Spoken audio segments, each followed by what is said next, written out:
Your Excellency, Ambassador Eikawa, dear Vice President Professor Gemma, dear Vice Rector Professor Weinberg, Director of BrIAS Professor De Koning, dear colleagues, ladies and gentlemen, welcome to our sixth conference, and thank you for being here. Before giving the floor to the personalities we will have the pleasure of listening to today, I would like to warmly thank BrIAS for the welcoming us in its premises and for its precious support. Thank you very much. And talking about premises, I think it was drawing your attention on the fact that the renovation of the building we are in, and as well as all the site around where you have seen work is still going on, these buildings has been designed on the basis of a green building concept aimed to reducing emission in materials and techniques used, but also in a view to the day-to-day use. So it's very, very interesting to know that, and it seems to me that is perfectly in line with the topic we will discuss today. So enjoy this conference, which promises to be full of learning. And I have just a little communication to do about the program. Professor Mr. Hidemichi Yosezawa will be moved from session 1 to session 2. So don't worry, if you don't see him, it's normal, you will see him in session 2. Thank you very much. Professor Gemma, the floor is yours. Okay, thank you.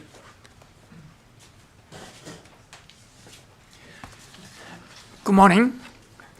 Your Excellency, Ambassador Aikawa from the Japanese mission on the European Union, His Excellency Ambassador Jean-Éric Paquet from the delegation of the European Union to Japan. Unfortunately, he cannot be here, so he'll be making his presentation through video. Vice Rector Weinberg of the ULB and Professor Franz De Koning, co-director, Brussels Institute for Advanced Studies. And ladies and gentlemen, welcome to Waseda Brussels Conference. I'm Masahiko Gemma, Vice President for International Affairs at Waseda University. It is my pleasure to welcome you all to today's conference. As one of the organizers and representing Waseda University, I'd like to make a brief welcome speech of appreciation and introduction. To begin, on behalf of Waseda University, I'd like to extend my sincere gratitude to our co-host of the university, Université Level de Brussels, for their tireless efforts to organize this event, as well as the continued support for the Waseda Brussels office, to the delegation of the European Union to Japan and the Riken Europe office for their help and support, and then to everyone here today for your active participation, especially those who have taken the valuable time to prepare for the presentation from Europe and Japan. I missed the name of the Brussels Institute for Advanced Studies. We also appreciate your support for this particular conference. It has been over 8 years since Waseda University first opened the Waseda Brussels office on the ULB campus in April 2016. Waseda University has been engaged in collaborative activities with European universities since the early 1960s to the present. And then our scholars have continued to actively pursue exchange in the variety of academic areas. As the process of globalization and the movement toward borderless society have continued to advance in Europe and Asia, academic exchange today has diversified beyond the practice of simple bilateral partnerships to the level of active engagement in multilateral corporations. In light of this, Waseda University has been seeking to establish research networks across Europe through the Waseda Brussels office, acting as a hub and platform. In addition, by deepening the communication with the various directorates in the European Commission, important scientific contributions in strategically important areas of our areas our researchers can make with European research partners. This time, the research team on environmental issues from leading research institutions in Japan and Europe will discuss their academic activities and then policy implications with the theme of environmental studies for carbon neutrality. I hope this becomes a momentous opportunity to deepen collaboration activities among leading scholars in both sides. The first Waseda Brussels conference was held in 2016, as I mentioned, and then second in 2018, the third one December 19, and then fourth one in September 22, and then fifth one last year in December. With this year becomes our sixth. The goal of this conference is to disseminate academic and then these conferences to disseminate academic and research findings from Europe and Japan, in turn to contribute to the world by making meaningful use of these findings. 2 years ago, we discussed under the title of New Technologies and Regulations in Japan and Europe, which examined the three critical challenges regarding the EU-Japan science and technology relations. We discussed the interplay between artificial intelligence and the intellectual property rights.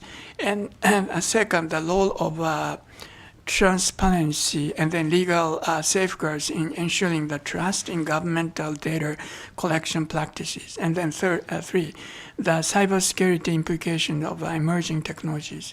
The European Commission recently introduced,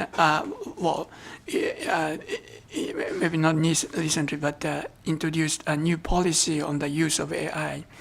Our research team, headed by Professor Ueno, studied global collaborations connecting the Columbia Law School and then Law School at the University of Hong Kong to discuss global rules on AI use after the 2 years the public conference held here 2 years ago. The second international conference will be held at Waseda University on December 12th next month. I believe that discussions with European scholars in September 2022 have been critical for establishing the research and educational team and the experts. Moonshot research team on sustainable food supply in Japan that organized the Waseda Brussels conference 1 year ago has been collaborating with the European scholars after the conference, and then followed up with the event in this past September at Waseda University by organizing an international conference. Ambassador Jim Eric Packard gave us encouraging remarks in the conference. As for today's conference, we aim to at creating a platform connecting the European Union and Japan in research area of green transformation. The scholars and policymakers will discuss carbon pricing, carbon border adjustment mechanism, and sustainable finance in the EU and Japan. Research collaborations would result in significant social impacts in both parties. In closing, I hope everyone here today finds the discussions insightful and that the conference serves to further develop the close relationship between the European Union and Japan. Well, thank you very much again, and enjoy the conference. Thank you.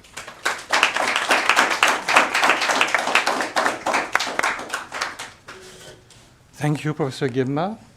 Professor Weinberg, please.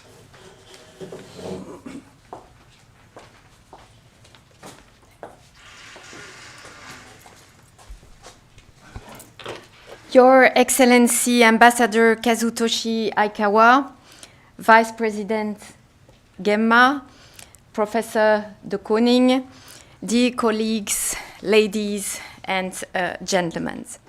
It is a great pleasure and an honor to open this 6th Waseda Brussels conference together with my colleague, Vice President Gemma. On behalf of ULB and on behalf of our rector, Professor Annemie Schaus, I would like to express how delighted we are with this event, which represents a remarkable achievement by the Waseda University Brussels Office. This year's conference is a perfect continuation of previous editions, reaffirming the commitment to diversity and relevance in addressing key issues from an inter-regional perspective, particularly, of course, from a Japanese-European viewpoint. As Professor Gemma has already mentioned, I think it is worth listing the different various topics covered in these conferences over the years, because they highlight the wide range of concerns that have shaped our common discussions over the years. The first conference aimed to launch a new platform for research and cooperation between Japan and the EU with a focus on inclusion and cross-sectoriality. The second conference focused on the future of robotics and artificial intelligence in the age of super-aging.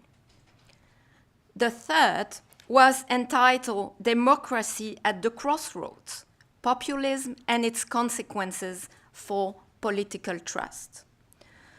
The fourth dealt, and you mentioned it, Vice President Gemma, with a key element of the element of the partnership between the EU and Japan, namely the regulatory dialogue surrounding technological innovation, in particular artificial intelligence and intellectual property. And last year, we held the fifth conference titled Global Sustainable Food Supply, which addressed, of course, one of the most pressing issues on the global agenda. This year's conference is undoubtedly a continuation of a global issue of paramount importance. As you all know, climate change has become an urgent concern, one of the most urgent concerns for governments, public opinion, and economies worldwide. To address this global climate emergency, the international community has adopted a wide range of responses, including regulation, technological innovation, and more recently, financial tools and market mechanisms. Among these, of course, the introduction of carbon pricing, such as emissions trading schemes and carbon taxes, remains the most significant. At the conclusion of COP29, the outcomes of which offer much food for thought, the Green Alliance between Japan and the EU appears, of course, to be of pivotal importance, particularly in the current international context. And we hope, of course, that our discussions here will help further advance thinking in this critical area.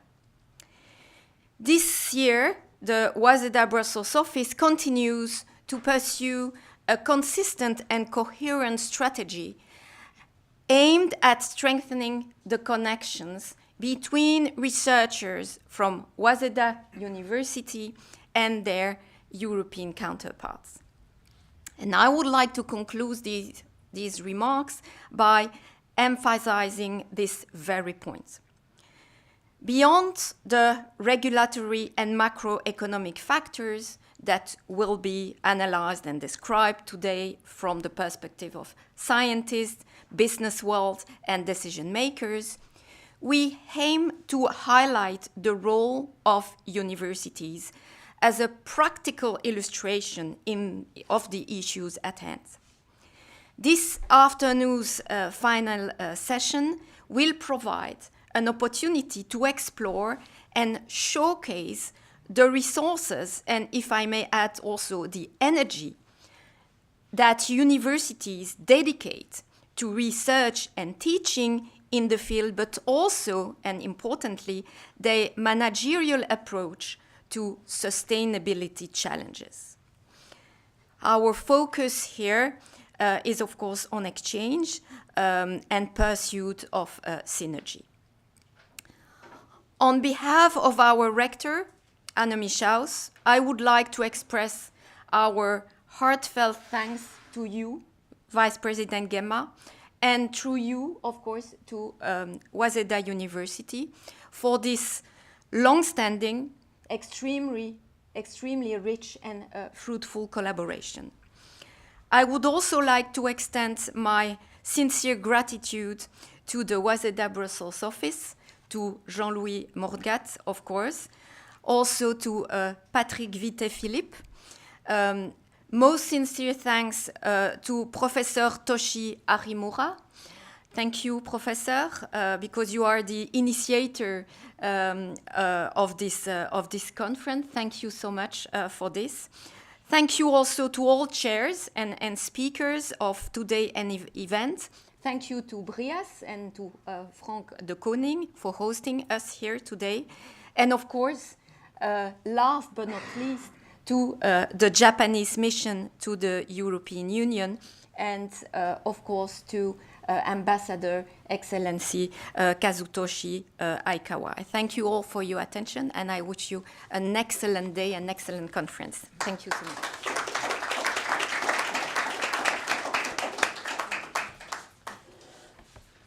Thank you, Professor Weinberg, for these kind words. Professor de Koning, please.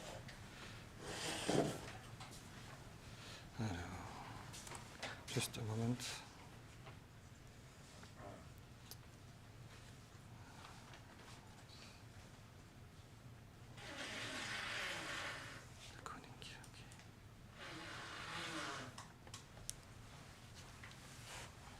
Thank you.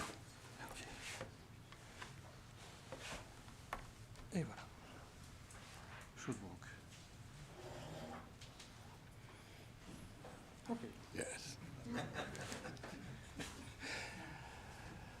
Excellency, Mr. Vice President, dear colleagues, it's an honor for us to be able to host this important conference in our premises.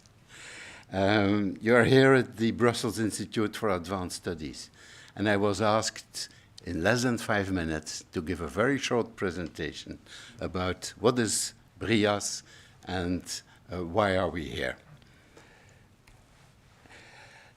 It all started in 2018 when former rector Didier Vivier realized that there was no Institute for Advanced Studies in Belgium, and the then rectors, Paul de Knop, Caroline Pauwels, Yvon Angler, etc., decided to create the institute. And the idea was to stimulate research ideas. That is, it's not project-based. We hope that some ideas will come out of the work which is being done here, to foster the collaboration between the two sister universities, the Flemish VUB and the French-speaking ULB, and of course to participate in, I would say, the prestige of the universities in the Brussels region.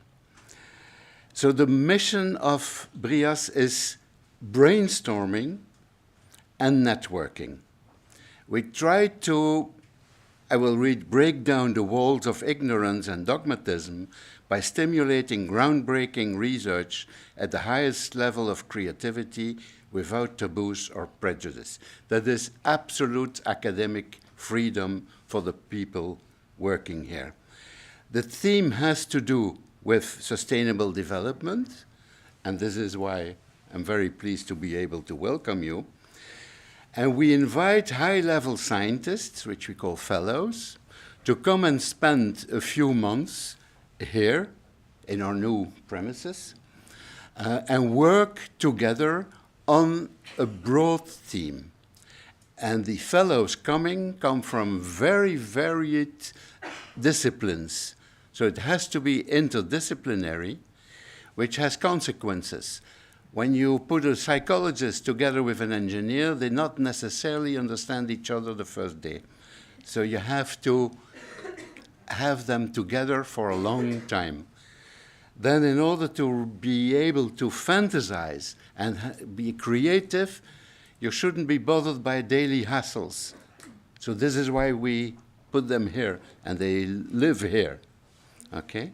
And then they work together, and we hope that something will come out of it. Until today, we had 61 senior fellows. We also had 20 junior fellows, postdocs, which helps in the networking and helps their career, of course, to broaden their mind. We had 2 resident artists, because artists have really a disruptive view on the same subjects. A scientist, when we are very specialized, we tend to have tunnel vision. What we try to do is open, and the artists, they look even behind their head, okay? And we had 250 guest speakers. This just to show that the networking aspect is very important, and that we really want to open this to all countries and all disciplines. We had, this is an example of fellows we had in the past 2 years. As you can see, there is a balance for all kind of criteria. In 21 to 23, the theme was the past, present, and future of food, climate, and sustainability, where we had lots of talks, workshops, etc., with people coming from archaeobotany, I didn't even know it existed, plant physiology, politics, genetics, etc., etc. Very interdisciplinary. The current theme has to do with robots and artificial intelligence and automation. And again there, during the first year, we already had 65 talks, seminars, etc., and forums. Important to know, all talks are broadcasted and are available on YouTube. And so I try to stay within the allotted time. I wish you sincerely a very inspiring conference. Thank you.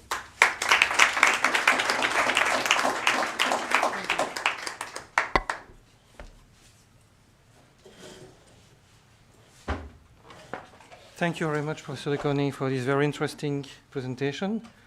Excellency, may I invite you to come here for some words?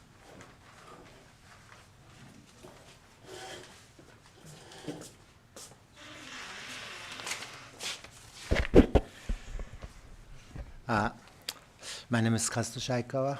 I'm serving here as an ambassador to the European Union, and that there are 2 ambassadors here in Brussels. One is covering bilateral as well as NATO, and I myself covering Japan, EU, European Union relations and partnerships. So I'm very happy to be here, and I thank you for every speakers, Gemma Sensei, Professor Weinberg, Professor de Koning. Your presentations are really illuminating. And today is a bit of a special day for me because I just came back from Strasbourg last night, and I witnessed the birth of a new cycle of EU Commission, EU Commissioners, College of EU Commissioners. So with the new cycle, with new commissioners, we could turn the new page for Japan EU partnership. So that's and this is my first job after the birth of a new commissioner. So today is a really special day, and I really thank you for inviting me to this conference. It's truly an honor for me, and I'd like to express my sincere appreciation for everyone involved in making this conference a reality. Waseda University, ULB, and all the other partners and stakeholders. the themes of today's conference. Carbon neutrality is one of the pressing challenges that we face in today's world. I'm confident that the discussion, discussing this issue here at such a distinguished academic institution is both timely and meaningful. And as was explained, that the premises is a great, provides a great opportunity to discuss, the carbon decarbonization, because the building area is one of the most challenging area to promote decarbonization. Draghi report, which has been a talk of the town for the last several months, highlights that research and innovation are key drivers of growth and competitiveness. This is equally true for Japan.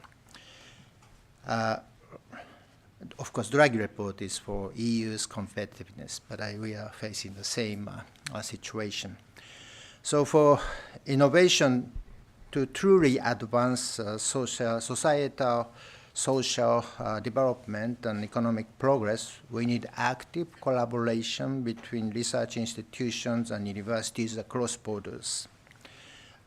The Japanese government is fully committed to strengthening partnership with like-minded countries and regions like European Union, with a focus on promoting research and innovation.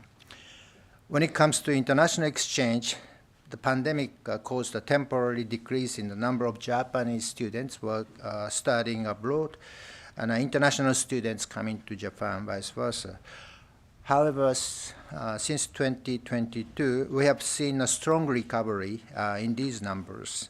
So our goal, however, is not just to return to pre-pandemic levels, but to far exceed them. So we are aiming to increase the numbers of students willing to move beyond the borders, beyond the borders between Japan and the rest of the world, and of course Japan and Belgium. And that would strengthen academic and cultural ties and help nurture the next generation of global leaders who can contribute meaningful, who can provide meaningful contribution in today's and tomorrow's world. Waseda University has long been a leader in fostering international exchange and both by welcoming students from abroad and encouraging Japanese students to study overseas. It also plays a crucial role in international collaborative research and in shaping global events and talent. It's particularly exciting to see how Waseda and ULB are combining their strengths to address some of today's biggest societal challenges, using interdisciplinary approaches that encompass economics, engineering, and international perspectives. It is really reassuring to know that these two institutions are working together to advance research and academic exchange, helping build solutions for the future. So since launch of the Japan-EU Green Alliance in 2021, which was explained, Japan and the European Union have been working closely toward a carbon neutral society. Creating new knowledge and technologies is fundamental to building a sustainable future. At the same time, to turn that knowledge in concrete actions, concrete solutions, academia, government, and industry must work together. So I know Waseda University is pursuing significant efforts in training experts and leaders in the field of carbon neutrality, sustainability, not just in academics, but with an eye toward their future role in industries. This is exactly the kind of forward-thinking approach we need to address the changes ahead. So whether in Japan and the EU, academic and research institutions are expected, in my view, to play a vital role, not just by advancing academic knowledge, but also by offering concrete actions for global challenges through collaborative research. So I look forward to seeing our cooperation continue to deepen as we work together toward a more sustainable and prosperous future. So let me just conclude by giving my best wishes for today's conference. And today's conference will not only be providing valuable insights, but also concrete actions that help shape a better future for all of us. So thank you very much.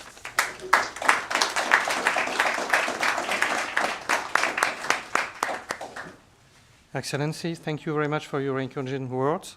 So we now listen the pre-record speech from Ambassador Paquet in Japan for the EU.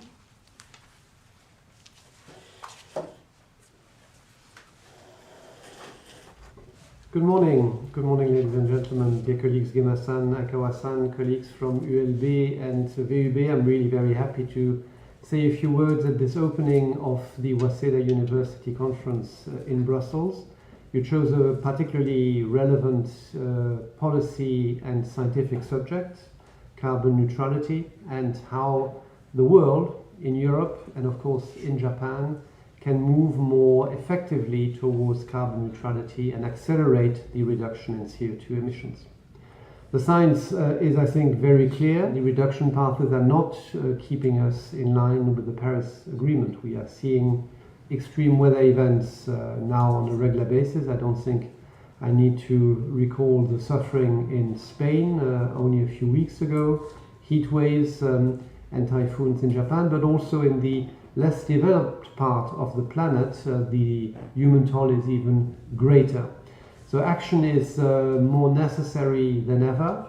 The overall geopolitical environment is certainly challenging. You have followed and are following the COP in Baku.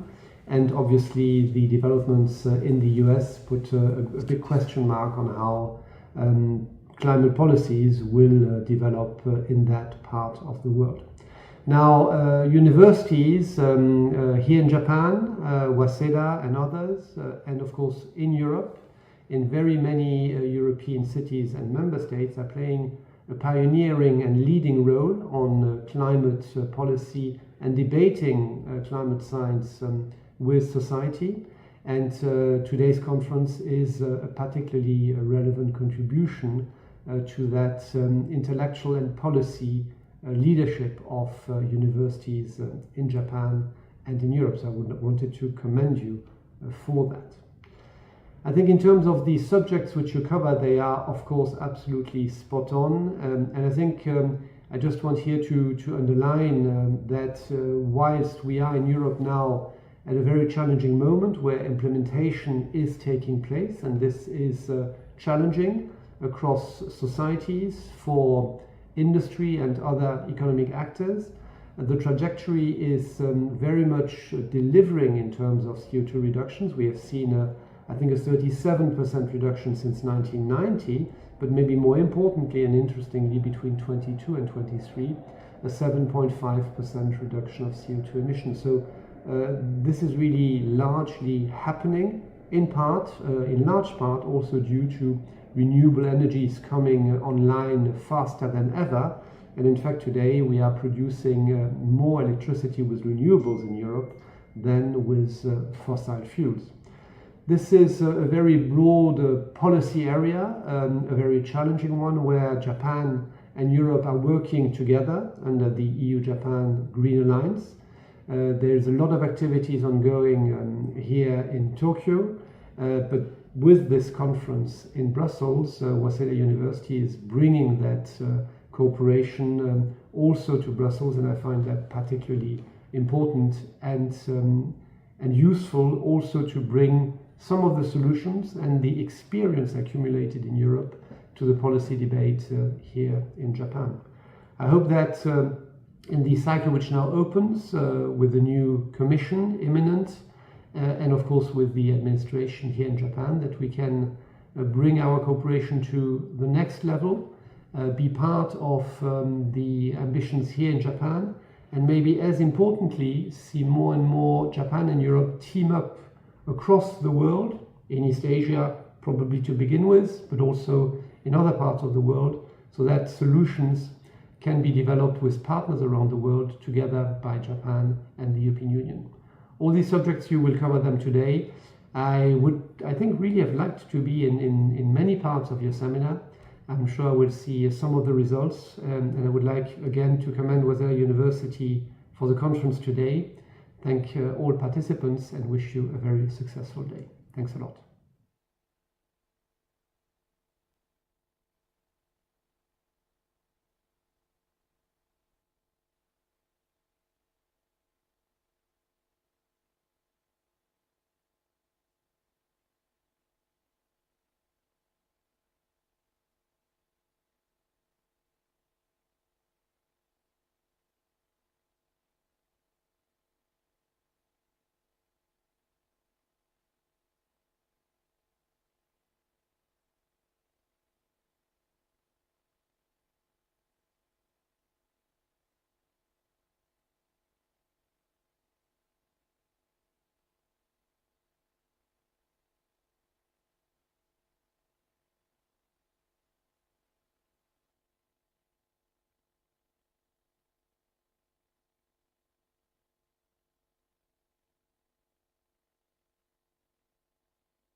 And at the same time, he is a founding director of the Mercator Institute for Common Grounds and Climate Change. He's one of the leading experts in everything related to carbon pricing, and we look very much forward to hearing from him on carbon pricing and carbon removals, and in particular the challenge of the net negative. Professor Edenhofer, the floor is yours.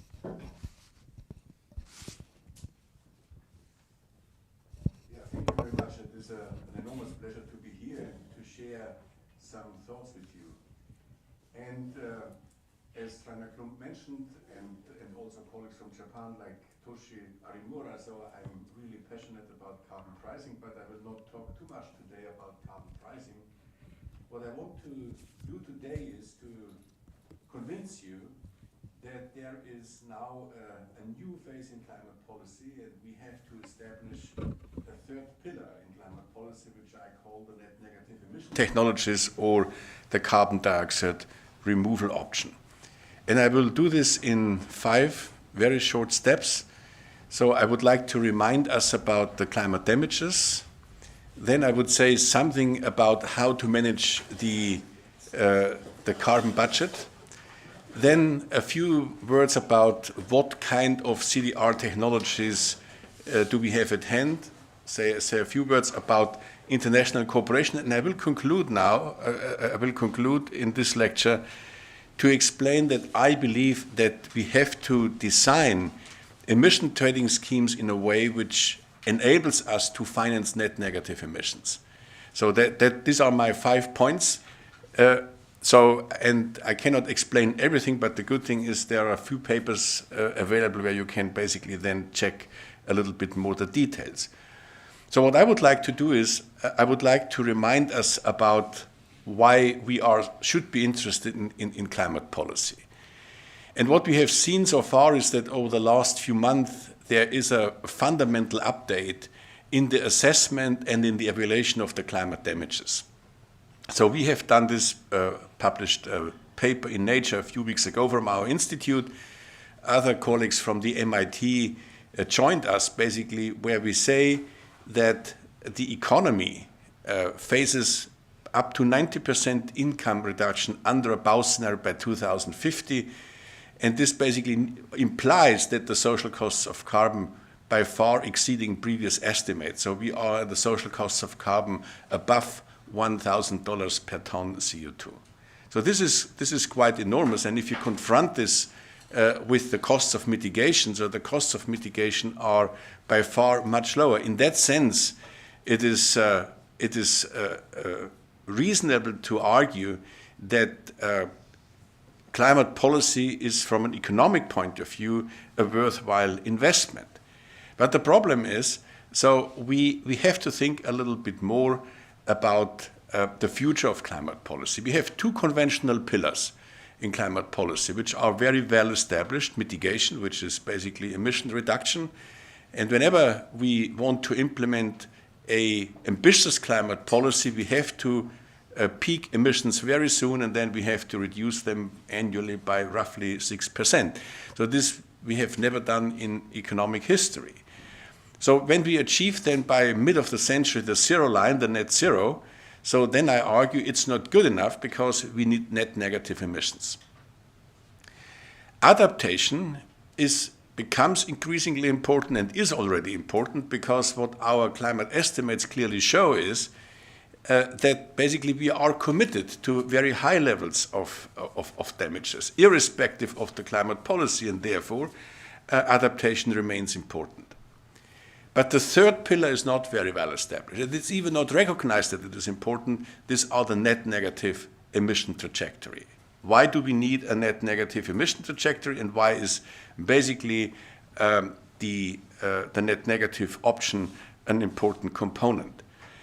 It is an important component. To make a long story very short, the reason is that given the limiting disposal space in the atmosphere, the limiting disposal space, irrespective if you want to stabilize the temperature around 2 degrees or 1.5 degrees, given the limiting disposal space, we have an oversupply of fossil fuels. The other way around, the majority of fossil fuels has to remain underground. And this is an enormous challenge, because we will devalue the assets of the owners of coal, oil, and gas. And given that fact, I would say every COP is very close to a miracle, because all the people there are not very happy that we are negotiating every year the devaluation of their assets. So the problem here is, over the last decade, we haven't been in a position to reduce the emissions in a way which is consistent, neither with the 2-degree limit nor with the 1.5-degree limit. And here I would like to draw your attention to the right-hand side. Here you see two temperature pathways. The blue one is where the 1.5-degree pathway is strictly in the limits. If you go here on the left-hand side, you see basically we have to peak today, and then we have to reduce the emissions annually by 10% in order to achieve by mid-centuries a net zero. So I would argue that this is a completely unrealistic perspective. Strictly speaking, the 1.5 is no longer feasible. What is feasible is if we accept some sort of overshoot. This is the blue line. Where we overshoot the 1.5, we can debate to what extent the overshoot is appropriate. And then basically, after a few decades, we should be in a position to bend the curve back to the 1.5. So this is what we call overshoot. And if you look at the blue line in terms of emissions, what does this imply is definitely we can peak a bit later. Still, we have to reduce emissions annually by 6 to 7%. We have to achieve net zero by 2050, but then after 2050, we need net negative. The net negative emissions allows us to manage the overshoot. And this is the reason why I believe we need this third pillar desperately, because otherwise we would not be in a position to do in a reasonable way climate policy which is consistent with the Paris goals. So this is the overshoot. Now, the question is this overshoot really feasible? And I would argue it is feasible if we can expect significant technological progress in the CDR sector, in the carbon dioxide removal sector. So I will explain you a little bit how this sector would look like. But if we can expect significant cost reduction in the future, this would basically mean, so we have now a little bit today flexibility, but then we will pay back, you could say, the carbon debt in the future. With all the debt issue, you need here a hard intertemporal budget constraint. I will talk about this in a minute, but this is something what we can expect. But my argument here is There is no decision if we want to have an overshoot. We are already on an overshoot scenario. The only question is how can we manage the overshoot? So in order to do this, I would like to argue here that what we are talking about in climate policy, let's say transformation of the energy system, 100% renewables and so on, this is no longer appropriate. What we have to do when we think about climate policy, we have to face the challenge that we manage the global carbon cycle, full stop. What we are doing is we are underway to manage the carbon cycle at an industrial scale. So here I basically highlighted what I mean with the different options. The CDR option is absorbing CO2 from the atmosphere via technical filters and to store CO2 underground. It has to be complemented by carbon capture and storage and by carbon capture and usage. But in the end, so to say, this is what we do with this management of the global carbon cycle. I cannot go into the details because I have to stick to my time limits, but just to say that when we basically think about sustainability in the future and we think about a climate policy which is consistent with the Paris Agreement, it's all about management of the carbon cycle. So what are the technologies?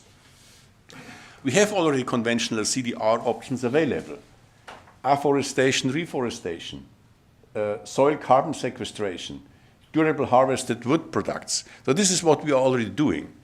But this is good, but it's not good enough. So we have to think about biochar, a combination of bioenergy plus carbon capture and storage, which is called BECCS, ocean fertilization, ducts, which is a technical filter technology absorbing CO2 from the atmosphere, using some of this atmospheric CO2 for synthetic fuels, and some should then be stored underground, and you can create net negative enhanced rock weathering. Now, these are the options. What we did at the Potsdam Institute, we tried to figure out, so to say, what kind of portfolio is important, and also how this portfolio would vary according to the different regions. So admittedly, this is not a map which takes into account geopolitical risk. It's just a map which takes into account the comparative advantages of the different world regions for these different technologies. So the reason why, for example, why enhanced weathering is very much should be deployed in Latin America, this has a lot to do with, or in Southeast Asia, with humid weather. But the basic message is here, carbon removal potential and relative competitiveness of CDR vary by region, and many regions can benefit from this. Developing a diverse portfolio of CDR option enables all countries to deploy significant quantities. Globally, we are talking about sequestration of CO2 between 5 to 10 gigatons per annum by the mid of the century. And a diverse portfolio increases CDR availability while reducing the reliance on individual options. We should not rely on one option, we should rely on many options because all these options have its own limitations, like the combination of BECCS.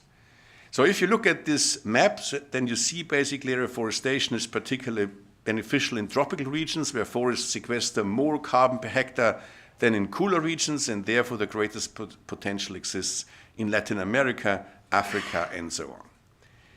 Now, so far, so good. So I think this is basically setting the scene that how important the CDR is, and I hope I have convinced you that at least in principle, CDR is an important third pillar for future climate policy. But let me highlight another aspect, which seems to me is quite important. When we talk about the CDR, CDR has a potential to enhance international cooperation. And let me explain a little bit how I would frame climate policy. Climate policy is the mother, from my point of view, of all cooperation problems. Why? Because avoiding climate damages is a global public good. And if you have a global public good, it is always beneficial for some countries to behave as a free rider, even if it is beneficial or Pareto optimal for all the countries. So this is the traditional global public good problem. So CDR does not solve that problem, but it solves another part of the problem, and this is the carbon leakage problem. So the global public good problem in climate policy consists of, first, what I described, so avoiding damages is a public good, but the second thing is when a country reduces unilaterally emissions, so then basically it creates a carbon leakage, because if you reduce emissions, so you basically allow other countries to increase their emissions. So this is what we call carbon leakage. CDR, by and large, avoids carbon leakage. And it allows for the exporters of oil and gas a different business model. Because if you are an exporter of oil and gas, and you look at what I have shown you in the beginning, the only option you have to accept is the devaluation of the asset. But if you can provide CDR, carbon dioxide removal, or hydrogen, you have an alternative option here. And then you can basically export the CDR options. And what we did in a quite theoretical analysis showing that basically, in particular, the exporters of oil and gas have a strong incentive to subsidize the CDR. In contrary, fossil fuel importers like the European Union, we have a strong incentive to tax oil and gas and capture the resource rents. So this is something, a conflict between the countries, but on the other hand, it enhances, in particular, can enhance international cooperation. So what I am saying here is that fossil fuel importers increase the carbon price on mitigation relative to CDR. So in the European Union, we will implement next year or in 2 years an ETS2, which is called an ETS for building and transport. But in fact, it's not an ETS on building and transport. It's an ETS on oil and gas imports fundamentally. So this is what we are doing. And fossil fuel exporters increase carbon price on removal relative to the abatement because they have an incentive to promote that business. Now, I have 5 minutes left, and now I want to draw your attention to a very important topic. So far, so good. This is a typical economic analysis, very global, and when you talk about global things, nobody feels responsible, right? So I want to talk now about the European Union, and I would like to make an argument here at the end of my presentation that I think the CDR option is institutionally a case for a European carbon central bank. And let me explain why. So first of all, I told you that basically we will sequester, or we need CDR options in the order of magnitude globally between 5 to 10 gigatons CO2. In the European Union, a little bit less. And let's assume that we can provide this with $100 to $300 per ton CO2. And here I would like to push the pause button, because here I have to explain one important thing. We have two fundamental principles in climate policy. One is the polluter pay principle. If somebody emits, it has to pay. It has to pay for the emissions, polluter pay. Of course, you could also, for the economists, you can think about the Gaussian bargaining, but in the end, you will price emissions in one way or another. But if it comes to the carbon sinks have to be rewarded. You need subsidies for the carbon sinks because there is no inherent business model for carbon sinks. You have to pay for this. You have to pay the providers of the carbon sinks in one way or another. And if you think about a subsidy between $100 to $300 per ton CO2, this would imply that this planetary waste sector, I like to call about the CDR sector about the planetary waste sector. Why? Because it is a planetary waste sector, because it would allow us to clean up the mess which we have already done in the atmosphere, because we can absorb some of the CO2. We can reduce our carbon debt we did in the past. But unfortunately, this adds up to 2% of world GDP for this planetary waste sector. My guess is it is very unlikely that the finance minister on planet Earth will pay for that.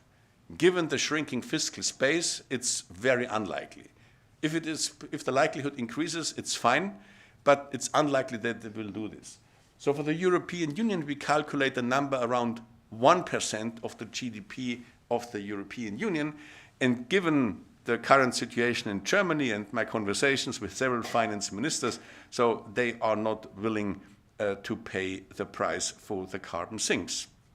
So what I will do is now, I would like to explain you in a two-step why I believe we have to redesign our emission trading scheme in a way which allows us to finance the net negative emissions. Step number one. Step number one is very simple. Step number one means in 2039, we will sell the last permit on the permit market. But we will have residual emissions in some of the sectors. Not all sectors will have zero emissions. So what we have to do immediately now is to come up with a governance structure which basically makes very clear how this hard-to-abate sectors or how these residual emissions can be compensated.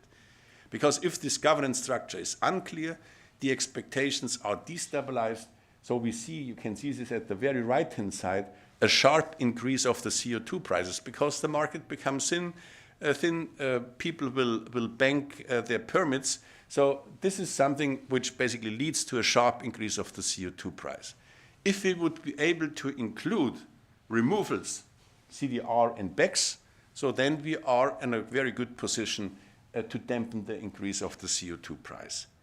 However, and this is what I basically want to show you, is this would only lead us to a situation of net zero. And now the next slides become a bit complicated, but you shouldn't be too concerned because the basic message is very simple.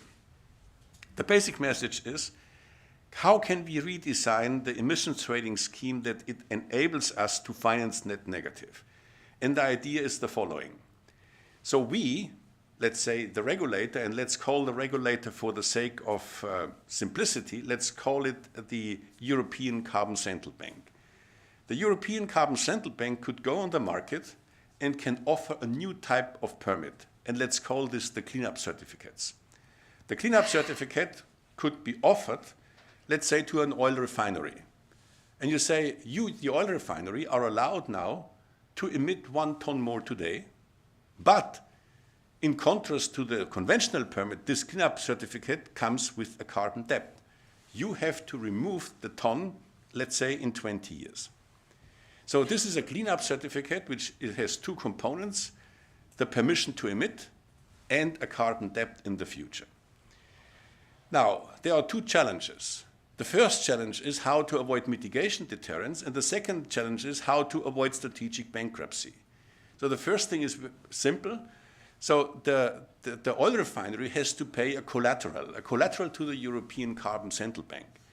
If in 20 years the oil refinery removes it successfully, so it will get back the collateral, and then basically, if not, then basically it remains in the accounts of the central bank, and the central bank can then buy a new permit. So that's basically the idea. How to avoid mitigation deterrence, which basically means that we rely just on the future debt. This can be done to remove some of the conventional permits from the market and then basically to deal with that. And why can we do this? Because the additional flexibility leads, ceteris paribus, to a decline of the carbon price. And then basically with the same level of the carbon price, we can afford a much more ambitious target. So I will skip this because this is in the papers and it's basically the same message. But what I would like to say here is that this is, from my point of view, the new structure. So we have now emitters, in particular in the oil and the gas sector, and offering them a cleanup certificate, it's a completely voluntary contract. And the oil refinery will only accept such a contract when the oil refinery expects a fundamental decline of the costs in the future. And the European Carbon Central Bank serves as a lender of last resort to make sure that there is a hard intertemporal budget constraint. So what we can do with that, we can control the overshoot directly, we can address the commitment problem, and at the same time we can create a CDR market which allows us to scale up these CDR options. There are challenges, distributional consequences, a potentially weak mandate of the bank, unpriced land use emissions, and a lack of democratic legitimacy. So I think this can be done. 1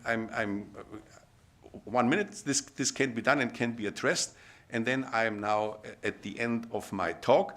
I would like to say the following things. First of all, CDR is an important third pillar. We need to clean up the atmosphere, and the third pillar should be, in Europe, we should start with the third pillar in implementing a new type of certificate in the combination with the European Carbon Central Bank. Thank you very much.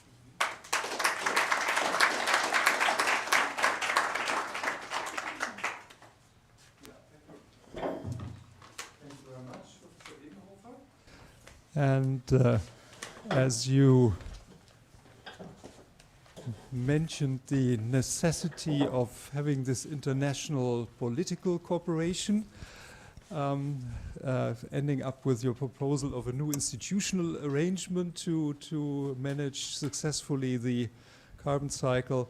It's very, very, very nice that we have as a second keynote speaker Bernard Simon, who he comes from political science, diplomacy, but also with experience in the financial sector and in public policy consulting. He is associated with the Egmont Institute, which is a academy for formation of diplomats. It's a think tank of the Belgian Foreign Ministry. Foreign Minister, and you're also associated with the Free University of Brussels. The Flemish sister. Okay. So we will have a discussion after the second keynote. Yeah. So Thank you. Yours. Thank you. Good morning. And I promise we did not coordinate. So it was a very useful and opportune intro into the subject. Now, good morning, ladies and gentlemen. I would like to start, of course, by thanking the organizers for the invitation. It's indeed a pleasure and an honor to be here and to be able to address you on the subject of effectively the geopolitical context of CBAM, the Carbon Border Adjustment Mechanism. Because when when CBAM was introduced and designed, the world was still enjoying a period of relative geopolitical stability for the last 35 years or so, since the fall of the Berlin Wall. It was also a period of a paradigm of openness, open markets, political liberalization, economic liberalization, all under the rules-based international order. The increasing regulatory burden in the EU on the private sector created, de facto, the need for the costs associated with complying with these regulations by EU companies to be somehow equalized by non-EU competitors so that a trading level playing field is created while simultaneously advancing the cause of climate change and for the EU to be leading globally by designing such an innovative system. But of course, CBAM, like everything else, does not operate in a geopolitical vacuum. Because since then, the global geopolitical environment has changed dramatically.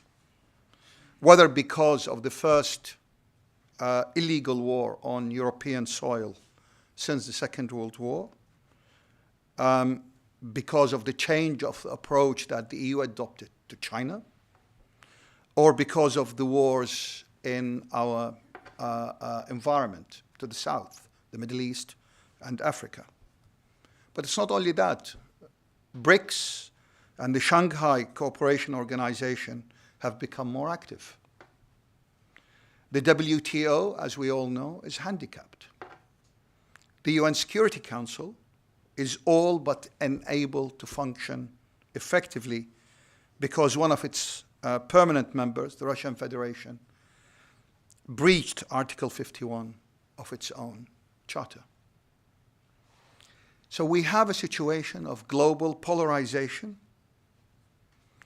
the drift of what generally is called, I don't like the term, but what generally called the global south eastwards,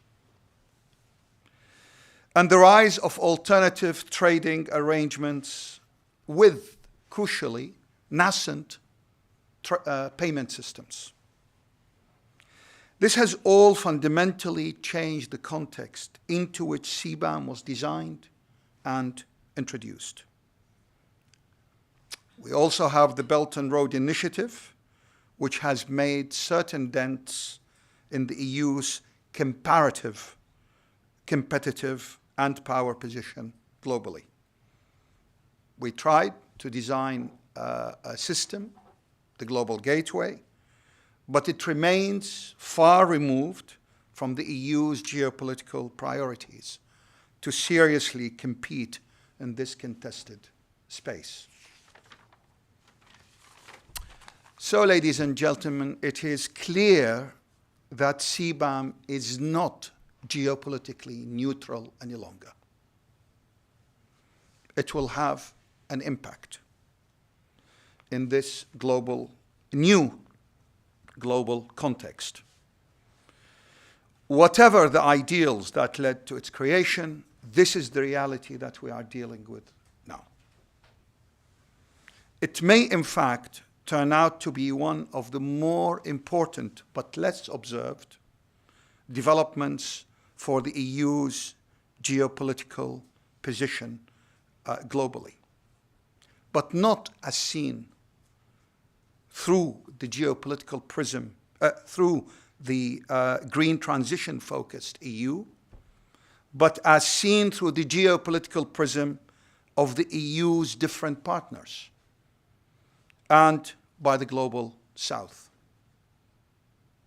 How CBAM will impact relations, but also the economies of the global South, is a key geopolitical issue of the first order. Let's not forget, we will need votes in the United Nations General Assembly. And so the impact on relationships with the global South will have a key diplomatic impact on the EU. China has been very good at it, garnering votes in the global South within the EU bodies, whether it is in the General Assembly or in the standard-setting organizations. I think the subject of the standard-setting organizations is particularly important with regards to climate, and it's a subject that we need to perhaps focus on quite a bit more. There is, in other words, a disconnect in motivation and focus between the EU's drive towards net zero and creating a trading level playing field, on the one hand, and the motivation and focus of the EU's potential and existing strategic partners, and the global South on the other. And in fact, at times also a disconnect, in my opinion, between CBAM and the geopolitical interests of the EU, if not its values. In addition, how the EU's relative competitive position vis-à-vis China will be impacted by CBAM across supply chains as well as markets, because CBAM will have impact on supply chains, will potentially impact the EU's assessment of its strategic relationship with China.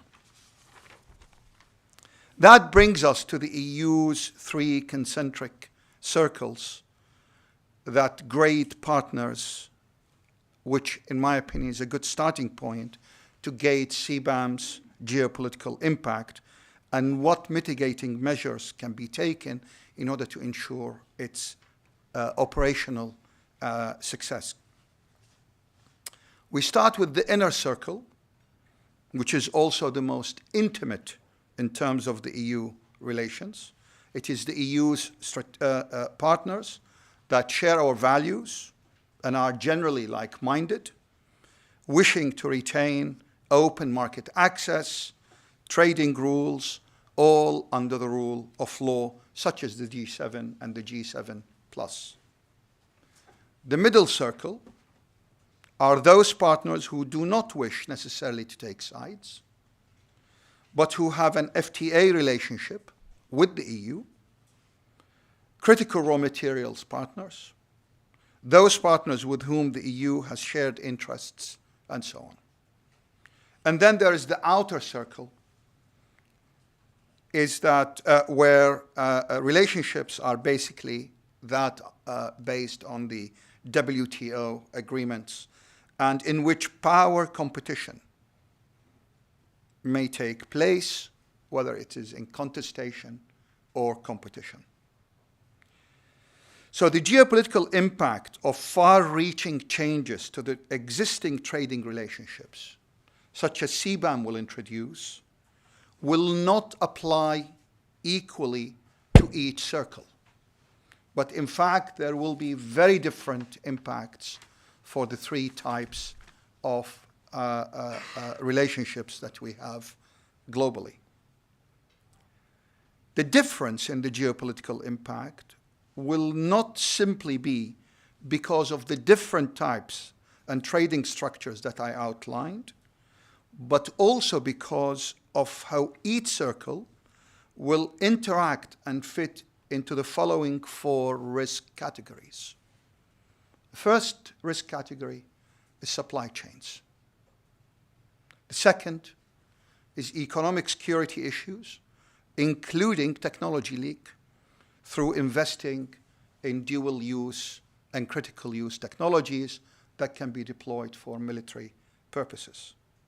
The third risk is economic dependencies that create potential for coercion. And the fourth is, of course, raw materials. Two further contextual factors complicate the context into which CBAM was born. The first one, let's remember when CBAM was designed and introduced, inflationary pressure was not a concern. Inflationary pressure now is structural because shortening supply chains is structurally inflationary. Secondly, hybrid threats. And hybrid threats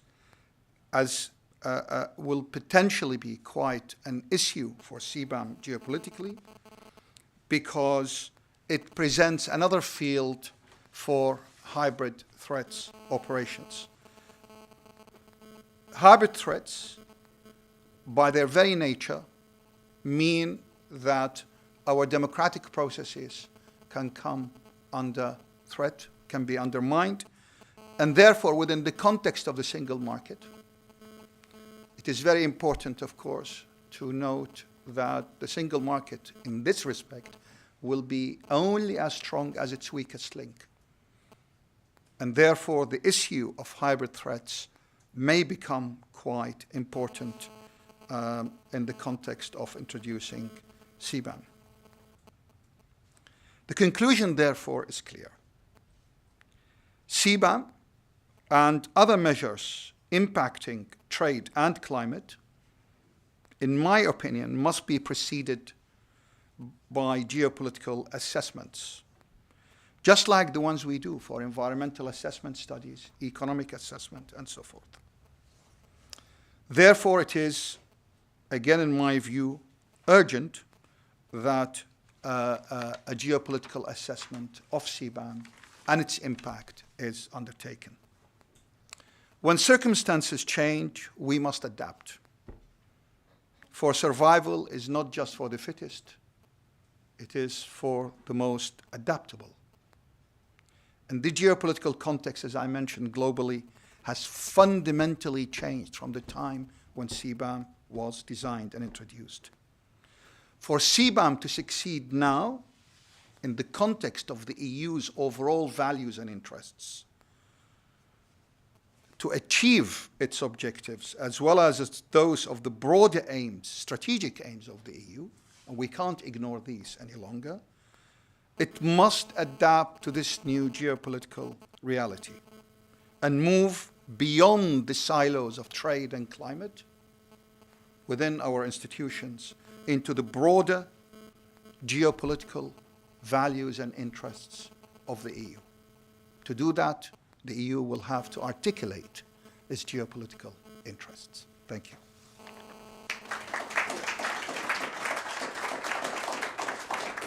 Yeah, thank you very much, Professor Simon, for... Does that work? Yeah. Thank you very much for your presentation. If I may say, you brought in the aspects of geopolitics into the discussion, and the conclusion is a bit more cautious than Professor Edenhofer's perspective on the prospects for international cooperation. Let's go directly into the discussion. If I may start here with a colleague here, and if I may ask you to identify yourself. Thank you. Hi.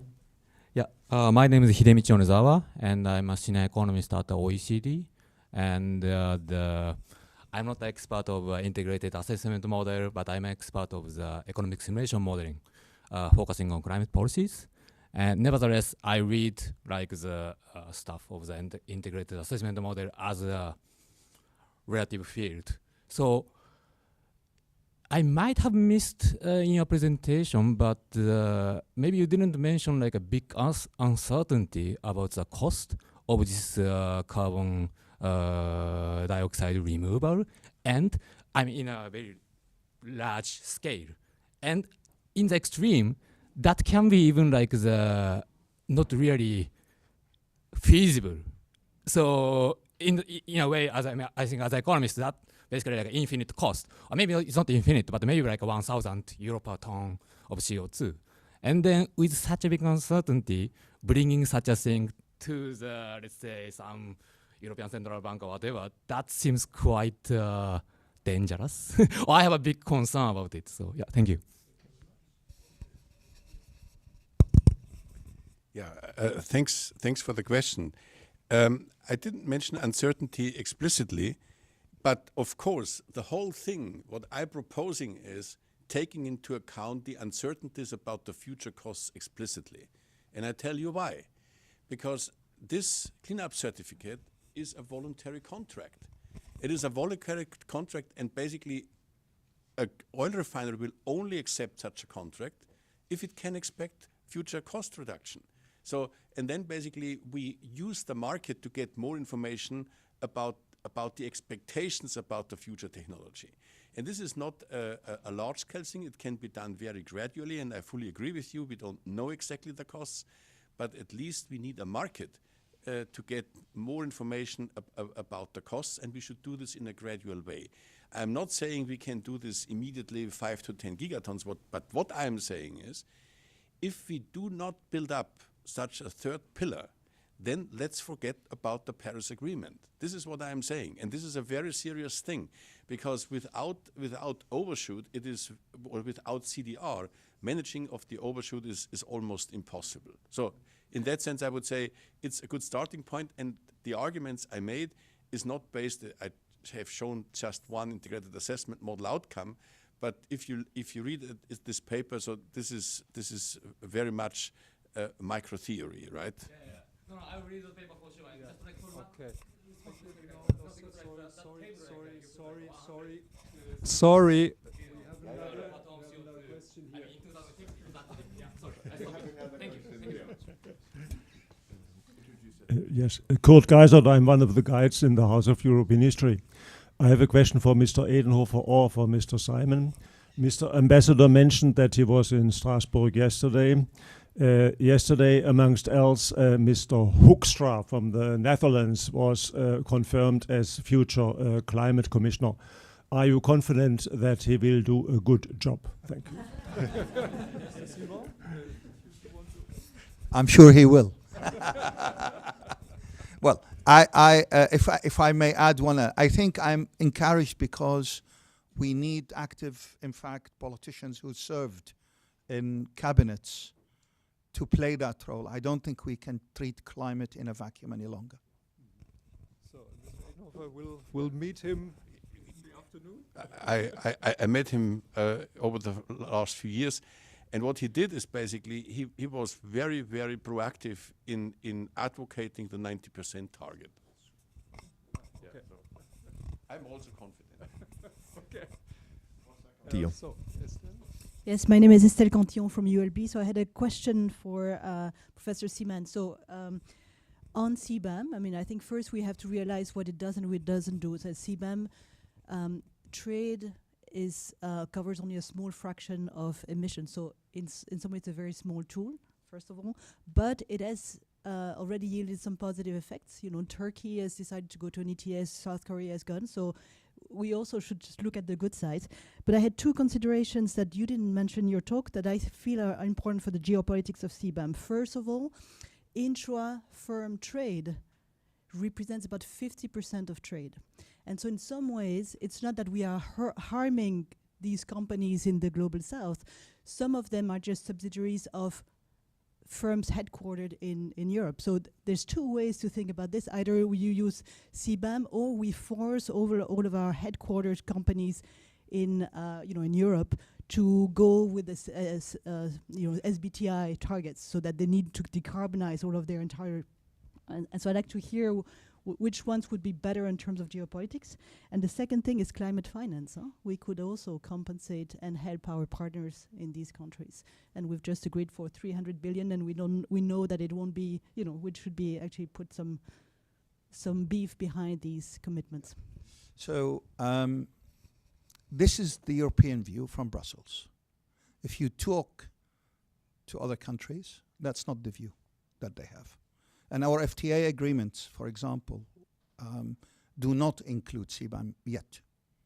And I'm curious, and every time I ask the institutions what will happen when we introduce CBAM and these FTAs will reopen, they say we'll try to convince them. Well, good luck. That's what I would say. I think you are right. There is an element I wanted to mention, but then I did not in my short intervention, and that is the absence and the supreme importance now of strategic communications. It's also the same for Global Gateway, by the way. It's also the same for force protection when we're deploying under CSDP missions. We do not have a serious strategic communications effort. Neither preventatively, i.e. filling the information domain with our own narrative, nor defensively, because once you are on defensive, you are really playing behind the ball rather than actually proactively putting out the message. So whatever positive messages, and strategic communications is not communications. Strategic communications about narratives. And every time you have this discussion, the answer is yes, we have a spokesperson, we put something on the website, we have a press release. That is not really what we are after. So I agree to the extent that what we think of CBAM is true, but we haven't communicated that strategically or effectively. And secondly, the perception on the other side is decidedly that it is an import duty. And we haven't been able to debunk that. If you talk to India, for example, which is the best example I can come up with, the Indians are saying, you want a strategic partnership with us? Great. You want us to help you in Africa? Great. Well, we don't like CBAM. Take CBAM off the table. So my point is, this wasn't really that important before the change in global geopolitics in the past. It wasn't that important, not because India is not important, but simply because we had options, the world was focused on trade, but now that we have polarization, as I mentioned, suddenly these relationships strategically weigh heavily on our interests. So that balance between what we want to achieve and our strategic interests is now a reality. So that would be the first point. Second point on European firms. Yes, absolutely.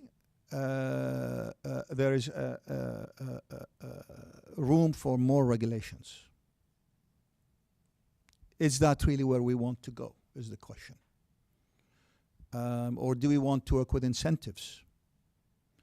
My view is that I think it's time for incentives. I don't think with the inflationary pressures that we have now, we can add more cost to the private sector, because ultimately my concern on inflation is not the technical aspect that we deal with central banks. My concern is that it would turn into a cost of living crisis. Then it's a political issue.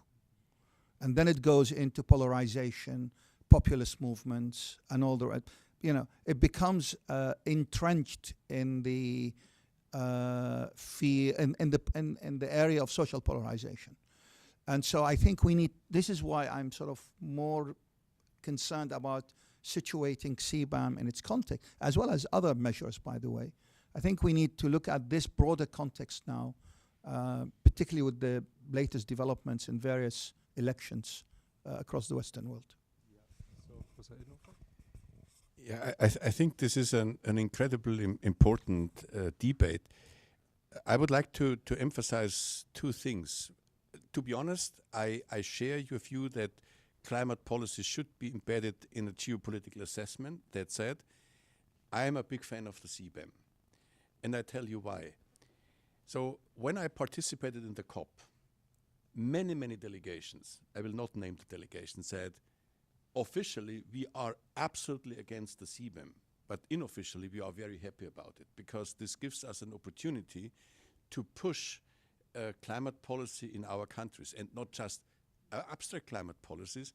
And there's an important component in communication which is not very well elaborated, which is called in the European Union the carbon market diplomacy. From my point of view, this is probably one of the most important things. I participated in a side event in Baku on CDR, where basically a young CEO from Kenya participated and said, we built up a DAX plant in Kenya, and we would like to see that the European Union is creating such a carbon market, or such a market for net negative, because then we could participate in this market. So, and I share your view that basically trade is such a small thing, and given that it's such a small thing, CBAM did already a lot. And I think we should use this and say, one way to avoid CBAM is facilitating, enhancing the carbon market diplomacy, and this is very much in line what you are saying about the strategic communication. The last thing what I would like to mention is about inflation.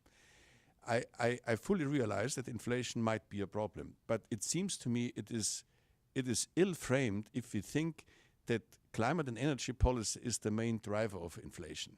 The main driver of inflation are the macroeconomic situation, and debt is an equal driver of inflation. And I think it is a little bit, so I'm a little bit brainwashed coming from Europe, from Germany and Europe. In Germany, everybody believes if we could get rid of climate policy, everything would be fine. And this is definitely not true. It's not what you are saying, but I think inflation is a much broader macroeconomic issue, not just. Yeah. I completely agree that climate is not the driver of inflation. I don't think I said that. What I said is that shortening supply chains is structurally inflationary. We have now a structurally upward inflationary pressure in the economy, because that is to do with resilience. What I said was that all climate and trading measures will have to also be assessed against their inflationary fact. Not that they are necessarily the driver, but if they are perceived, as they are in Germany, to be a key factor, we have a problem, because then you have disinformation campaigns, then you have all kinds of hybrid threats that actually lead to polarization of society and the rise of populist parties. Yeah, thank you very much. Other questions from the public? Or so, one of the ladies, and you have to leave. Yeah. So, just very quick question. So, Kathleen Schubert, Paris School of Economics. I wanted to ask you, Professor Lindenhofer, what do you think of the Baku discussions about voluntary markets, Article 6, and so on? Does it go in the right direction, or is it nothing for you? How do you? I have to say I'm not a big fan of the voluntary carbon markets. I think the voluntary carbon market can create a lot of harm. Let's assume that they fixed this, and I'm not sure if they have really fixed this because it's very hard to understand what is the real agreement on that. I think voluntary carbon market could play a role if they would really finance high quality removals, but the low quality removals and non-permanent removals, I think probably the voluntary carbon market is not the big thing. I discussed therefore the CDR option in the context of compliance markets. I believe strongly in compliance markets, and then we can think about the complement and think how we can basically allow some credits there. But basically, I think the compliance market should be the driver of the whole thing. Last question. Yes. But yeah, I think we're. short question. No, I mean, I think it's a bit along the lines of what you just said on how what is the interaction between the CDR instrument and the ETS2 that you said is already going to be a tax on oil and gas, essentially, or yeah, and so are you suggesting that it replaces this, that it's linked to it to provide? Yeah. So what is the interaction? No, I think the ETS is fine. It's just so it's yeah, but it could be very good and has some geopolitical implications because it is pricing. We should never say taxing because we get a lot of problems with the lawyers. But pricing oil and gas, and I think that's the main thing, and that's a good thing. Yeah. Oh, I think we have to stop here because Professor Edenhofer has to leave. I would like to thank the two speakers for their very interesting contributions, and thanks for the public and the questions that we get from the public. Close the session. We have a coffee break.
carbon pricing and CBAM, rationale and implementation challenges. We are to have 5 speakers. Please don't worry that you have empty seats. We just decided that for a matter of better organization of this session, we will have speaker presenting, then returning to their seat. And during the Q&A, which is going to follow after all 5 presentations, we will invite our speakers to this desk. So the first speaker today will be the organizer of this, one of the main organizers of this event, Toshi Arimura, professor at Waseda University. He will present a topic, carbon pricing in Japan, past and the future. Yes, I think Professor Arimura will give us a little bit of a history and update us on their modern stage of carbon pricing in Japan. Without further ado, I invite Professor to speak. Just one remark. I will use timer. I set it up for 14 minutes, so you will hear the signal, so that we will be efficient. All right, thank you. Okay, thank you for the introduction, and thank you all for coming to the event. As an academic organizer of this event, I'm so glad that I'm meeting to you today. And today, I'm going to talk about carbon pricing in Japan and past the future. Rather than talking about my research, I will give you a background and what's happening in Japan now regarding the carbon pricing, because I have been involved in the discussion of carbon pricing for the Japanese government in the past 15 years. And this is a picture of the Waseda University for your information. And well, I think I should maybe start from the basics, because some of the participants are not economists or specialists on environmental policies.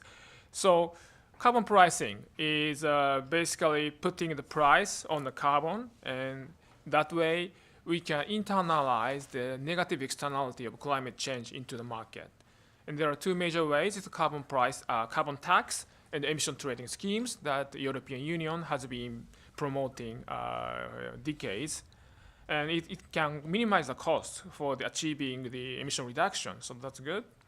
And it will generate emission savings because the price goes up.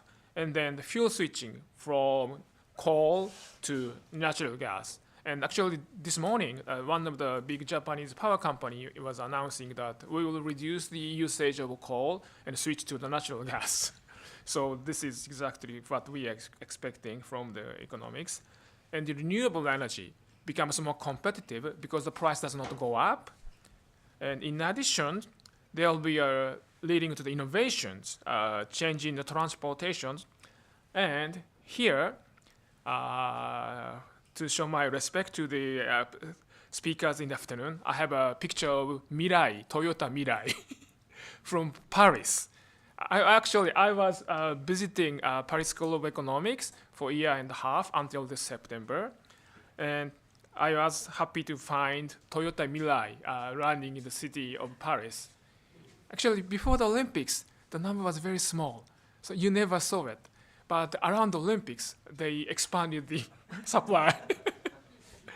So this blue one, blue car, blue taxi is the hydrogen Mirai. And in Paris, I'm also surprised, and as expected, so many electric vehicles and electric bus, 100% electric bus in Paris. So this kind of change we expect from carbon pricing.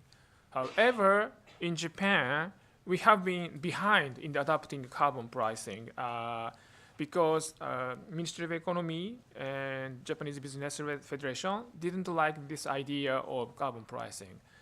Especially in Japanese economy, the steel sectors are very strong industrial sector. 10% of Japanese emission come from steel sector. And they didn't like the idea. And the Ministry of the Environment, who wanted to promote emission trading schemes, but in 2010, we were almost there, but we failed, partly because the opposition from the industry, but mostly because of the government at that time was very weak. It was the left party who took the power for the first time, so they didn't know how to make a deal. And after that, we had an earthquake in Fukushima, nuclear accident, so no discussion of carbon price until the Paris Agreement. So Paris Agreement gave another momentum. But at the regional level, we have having emission trading schemes. In Tokyo and Saitama, we have 2 regional emission trading schemes since 2010 in Tokyo and 11 in Saitama. And Tokyo ETS is the first ETS that covered service sectors, commercial building, office buildings. So even the Waseda University I am teaching is covered by Tokyo emission trading schemes. And I have done the research on this with Professor Shigeru Matsumoto, the speaker in the afternoon session, and we have published a book. It's an open access book. Anyone can read, and we luckily have received the award on this book. And this ETS was successful. So with this book, we are trying to show that carbon pricing is effective in reducing emissions, try to convince the industry to accept the idea of carbon pricing. And if you look at the Tokyo, it has achieved 30% emission reduction from the 2010 baseline. So it has been a successful policy instruments. And while the national government failed to introduce carbon emission trading schemes, they were able to introduce a very small amount of the carbon tax. It's 289 yen euro, which is less than 2 euros.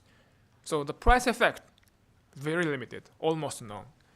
But the government uses that tax revenue to promote renewable energy and energy efficiency. So that's the main objective of the current carbon tax in Japan. And as you can see, actually Japan, just like other countries, having the energy tax, a fuel tax, before we introduced carbon tax.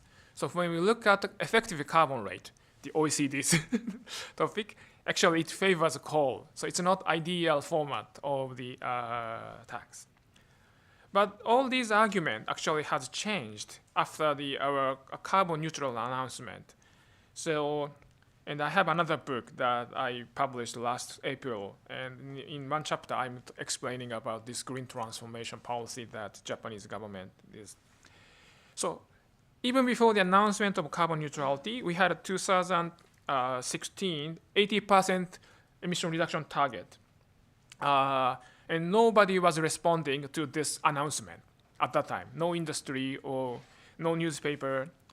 But things have changed after we announced the carbon neutrality following Europeans' announcement. And then carbon pricing has become the major topic for the policy. And I would like to mention that just like Professor Edenhofer mentioned that CBAM introduction in the European Union helped for the Japanese stakeholders who want to introduce carbon pricing. So before carbon neutrality, when I talked to industry people, they were not happy about the idea of carbon pricing. Why should we pay more? But after the announcement of carbon neutrality and the CBAM, now the industry people say, oh yes, that makes sense. And I think from the industry perspective, it's maybe better to pay to Japanese government rather than paying to the European importers. So it helped the argument for sure. So the Japanese government started introduced the idea of green transformation. So carbon neutrality is an opportunity for economic growth and innovations. So they started from the voluntary scheme. So 2023 to 25, we have started the voluntary scheme of ETS. But however, more than 300 companies joined this league, which covered more than 50% of our emissions. And at the same time, Japanese government is helping Tokyo Stock Exchange to have carbon markets. So they started the trial in 2022, and in 23, they created the CO2 market, Tokyo Stock Exchange. And currently, they are trading the voluntary credit. We have a domestic carbon offset credit called J credit. So that's what they are trading now. And more importantly, the Japanese Business Federation, who used to be against the carbon pricing, now officially announced that carbon pricing is an important element to achieve carbon neutrality. In May 2023, the Japanese Parliament passed the law, Green Transformation Act. And this has two major components. So first one is actually Japan Climate Transition Bond. So the government started to issue the bond to help the transitions, then to help R&D and innovation for the Japanese economy. So I think this is the influence of U.S. IRA. President Biden in the U.S. gave a lot of subsidies for the carbon mitigation activities. And most importantly, this law announced that we will introduce carbon pricing following EU model. And it has two components. First one is GX ETS.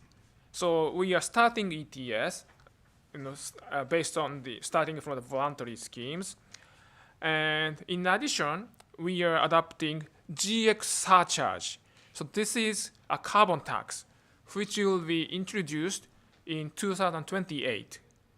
We import almost all the fossil fuel, so we basically charge carbon levy at the a port when we import. And let me go to this. So first, let me elaborate on this GX bond. So Green Transition Bond by Japanese government. So they are proud of being this to be the first transition bond, and they are planning to issue 20 trillion yen, which is actually 100 times of the current carbon tax revenue for the Japanese government. So it's a big amount of the money. And they are hoping that private sector follows this trend. So they are expecting we need actually 150 trillion yen investment. So it's like 1 trillion euro investment to achieve carbon neutrality. But out of that, 20 from government, but 130 from the private sector. That's what the Japanese government is expecting. And out of 20 trillion yen, 6 to 8 trillion yen goes to R&D related to the renewable hydrogen and ammonia.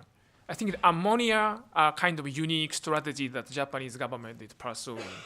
And hydrogen is also a very important element for the Japanese carbon neutral policy. And from 9 to 12, energy conservation for the conversion and in manufacturing industry sectors. And also the CCUS is also part of these strategies, which was mentioned in the Professor Edenhofer's presentations. So I wonder how many minutes I have. 2, good. So let me go to the GX ETS. So GX ETS has 3 phases. Phase 1, we are now under the voluntary schemes. But as I said, big corporations are all joining this voluntary scheme because to have access to the financial resources from the transition board, they must be part of this. So the METI is clever. They say it's voluntary, but it's not really. But from phase 2, which I am discussing with now with the METI, actually on the cabinet, is becoming mandatory. And here we are learning a lot from EU experience. We are studying a lot of detail of the EU ETS, how to set up the benchmark, etc. And right now, it seems that we are covering 300 to 400 farms, which will sum up to more than 50% of Japanese emissions, including power sectors and manufacturing sectors, including steel and cement, and airline industries. So that's kind of, I guess, ambitious for the first phase of ETS, but that's what we are discussing now. And phase 3, 2033, there will be an auction for sure. But I think we probably devised the phase 2 ETS in 2030 or so. But for now, we are working hard to design the ETS since 2026. And in addition, we have this GX surcharge. starting from 28. And I think this is a response to EU CBAM. So ETS starts from the free allowances. So basically, I mean, they don't have to pay much. But our discussion in the Japanese context is that our carbon pricing should be CBAM compatible. So GX surcharge, it will be a additional surcharge on the carbon emissions. So I believe this will be an exemption element for the EU CBAM.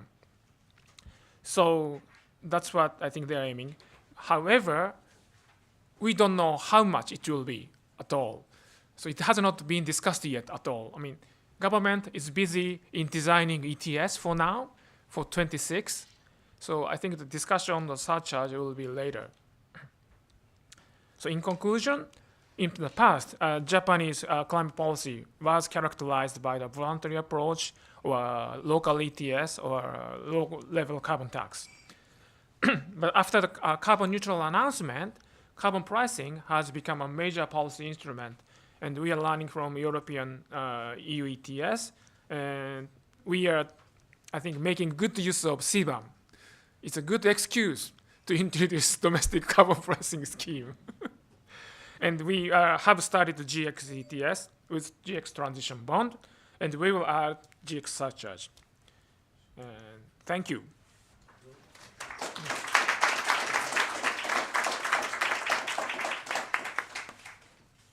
Thank you, Toshi. Almost on time, 1 minute more. You exceeded a little bit. All right, so I'm inviting the next speaker, Kathleen Schubert. All right, she's a professor at Paris School of Economics. That's the role I know of Kathleen, because I've been myself many times at the seminars there, because I also was on sabbatical in Paris recently. So Kathleen would be presenting a topic, sufficiency, substitute, or complements to price policies. Are we ready to go? Just a moment. Just technical issue. Thank you for the invitation. And before the technical issue is solved, I just want to tell you that I wanted to talk about something a bit different. It's not about CBAM. It's a slightly different perspective. So the point is that, as I explained in the first slides, climate policy is too slow.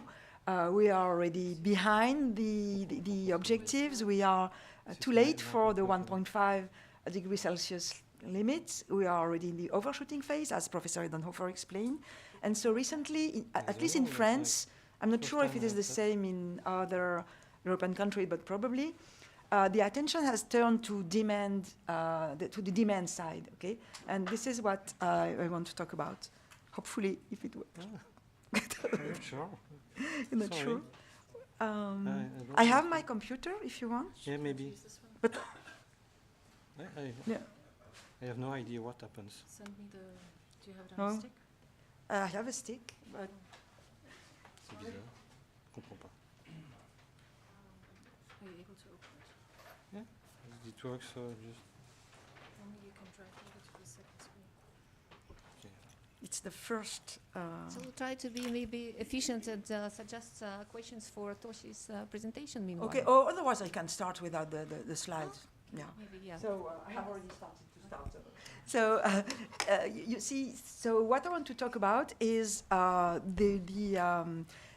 is voluntary demand reduction a viable option to tackle the fact that carbon pricing is favored only by economists. We economists find that carbon pricing is the good solution. It has a lot of good economic properties, but in fact people don't like it, okay? Households don't like it. And in particular in France, we have been particularly stricken by, it's the first one, on the top. Mettez-le dans l'ordre des dates. The dates. No, not the name. Yeah, it is the first one, this one.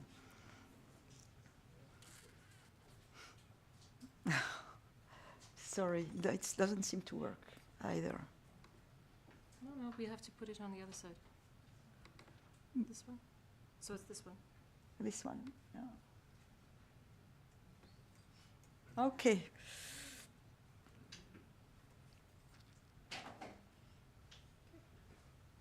Thank you. Yeah, okay, so so what I want to talk about is the problem of acceptability. So price policies, they are favored by economists, as you know, but only by economists. In France, we have had this big traumatism of the Yellow Vest protests, and so we are turning to this sufficiency issue. How can we, by voluntary demand reduction for carbon intensive goods, what is the potential of that?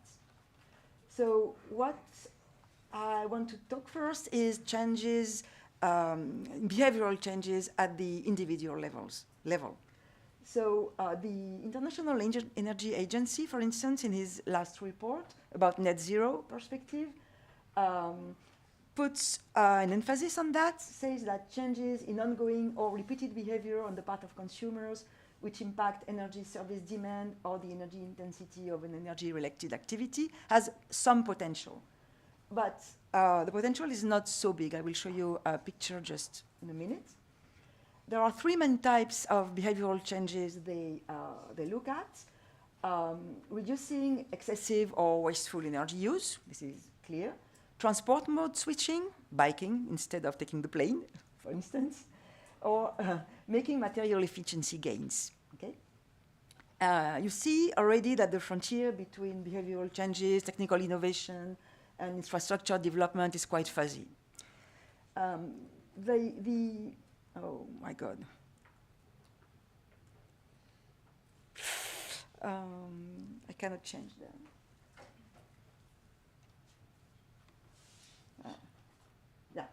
Yeah, the potential is not, for the International Energy Agency, the potential of behavioral changes is not huge. Okay, it's 8% of emission reduction that could be achieved through these behavioral changes. On the other hand, the IPCC puts a big emphasis on that. They have the three categories: avoid, shift, improve, and for them, the potential of that is something like 40 to 70% reduction of emissions by 2050. So between the two, you have a huge gap. And so it's not obvious to say something really informed. So first, from the modeling point of view, what is a behavioral change in, how can you model that? It's a taste shock, basically. It's a taste shock. And if you I don't have too much time, but if you look at the graph here, I have consumption of clean good on the horizontal axis, consumption of the dirty good on the vertical axis. I have the ISO utility function. I have the budget constraint line. And actually, a taste shock is a switch on the rotation of the ISO utility curve, while a carbon tax actually is a rotation of the budget constraint line. Okay, and so you see that the two you arrive at different points by one or the other of the stuff, and to achieve, it's interesting to see what is the potential of the two ways of achieving a given level of reduction of emissions. So we are working on that. I have a paper on that. I don't have time, but I think it's a nice way to frame the discussion. There are other types of taste shocks. For instance, a decrease of the preference for diversity. We like to have very big diversity of things. Think about ultra fast fashion, okay? But is it really a good idea to offer to the public such a wide range of things when you remember that CO2 emissions by fashion industry is the same as carbon emissions by aviation? Maybe not, okay? Other types of taste shock, increase of the preference for leisure. You like leisure more, you work less, you earn less, you consume less. Maybe it can help as well. Or changes in the composition of the labor supply. You don't want to work in fossil-intensive industries, for instance, etc., etc. So these are taste shocks. The point is, how does it happen? How do you trigger these behavioral changes? And this is when it becomes really difficult.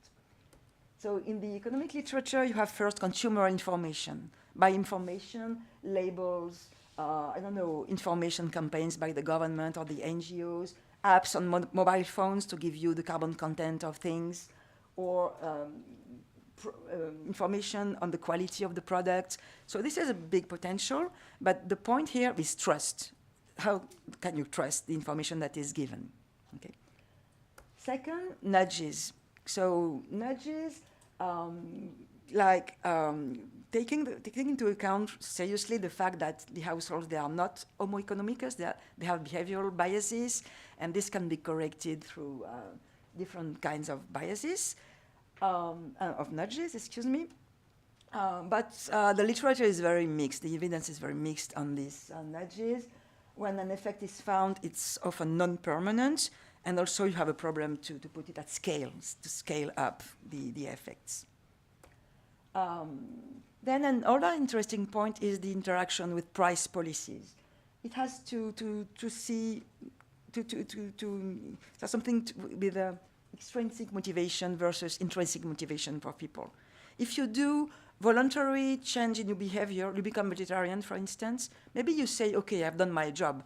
I'm not going to accept carbon pricing because it's enough, okay? So this is also a very important and interesting point that the literature addresses, but also evidence is mixed. I speed up a bit, excuse me. You have also the habits. Habits is very important. Your consumption behavior is very much shaped by what you did, how you behaved in when you were a kid, basically. Okay, this is a scaring effect. So this is very important. So maybe disrupting habits could be a good way of promoting behavioral changes, or maybe we just make count of the new generation, the young people. Okay, so, but here also the evidence is mixed. Younger generation are not so much cleaner than we are, unfortunately. Okay, so this is for behavioral changes. I want to say a word on the societal dimension. Of course, people are in a society. You are not an individual per se like that. And if we want people to adopt sufficient behavior, you must have a social context that gives them the means to do that. Okay. In particular, infrastructure. If you want people to cycle and there is no infrastructure, no cycling lines, it's not going to work. So infrastructures, the provision of climate-friendly infrastructures, it also applies to to price policies, of course. Social norms, how do you change social norms? Actually, nobody knows. So there is the role of cultural transmission, probably also public policy can do something, social learning, peer effects, the role of media, social influencers, and to finish on that, there is this tricky things of contradictory injunctions. We live in a world in societies where consumption is very highly valued, okay? And we ask people to become sufficient. It's a bit difficult. Then maybe the last point of the effort sharing. Should everyone adopt a more sober or sufficient behavior? Of course, for those people who don't have enough to live, it's impossible to ask that for them. So we have to think about what is too much, what is decent, what is enough. And so this is opening the door to endless discussions. And okay, I just want to open the door. I'm not going to give you any. Okay. Okay. No. Yeah, just a last slide to show you that emissions are very, very unevenly distributed among the population. The richest, the top 1% earner, you see the red line on the graph on the left, emits far, far much less than the rest of the people in the world. And so this question of the effort sharing and who should adopt a more sufficient behavior is, of course, really pregnant, important. Okay, so how much time? It's over almost? Oh. Like, 2 minutes. So just to give you a conclusion, my view on that, in the end, is that asking people to adopt voluntarily change their consumption behavior cannot be a substitute to ambitious climate policies, but it can be a complement. And even though in some circumstances price policies can crowd out voluntary behavior, but it can be a complement. But what I think is that it has to take place into a social context of inequality reduction, okay? And so what is probably the best avenue for the future is a policy mix between a carbon tax with the revenues redistributed to alleviate the weight for the most vulnerable or the poorest people in the society, to make it progressive. A society valuing efficiency, so a change of social norms, a change of values, that of course is very difficult to make it happen. Enough investment in infrastructure to provide people the means to change their behaviors, and also probably regulations targeting conspicuous carbon-intensive consumptions. Okay, and so I want to stop with that, and thank you very much.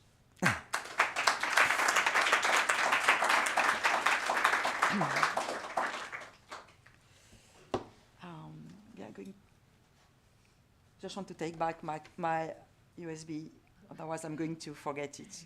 Okay, now later. I'll remind you. Yeah, thank you.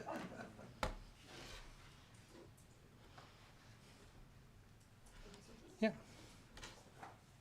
So then I am inviting our third speaker, Vicente Hurtado, who is head of the unit of the European Commission responsible for the Green Border Adjustment Mechanism and energy taxation. I think we are going to have a more nuanced presentation about CBAM, which we already started. So I would like to invite our speaker to begin. And thank you. Thank you very much. Good morning, everyone, and konnichiwa. That's all I can say in Japanese. With 2 more words. It's always a pleasure being here among the academics. I mean, I'm not an academic, so I feel like a bit like an intruder. But of course, one day I was sitting at the university, learning about carbon pricing, about carbon taxes, about economics. So it's always a pleasure listening to the guys who are working in these areas and who can understand, of course, these things. I'm not going to explain the EU ETS. I suppose that you are already masters and good connoisseurs of the subject. I will not explain because I don't have the time to go into the details with the CBAM.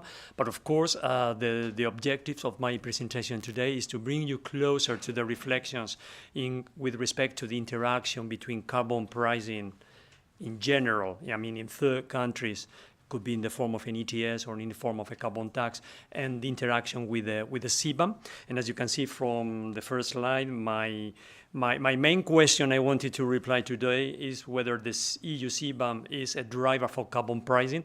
But I'm afraid that Professor Arimura was a spoiler, as my daughters would say. He already said that all the reflections in Japan, of course, are being also motivated by the announcements of a CBAM, and that's of course a great pleasure for us. I mean, I don't want to look pretentious, but it's true that we can see that since we announced the CBAM, the EU CBAM, there has been a lot of interest around the world in terms of how we'll interact with their carbon pricing. We're enhancing also their existing carbon pricings, and more important, as Professor Arimura was saying before, and the main question is, how our carbon pricing will be recognized and will be deducted from the carbon border adjustment. What I can say is that, of course, we believe in carbon pricing. Professor Schubert before said that nobody likes paying carbon pricing. Nobody likes paying taxes. I mean, I work for TaxSud. I can tell you that I don't like paying taxes. But also, as the main economist, we also believe in pricing externalities in particular.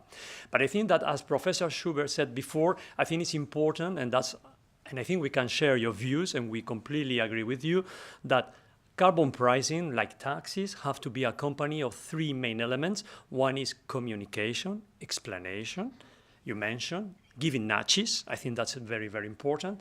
The second element, of course, is give alternatives. If you introduce a tax, you introduce a carbon pricing on coal, but there are no alternatives to shift technology.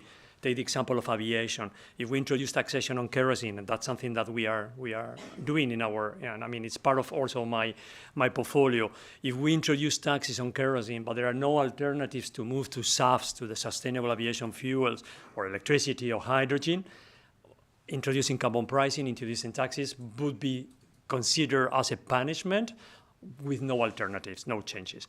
And the third important element, also Professor Schubert said before, is of course fairness, distribution effects, and of course recycle the revenues. I think it's important, and that's not always so obvious and so easy, because very often the taxes are accrued to the budget of the national governments, but it's very important that taxpayers can see that there is a fairness in the system, that the revenues are recycled to support the most vulnerable stakeholders, could be industry, but could be also citizens, and that they are accompanied in the green transition.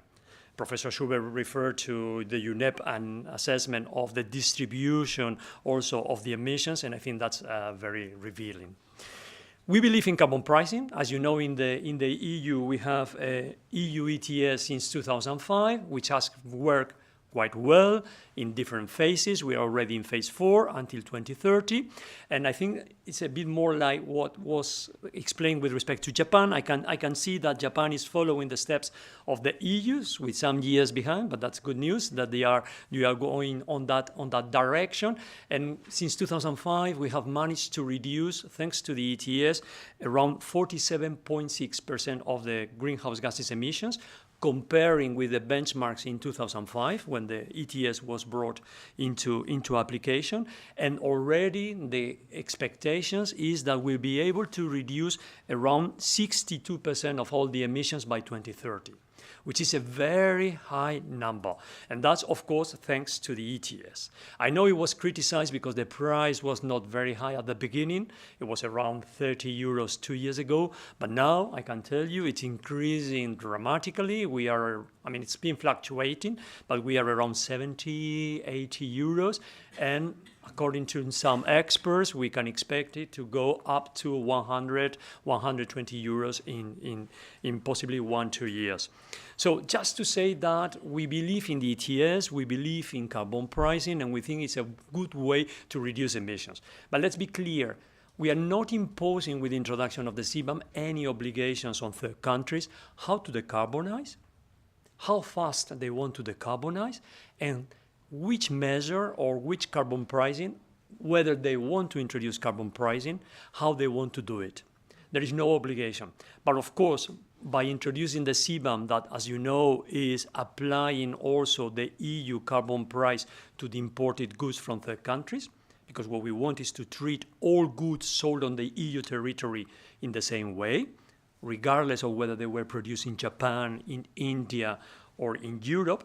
But by doing this, we are giving, of course, a strong incentive. And what we want to avoid is that those countries which are introducing, or jurisdictions, because sometimes it's at regional level, we saw that in the case of Japan.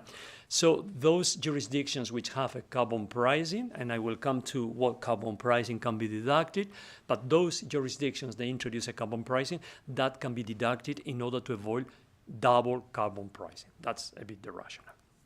The problem, and this is why we introduced the carbon pricing, is that not all countries around the world or jurisdictions around the world have the same level of ambition. We have the Paris Agreement. COP30 in Belém next year will be an important moment because there will be the review national determined contributions. You know, the COP29, which finished last week, was more on financing. That's an important element. I mean, I will not refer to that, but that's, of course, a very important element because we have to finance the transition. We have to help with this transition. But the thing is that the fact that there are different levels of ambitions, of course, bring or may bring what we call the risk of carbon leakage.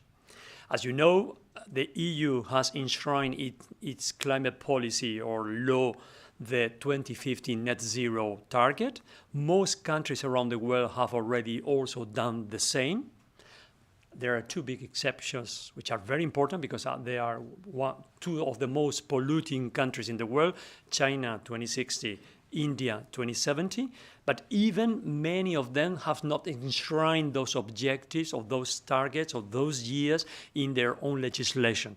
So there might still be hiccups or questions, hesitations, whether this will be respected or not. And let's not forget that the US will have a new chief that may change things as well in the US. Hopefully, hopefully not. I'm an optimistic by nature. Well, the thing is that the CBAM tries to look at this and tries to respond to this. In an ideal world, we will all have the same policies or similar policies, or at least the same level of ambition, and therefore there will not be a need for this. We know that there are a lot of initiatives at international level, like the OECD, the Climate Club, which is promoted by Germany, that want to bring all countries into a forum to discuss methodologies, benchmarks, and to put together also options and policies for reducing emissions. The OECD published, and I think Asia later on she will refer to that, a report on effective carbon tax rates. I found something very interesting. The report is very interesting, Asia, but I found something very interesting, which is a different way of measuring the risk of carbon leakage, which is by comparing the carbon rate, the carbon price rate of on the basis of the production in one country. For example, in the case of the EU, it could be the EU ETS price, comparing this carbon price with the effective carbon price based on the consumption of the goods in that country. And you will see that if you take the case of the EU, the carbon tax rate based on production, it's very high, around 80 euros, although the effective is lower, okay? We can discuss about that. But if you look at the consumption, at the goods consumed in the EU, the carbon tax rate is much, much lower.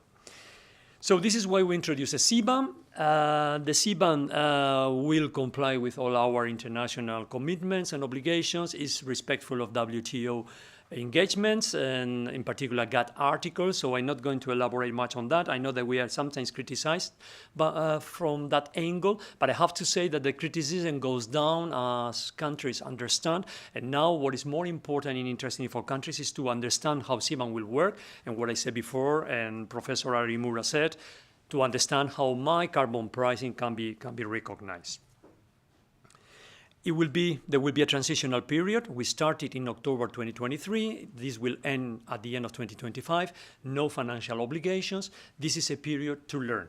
We are learning. The Commission is learning about how you measure emissions around the world, so methodologies. We are also learning about the impacts. We will be analyzing next year in 2025, for example, the impact on developing countries and in particular on LDCs, but we will also be analyzing the system, the governance system of the CBAM, less important for you, but more important, possibly the extension of the CBAM to other sectors which are also at risk of carbon leakage. I think that what is important also to mention is that from 2026, we will introduce financial obligations. So importers of the CBAM goods, that as you know are 6 sectors for the moment, basically the most emitting sectors like steel, iron, steel, aluminum, also cement, fertilizers, less hydrogen and electricity, because I'm not saying that they are less polluting, but because we are not importing so many goods, but we can expect to import more and more in the future. So from 26, the importers of those goods in the EU, they will have to buy CBAM certificates. similarly like the EU ETS installations are buying ETS certificates, and then 1 year after they will have to be surrendered. The certificates will be based on the carbon emission intensity of the imported goods. For those who have real problems with monitoring emissions, there will be default values per country and per good, so they can always rely on those default values that we will be publishing next year. And then, of course, the carbon price will be the same that we pay, or the EU installations are paying every week in the auctioning under the EU ETS. So the system looks simple. It's more difficult because, as you know, always the devil is in the details. But the idea is that we try to mirror the ETS as much as possible. Carbon pricing is expanding. I think that now, if my counting is correct, we have like 83 jurisdictions around the world which have already introduced a carbon pricing. And that's increasing a lot in the last year. So we didn't get to the 83 gradually. I mean, it was basically in the last years. Normally in the form of an ETS, like the EU ETS, and Professor Imura was explaining also the system in Japan, which will be a sort of combination. As he explained, but also carbon taxes. I have to say that an ETS fits well with large markets where you have large number of emitters, and then a cap and trade system may work, but it's also more difficult for small countries, and also takes more time to apply, to make it operational, and also you don't have many players. It's difficult also to have a good market, a good functioning market. My colleagues in DG Clima have launched a new task force on carbon pricing where they are supporting initiatives around the world. I know that they are in contact with Japan, with India, with many countries which are interested in learning from the experience of the EU, ETS, but also carbon taxes, because many member states have also additional carbon taxes. Although we don't have an EU carbon tax, we have the EU ETS, a cap and trade system, but they are helping. My colleagues in DG Clima, and we also support them, they are helping also with the introduction of those. As you know, these are the compliance markets. On top of that, of course, now the question comes, what happens with the voluntary carbon markets, with the offsets, with the removals? That's a conversation which is taking place. There was a great breakthrough in Baku last week with Article 6.4 of the Paris Agreement. I will also refer to that at the very end. So that's the positive story, which combined with what I'm going to say now, I think that gives us some sort of optimism and hope. If you look at the graph, we have nearly double in the last 5 years the coverage of greenhouse gases emissions around the world with carbon pricing in one way or another. We are at the level of 25% or around 23%.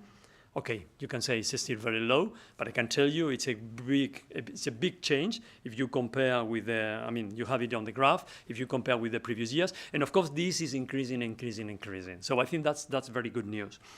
Of course, that's far from the 60% objective of the Canadian Global Carbon Pricing Challenge that the EU has subscribed. And as I said before, we are already covering 60 or nearly 60%. We are covering more than 60% of the total emissions in the EU. But of course, the ambition is to continue working together, and we see the CBAM as a driver also for this introduction. There is of course, in every coin, there are two sides. The other side is that only 1% of those greenhouse gases emissions covered by carbon pricing are priced at the right price.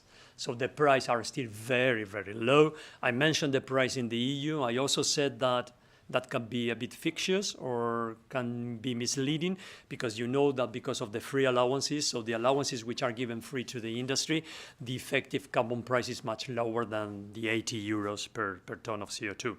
But again, those free allowances are being phased out very quickly, and in particular for the CBAM sectors. By 2034, there won't be any more free allowances, so the ETS price will be the full ETS price.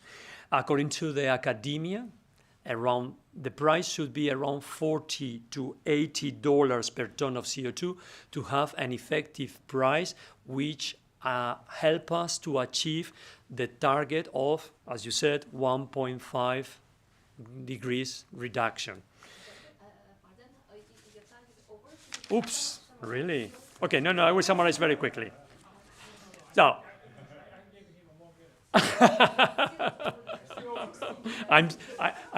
this is the compensation for your spoiling, no? Thank you. No, I can be very fast. Just to say that, as I said before, the carbon price paid in third countries will be deducted. We have a definition of carbon price in our CBAM regulation. We are working on this definition, but just to be clear, we are covering compliance markets, not voluntary carbon markets. The carbon price has to be effective. It means that it cannot be, I mean, if there are free allowances or other type of reductions, of course, we have to take them into account, as we will do also for the imported goods. If we give free allowances to our industry, that will also be recognized for the imported goods, and no rebatements, no reimbursements on that carbon pricing. Now we are working on the implementing act that will be adopted from now, I mean, before the end of 2025, where we are working on some specificities, how you translate the carbon price into a number of CBAM certificates, how can you assign a carbon price paid at the level of a firm or an installation into the goods that you are importing, who has to certify the carbon price, what is the documentation that has to be provided. I mean, don't ask me, because we are working on that. We know your concerns. We are very much in contact with the METI, by the way, not so much with the Ministry of Environment, but now the METI is really the motor for these discussions in Japan. And also we have launched a study to help us with that. And we are particularly looking at some important carbon pricing systems around the world. And of course, one of them is the Japanese system. So this is what we are doing. These are the challenges, the technical challenges. But there is another challenge that is not on the slide and that I prefer to comment orally, which is what I said before about Article 6 of the Paris Agreement. And that's like the elephant in the room. And we get the question very often. Take the example of Africa, and I have all my sympathy with the African countries. They don't contribute so much, not only historically, but also now to the emissions. But at the same time, they are a great reserve for removals, for absorptions of emissions. In the Commission, we are aware that in order to achieve our target in 2050, we don't only have to look at abatement, and then we can discuss about sectors which are harder to abate and those sectors which are less harder to abate, but we also have to take into account removals. You know, CCS, CCU, but also direct air capture, I mean, BUBs, BBEX, BCCS, thank you. I mean, all these type of technologies, we know. There is a reflection. I mean, we are reflecting on that, but of course that has to go hand in hand also with the reflections on the EU ETS. There will be a review of the EU ETS in 2026, possibly by the middle of 2026. As you know, the Commission came very recently with certification for removals. So there will be a reflection about that. I think that the reflection also on the CBAM will have to go hand in hand with the review of the EU ETS. I'm not saying yes, I'm not saying no. We are reflecting on that. We really welcome the agreement reached in Baku on Article 6.4 on the expansion of the voluntary carbon markets. Our main concern is always transparency, regulation of those carbon markets, but we are fully aware, of course, of the importance of those carbon markets. I mentioned Africa, but it's also for other regions around the world. Take the example of Brazil, or take the example of other countries. I will just finalize, and thank you very much for the extra time.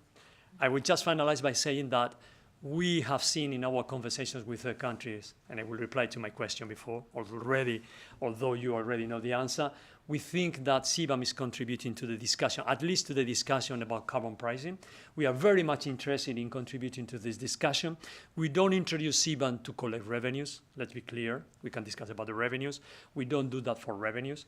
We want to contribute, because the CBAM is an environmental measure. We want to contribute to decarbonize around the world, and I hope we will manage to achieve that target.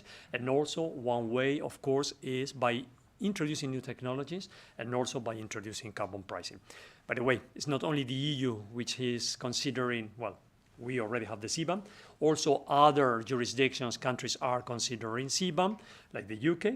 They announced for 2027, but also Australia is in the middle of a consultation. They have elections next year. We will see after the elections. US may come with their measure for sure, but also other countries, for example, academia in South Korea, we heard last week. I mean, they are pushing also for the introduction of CBAM.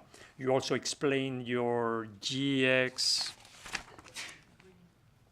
surcharge as a sort of CBAM, okay? So, I mean, we will need also to reflect, and that will be another conversation, of course, about what happens with all these systems, how we make them work together, how we reduce the administrative burden. By the way, this is also what is focusing our attention now, how we can reduce the administrative burden with the implementation of CBAM. And sorry for being so long, but I could speak for hours, but I think that for the moment it's sufficient, and I can take some questions later on. Thank you very much for your attention.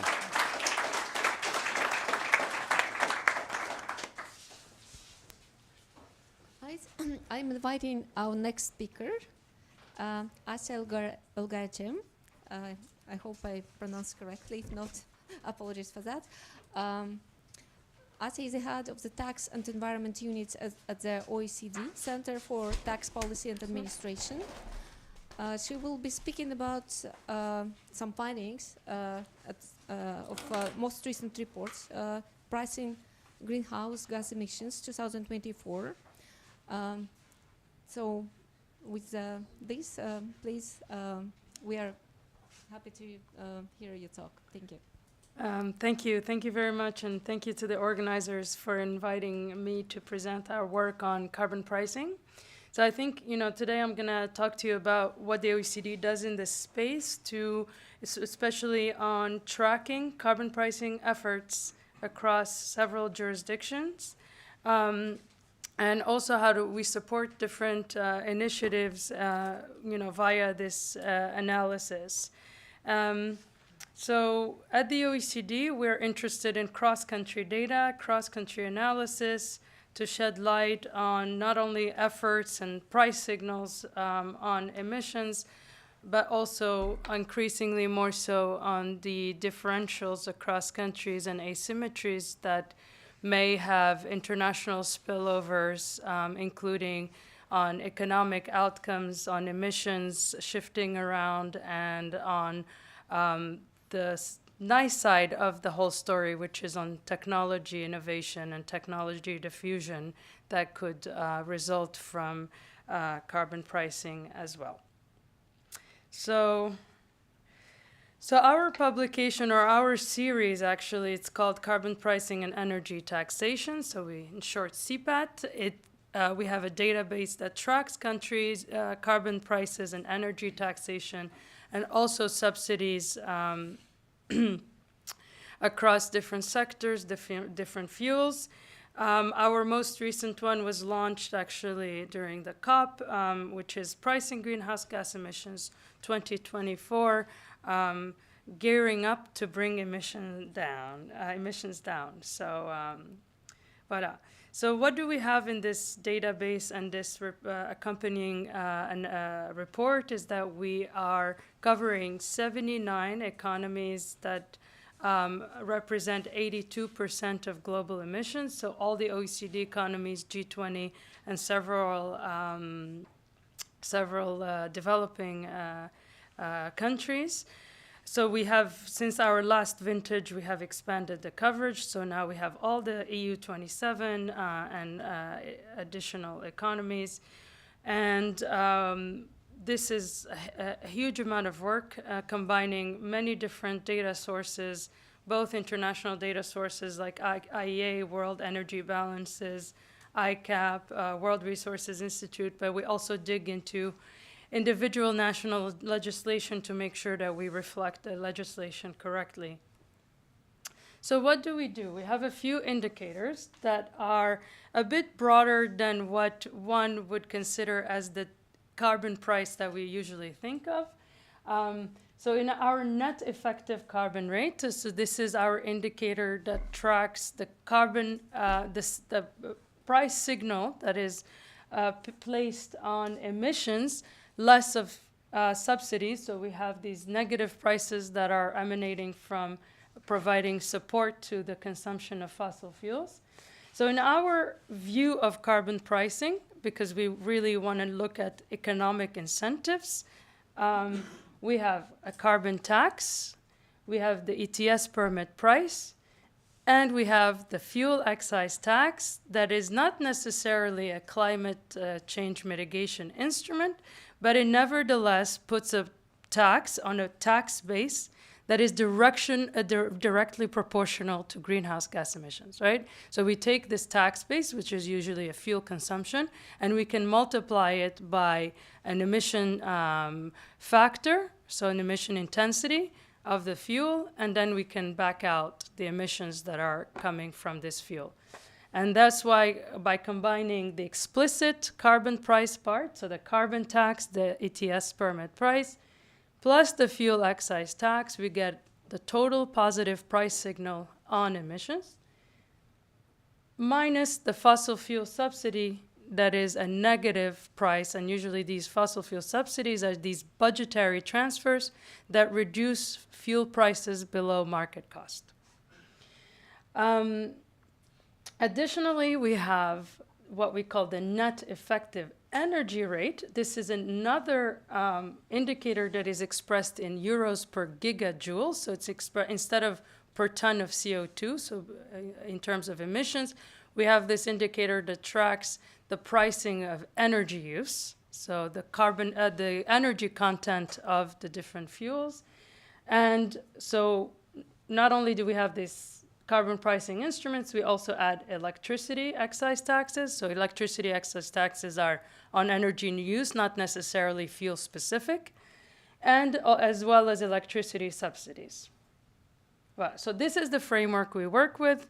When it comes to things like CBAM, maybe the scope of the carbon price is narrower than what we consider. But our idea really of including this fuel excise tax is that you see in many countries, a carbon tax is usually a top-up on a fuel excise tax. So it's administered through a fuel excise tax system. So effectively, conceptually, they function the same way. One way to really maybe somehow adjust to the CBAM legislation is to say maybe we can relabel part of the fuel excise tax as a carbon tax and do it as that. And it's a simple way to do it. Of course, fuel excise taxes or carbon taxes that are administered as a fuel excise tax, you'll say, price fuel consumption, which means that they don't price process emissions. And process emissions are usually a big component in some production processes. So, voilà. So, coverage may not be complete, but, these are details and happy to. But all of this to say is that we have this broad perspective on carbon pricing, and we have a time series. So, periodically we track energy, so carbon pricing in 6 sectors, as well as non-energy use greenhouse gas emissions, so everything from process emissions as well as emissions from agriculture, for instance, from cattle and soil, a follow sector. Well, so what happens in the data? What do we have? So this report looks at 2021 and 2023. So what happened? We saw that the coverage of emissions between these 2 years has been steady, so it hasn't changed much. So it's stuck at 42%. So this is higher than what has been showed before, again, because we include this fuel excise tax component. If we just look at the explicit carbon pricing part, we're at 27% coverage. And then 23 is from fuel excise taxes, and this is offset, so the 50% of positive carbon prices is offset by the subsidies part. But what we see is that coverage is going to perhaps increase in the future because there are all of these new expansions of existing systems. So there's the EU ETS 2 that is coming online, and a lot of jurisdictions considering new carbon pricing instruments, mostly through ETSs, and we can discuss why countries are choosing this ETS versus carbon tax, even though the ETS is a much more sophisticated instrument to put in place. But nevertheless, we see there is an impetus to implement this. Whether it's attributed to CBAM or not, we can discuss, but for sure, we see that we anticipate maybe a 7% increase between now and 5 years' time. On prices, so that was coverage. Now on prices. A lot of movements over the past couple of years. On the explicit pricing side, we see an increase, albeit modest. So despite the energy crisis, ETS permit prices have been resilient. So that's good news. But because of the energy crisis, a lot of support programs have been delivered through either the fuel excise tax system, so a lot of reductions in fuel excise taxes, or through price caps, regulated prices that bring the price of energy below cost recovery and therefore translating into a negative price. So we see that the energy crisis has weakened price signals on emissions, but what we see is that these explicit carbon prices have been resilient. How do countries price, or the different strategies for pricing carbon emissions across different jurisdictions? Here is a subset of countries. So these are G20 economies, but we cover much more than that. And you see that the use of these explicit carbon pricing varies across different jurisdictions, with the European countries and to a certain extent Korea and now Australia with their new safeguard mechanism reform use explicit carbon pricing to varying degrees, and and therefore introducing these asymmetries that we are discussing in the context of climate and trade. But the price signal for most countries emanates from these fuel excise taxes. And because we are looking at this period that covers the energy crisis, we see funky things in European countries that we haven't seen before. It's these negative carbon prices that come from regulated prices. This is usually a feature in, more of emerging economies that usually conduct social policy through lower prices, which, to a certain extent, it can make sense in the absence of social protection programs that are not in place or not robust enough to protect vulnerable households. But we saw that in the energy crisis, this was also done in an emergency way by European countries that are currently maybe phasing out these measures. But we see some of the tax measures are a bit more persistent and stubborn. And it's always, we need to be very cautious when we introduce tax reductions because it's very hard to reverse the trend. So this is what we see. And then we take our data and we try to figure out, if countries were to increase their ambition and implement higher carbon taxes, what would it mean for revenue raising? Because one of the advantages of carbon pricing measures is that they have revenue raising potential that could be, like we said, recycled to be used for distributional purposes, but also for investment purposes to accelerate investment in the transition, or for other budgetary reasons, for education, health, etc. So, and so we look at what happens when you phase out these fossil fuel subsidies, what happens when you phase out free allocations, which is a pervasive feature in ETS, in emission trading systems, and above that, if you price your emissions at a conservative value, which is 60 euros per ton of CO2.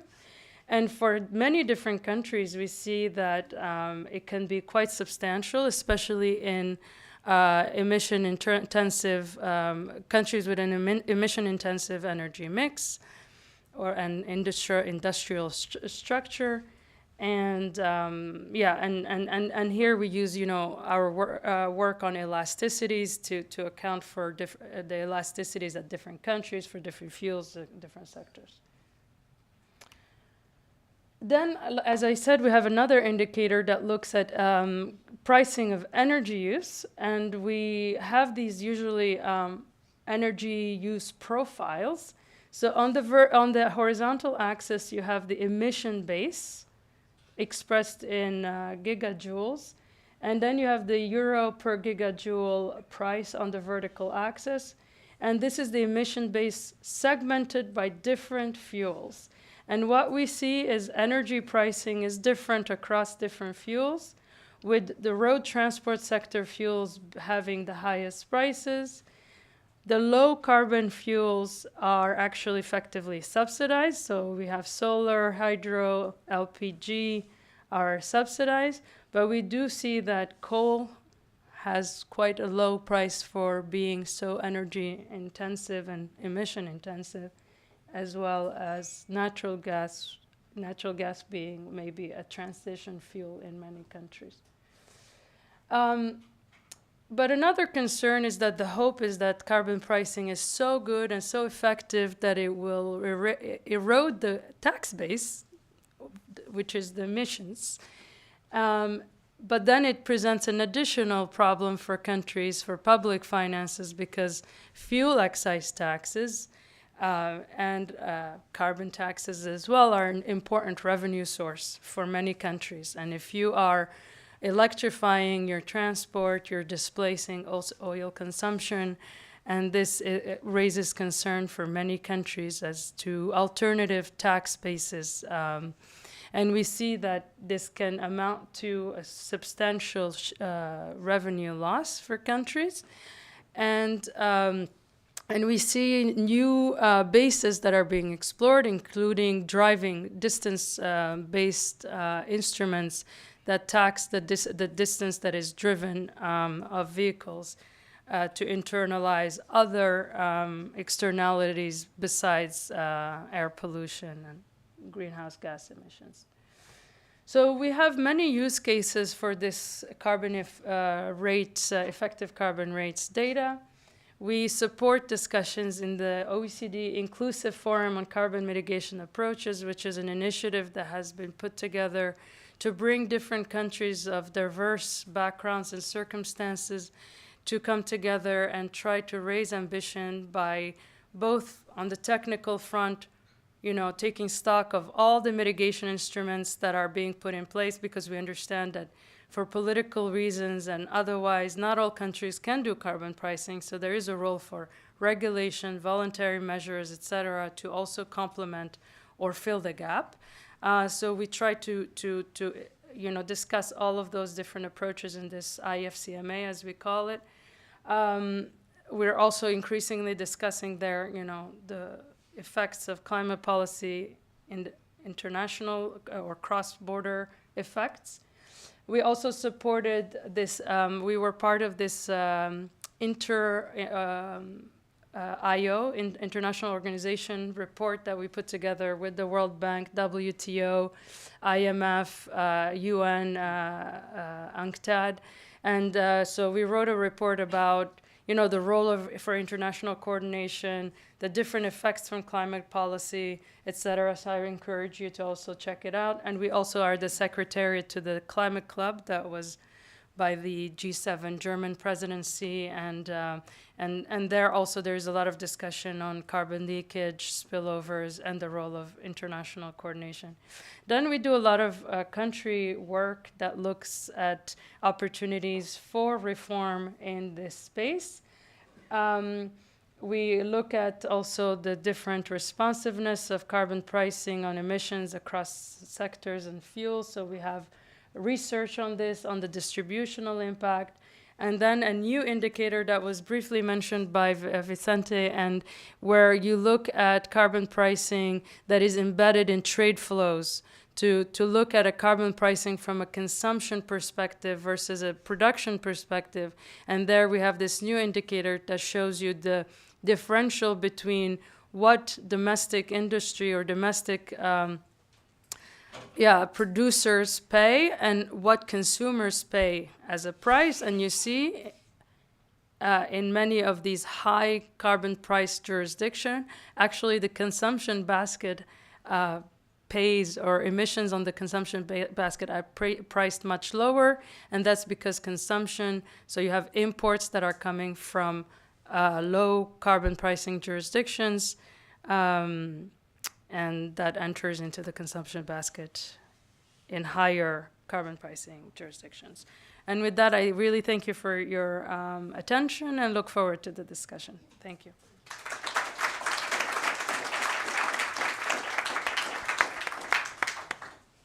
All right, so I'm ready to open our concluding talk by Kevin Verbelen, who is a senior expert, international trade and company lawyer at Agoria, the Association for Technology Inspired Companies in Belgium.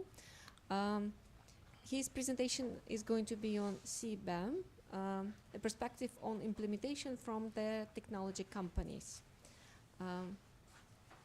So hopefully... I have the same problem that...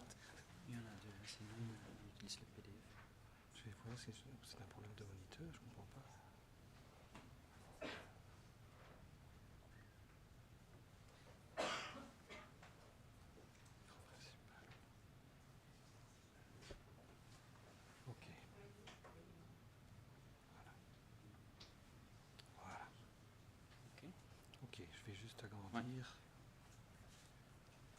Et voilà. Okay. We can almost say good afternoon, but we'll still say good morning to everybody, and thank you for being here with us. I have 14 minutes, so I'll try to stick within those 14 minutes as good as I can. So I'm here presenting a view of the technology companies, and to situate where we are, that basically means those who are using steel and aluminium and manufacturing something with that, and that is where you need to place us in this story.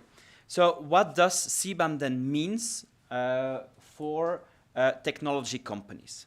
I'm bringing you the story the way it has been perceived by our companies, our members.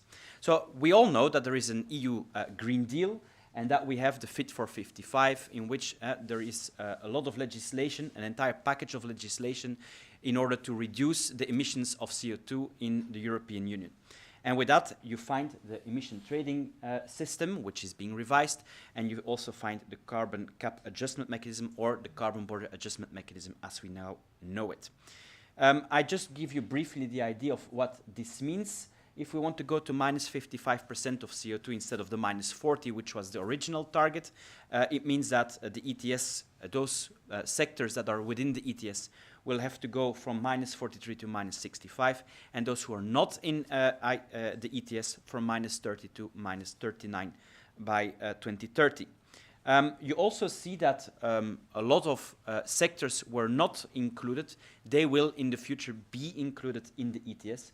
But the most important thing that we had to explain to our members is CBAM comes because of the revision of the ETS, in which the free allocation, which are the subsidies provided to those companies who emit a lot of CO2 during the manufacturing process, namely steel manufacturing, aluminium manufacturing, those free allocations will disappear gradually, as has been explained before by many of the speakers today. And so this ETS means that also the cap, the total amount of emissions, will reduce much faster. And that, as a consequence, the allocations that are being traded in the trading scheme will be reduced gradually as well.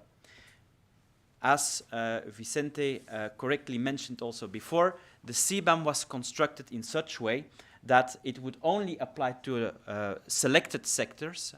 We start with that. It can be expanded afterwards, but we start with the most polluting, let's say, the most CO2 emitting sectors. We will not tax the product that is coming in. We're taxing the CO2 content of the products that are coming in.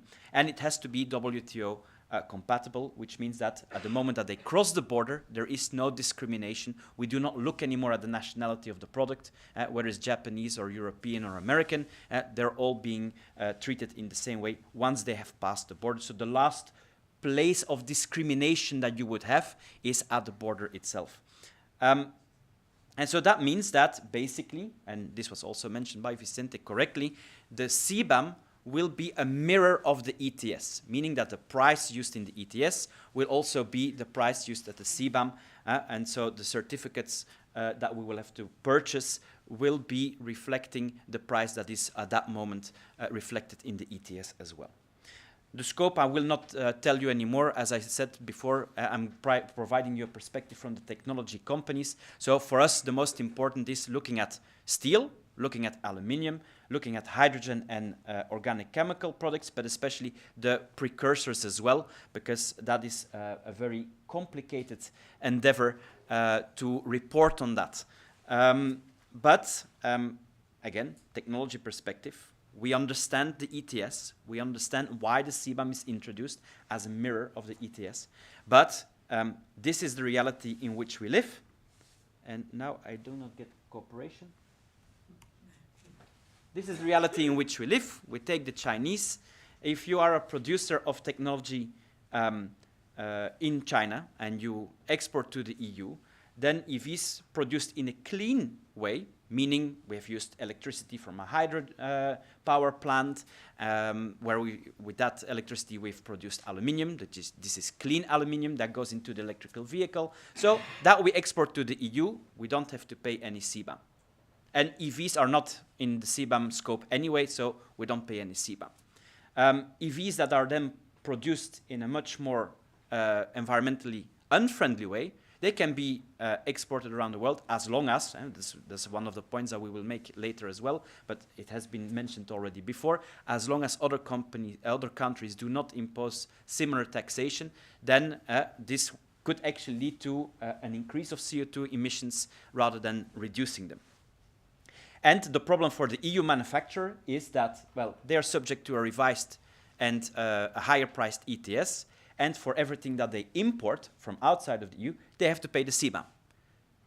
How are you competitive with your Chinese competitor in an American market? How are you competitive in the Japanese market, in the Brazilian market? Because you have to pay the ETS and the CBAM, and again, as long as the other countries do not follow the similar position, then it is very hard to remain competitive. And what does that mean? We at Agoria have tried to do an estimation based on a price that is, if it's not now, it was before. Again, there are fluctuations, but 90 euros per ton CO2 is not an unrealistic number. But basically, that brings us down to an electrical vehicle rolling off a plant here in the EU will become 2,000 euros more expensive per unit, and a heat pump will become 20 euros more expensive.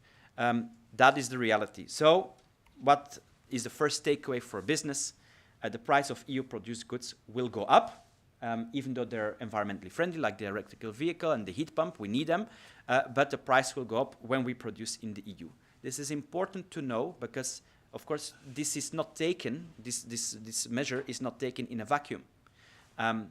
If you want low-carbon aluminium, one of the main producers of low-carbon and one of the main providers of low-carbon aluminium was Russia.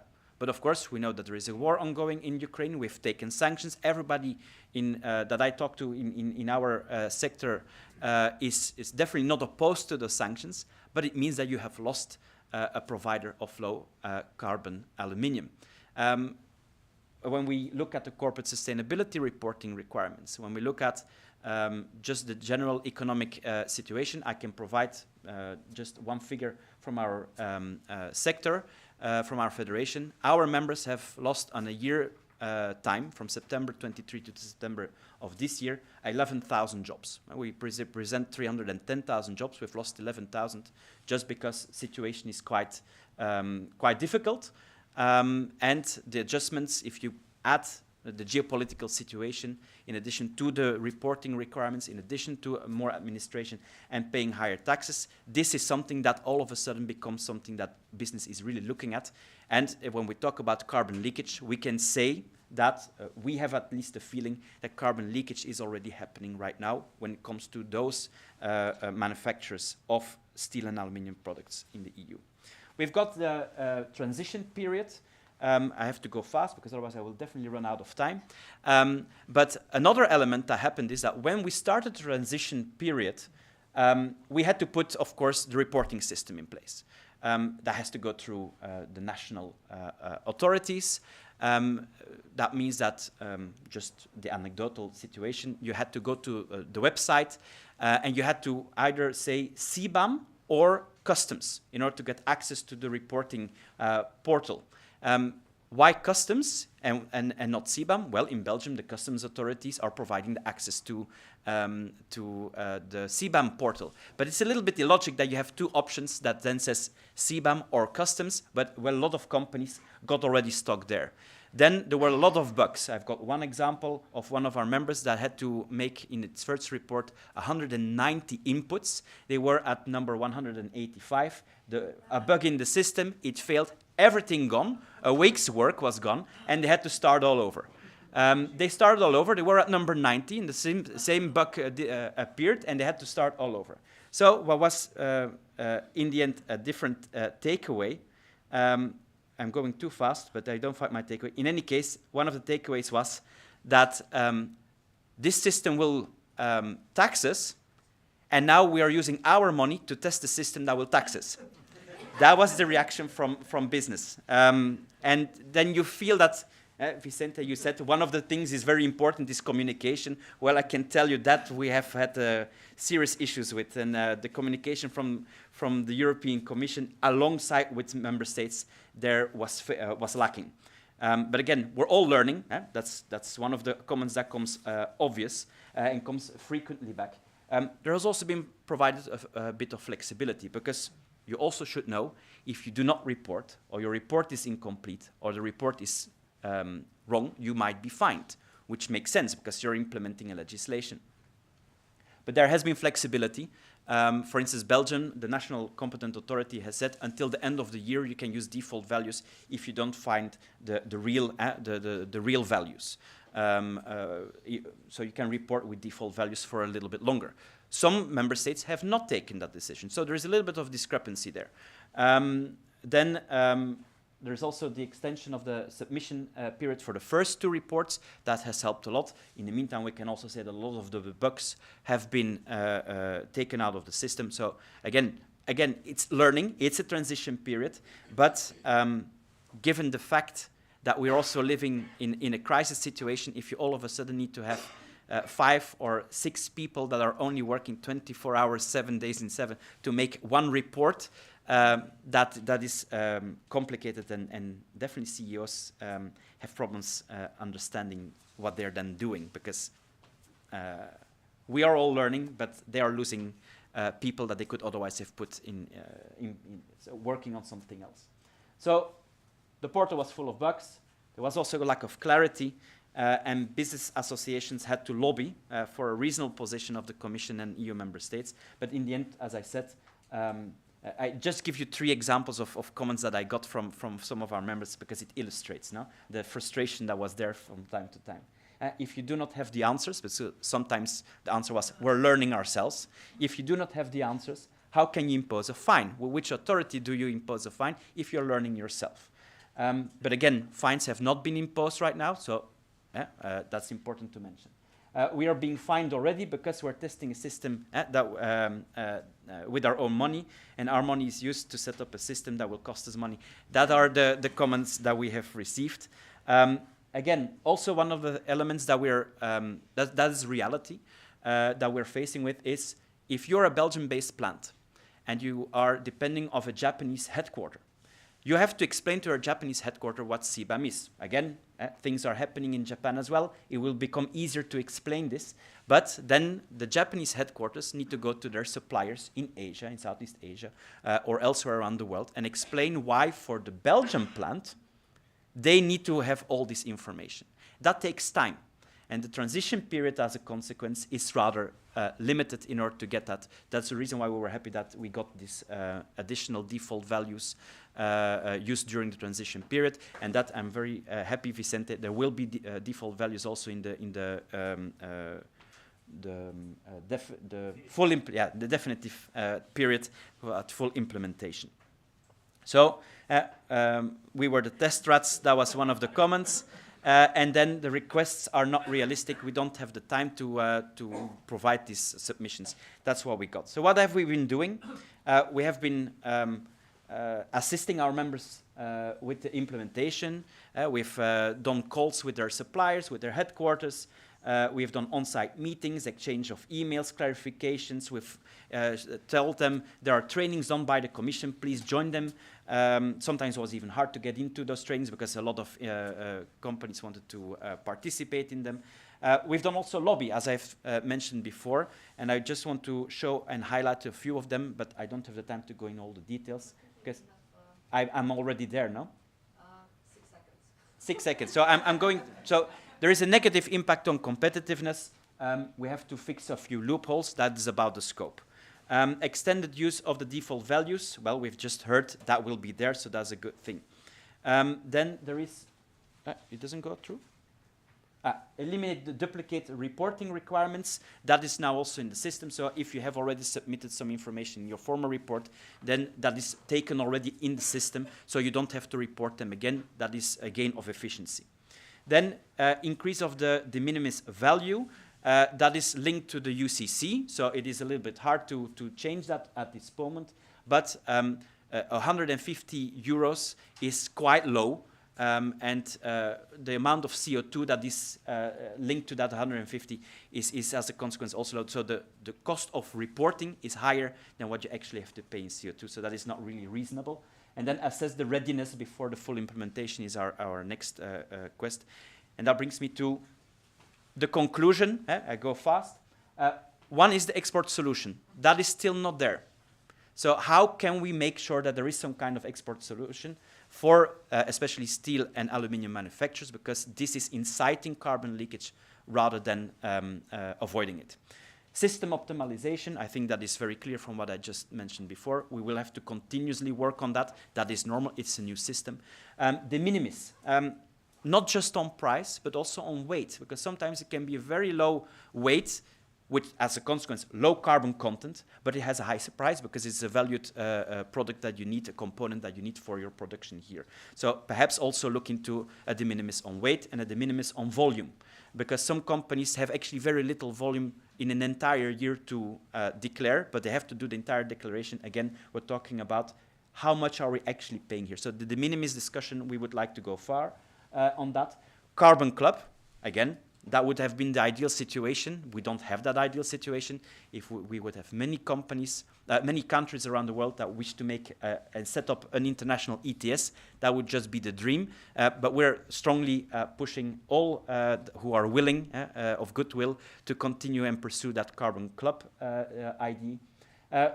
Waste export restrictions, because we also see that a lot of waste still exits the EU. Yeah, we have to go to full recycling. So how is it possible that the Commission has not taken a position yet on waste, whether we talk about steel and aluminium waste, but also black mass, what we call, for batteries? It still goes to OECD countries. We can still export them. Why are, if we want to set up battery production in the EU, why are we allowing that the waste, the recycling that we're doing is still leaving the EU? This is not possible. And then scope modifications, where there will be expansion, but also restrictions, especially in defense. You're linked to one supplier. If that supplier tells you, national security, I cannot give you any information about my production, well, I cannot report. So what do we do then? And you're stuck to the contract. So in defense, I think we have to look at exclusions, or perhaps also some simplifications, because they have the export controls, etc., etc. Again, I could also talk for sure an entire day about it, but I'm limiting myself here, but always happy to take some questions. Thank you.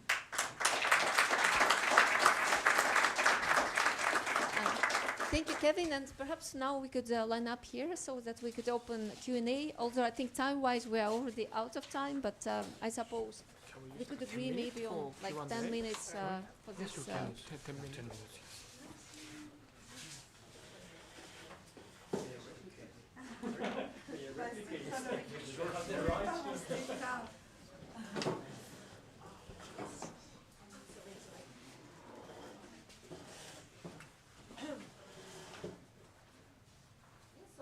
Opening the floor for the questions.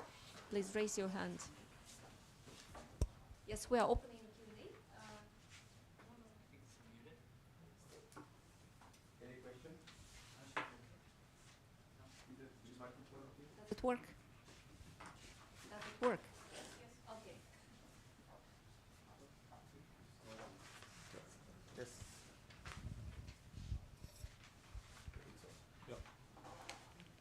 I just wanted to mention that I think people who have been following this topic, I mean carbon leakage, I think it's well known that the CBAM, I mean in the past it was called like a border carbon adjustment, and it's basically it's a set of like import tariff and export subsidy. Now EU CBAM somehow is only for the import tariff, so I totally see your argument, and but I don't know much about like the policy context on that aspect. So yeah, I'd like to know what's about like export subsidy side, and yeah, with respect to your concern. And thank you. I think to me. Before coming to your, does it work? Does it work? Yes? No. Sometimes yes, sometimes no. So now? Yes. Now, yes? Yes? Okay, good, great. Before I reply to your question, I would like to have the opportunity to say a few words about what... okay. So first of all, as I said before, the CBAM has a transitional period, which is a period for learning. For learning on our side, of course, to learn how to put the system into place, because it's a new system, of course, different from the custom system, for good reasons, different also how the ETS works, and we knew that we would need time in order to make sure that it works, and in order to make sure that we come with a robust system from 2026. It's also a period for learning for everyone, also for importers in the EU. We understand that many importers do not know how to comply with CBAM. This is where we have done, and I think we have done a job to try to promote the awareness of the CBAM, but there is still work to be done from now until the end of 2025. I completely agree with that. As you said, there are there are penalties in the system. We are not applying penalties because we see the transitional period where there are no financial obligations as a period for everyone to learn. But also for exporters, because they are the ones who have to provide the data. And one of the main complaints of the industry in Europe or the importers in Europe is that we don't get the data. You refer to the possibility to extend the use of the default values with no penalties. Actually, it was until July. From October, they are expected to use them. Well, we agree with the national competent authorities of the member states, and I hope they all apply the same rules, not only Belgium different from another member state, but that's something we can look at, of course, is that if you are unable to get the data, you can continue using the default values. Just explain why you don't get the data. But one evidence which is interesting from the reporting periods is that we have realized, and I mentioned before the importance of simplifications, we have realized that there is a big concentration of the importations of the CBAM goods in a small number of importers or a small number of producers. Just to give you a data, if we look at the number of importers, like around 15% of the importers concentrate more than 90% of the CO2 content of all the CBAM goods imported into the EU, and also in terms of volume. And I completely agree with you. We don't have to look at value, we have to look at volume and at CO2 emissions, and that's something we are doing. That means that we can simplify enormously the system, or we can simplify, or we can save the lives of many importers, many producers, and also for the Commission, and also for the national competent authorities, if we really target on the big polluters around the world. And that's something that we are analyzing. We were waiting for the new Commission to take decisions. You know that there will be a new Commission in place on the 1st of December, but we want to discuss this with the new Commissioner on the first day he takes office. And that's something, of course, that we want to discuss and we want to do in 2025. What I can already anticipate is there will be amendments to the CBAM regulation in order to simplify, many processes, but in particular the question of the number of importers or the importers who are obliged to comply. You mentioned an annual threshold. That's one of the ideas that we are, of course, discussing internally. We have made an effort in order to simplify, or we are going to do an effort to simplify the system, also to improve the registry. We know that in the first quarter, so in January 2024, we have some problems with the registry. Some NCAs, national competent authorities, opened the registry very late. One member state opened only on the 28th of January, so very late. But of course, let's be patient. We are being patient. We understand. We need to learn. We need to improve the registry. We are working on a new registry for the definitive period, and that registry will be open at the very beginning of next year, hopefully on the 1st of January, but we are still discussing with member states. But the idea is that already at the beginning of January, we will open the new registry. By the way, exporters in third countries will have access to the new registry, in particular for confidential data, because that has been a complaint from companies in Japan, in Korea, in India, who do not want to share confidential data with importers in the EU. And also we will open the module for the registration of the CBAM declarants of the importers in the EU, because this is necessary for the definitive period. There is no obligation for registration now, but there will be an obligation from 2026. We will have a review, and I come to your question. I don't forget your question, and that's a point that has been raised by you. We will analyze, before the end of the transitional period, a number of elements. Scope extension, governance, I mentioned that before, but of course the question of exports. There is no export measure in CBAM. So far, the risk of carbon leakage has been dealt with the free allowances in the system. As you know, the free allowances will be gone by 2034, not in a gradual way, very slowly at the beginning, but faster from 2030 for the CBAM sectors. So now we were compelled by the Parliament and the Council to make a review of the impact on exports every 2 years from 2027. But our Commissioner Hoekstra, if you follow the hearings in the Parliament, he already announced that we will anticipate this review to 2025. So we will analyze that. We are analyzing that. We are analyzing the impact on downstream goods. You gave the example of electric vehicles or heat pumps. I have to say that I'm very shocked with the numbers you gave of the impact on electric vehicles, but I mean, we can discuss in bilateral. I think that, for example, you didn't take into account the possibilities for in-world processing. So if you are importing, for example, steel from Japan, and you have to pay CBAM. If you incorporate the steel into a car which will be exported to a third country, you don't need to pay CBAM. So that's already something. It's the same that happens with customs duties or with VAT, for example. But the question is that we will be analyzing, of course, the impact on exports, on downstream goods, but also on the extension to other sectors and precursors. And that will be part, of course, of this analysis, this review in 2025. What will be the decisions? I cannot say, because I don't know. I mean, we need to analyze first the impact. That's very important. To be honest, I don't think there will be a big impact in 2026 because the CBAM will be also very small in 2026 because of the free allowances. The impact can be felt more from 2030. But okay, all depend also on what will be the carbon intensity in other countries, whether they introduce carbon pricing or not, what will be the carbon price in the EU. I mean, there are many incognitas, and just to be being transparent with you, I think it's difficult now to say what will be the impact. But okay, we will do an analysis. We will think about alternatives. The industry is pushing, for example, for keeping free allowances for a longer period, or at least linked to the exports of goods. There could be ideas about creating a new fund for the CBAM sectors beyond the Innovation Fund or the Modernization Fund. I mean, there might be other ideas how to support the decarbonization of the EU industry. But whatever we propose, let's not forget, it has to be WTO compliant, and that's important. And at the same time, of course, CBAM has to be effective. So we will be analyzing this. We are aware of all these concerns. What I can tell you is that, of course, we will look at them. Other questions to our speakers?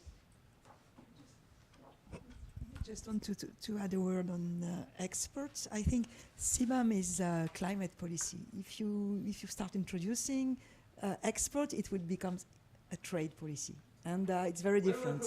It becomes very different.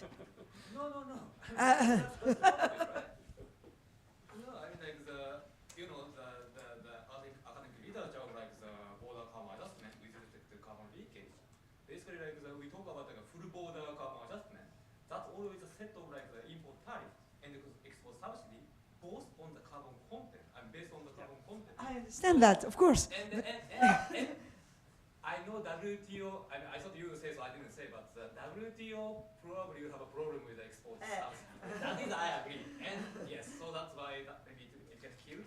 Nevertheless, yeah, anyway. No, I mean. Excuse me,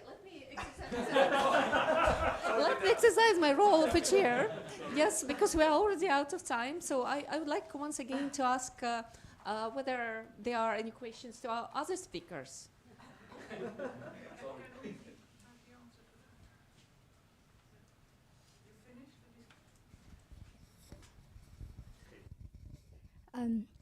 First of all, I would like to thank you very much for this intensive learning session. I feel like the world's climate change policy are squeezed in this session. I'm listening to you. I understand that we are trying to reconcile the cost of decarbonization with all of these environment goals. And I also recall Northam Williams saying that aiming for 1.5 Celsius degree in a short term, as a short span of time is very costly. And we already understand that it is almost unrealistic.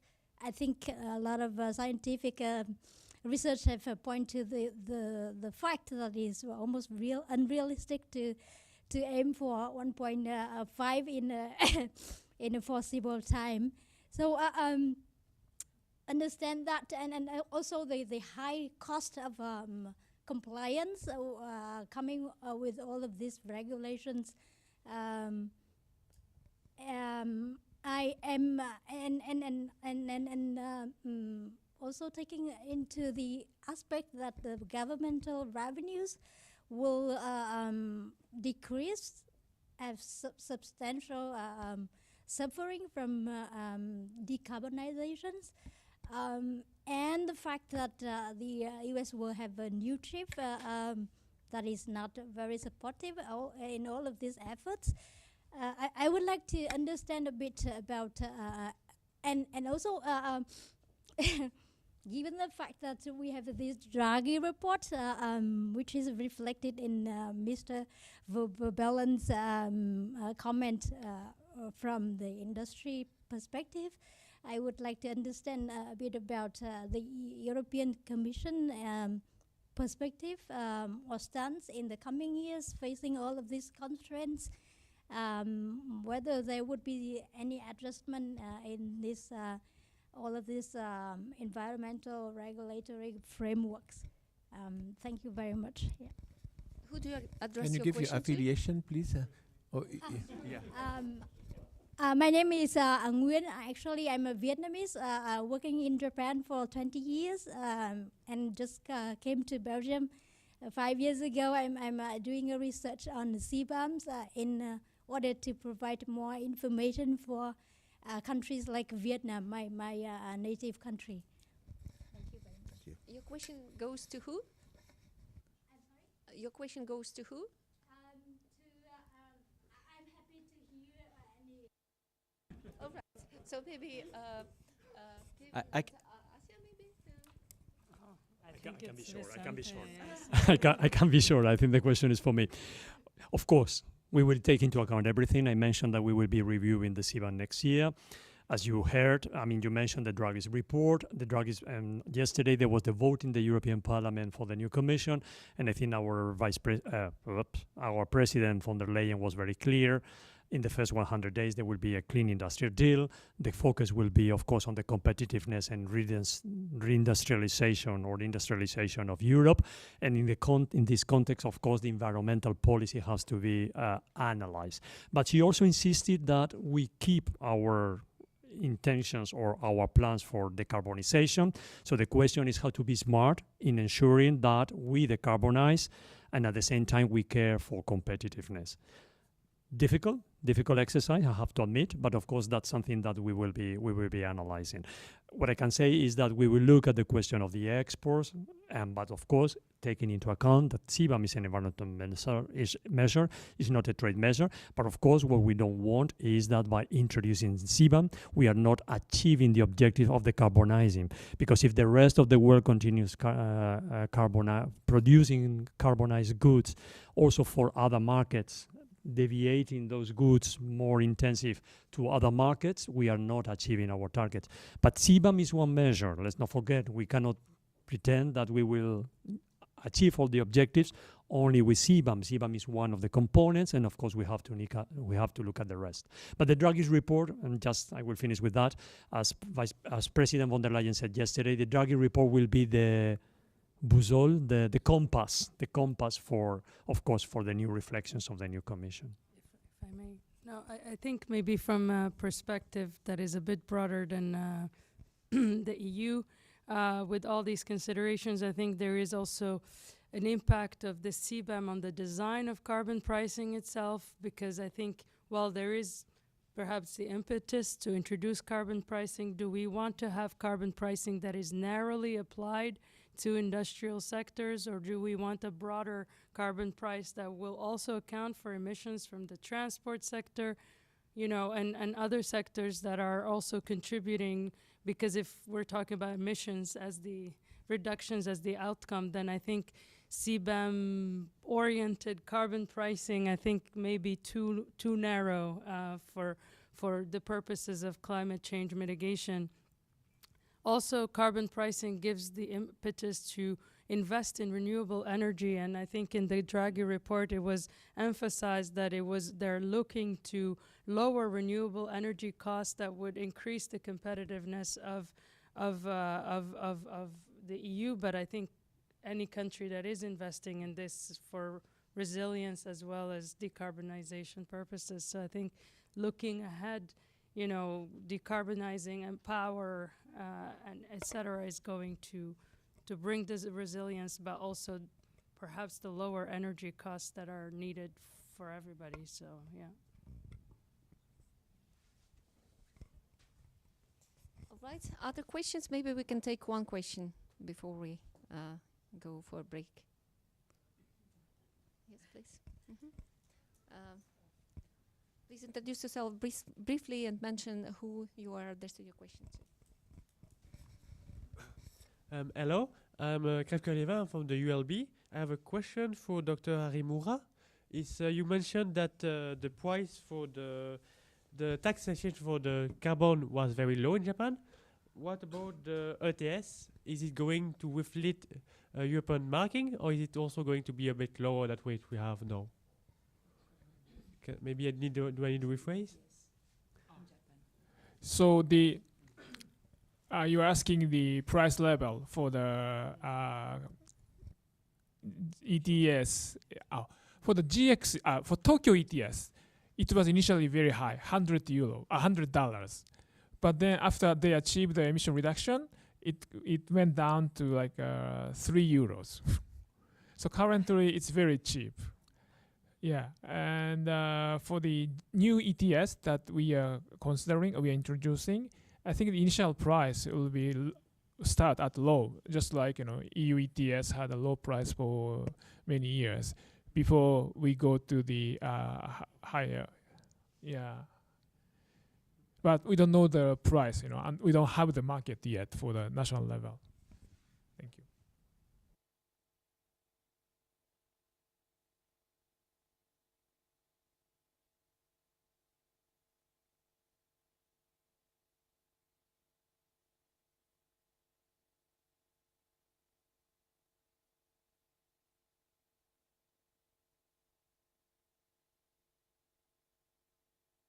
I was given a sign that the mic was muted. So we are having a break till 2 p.m. and we are gathering here to continue.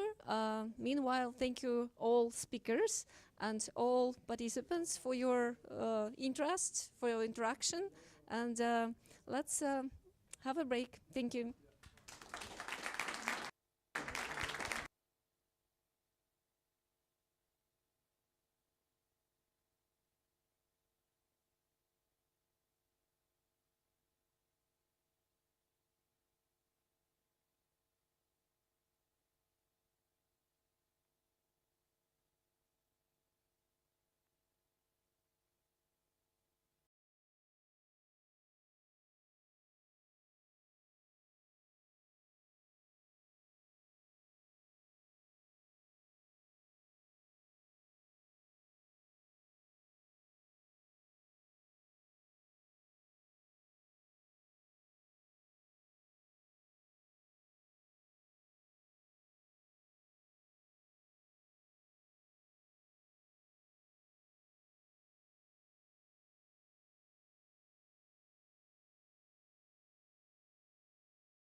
First to the chairman, Professor Harimura, and then Professor Shadrina. Thank you.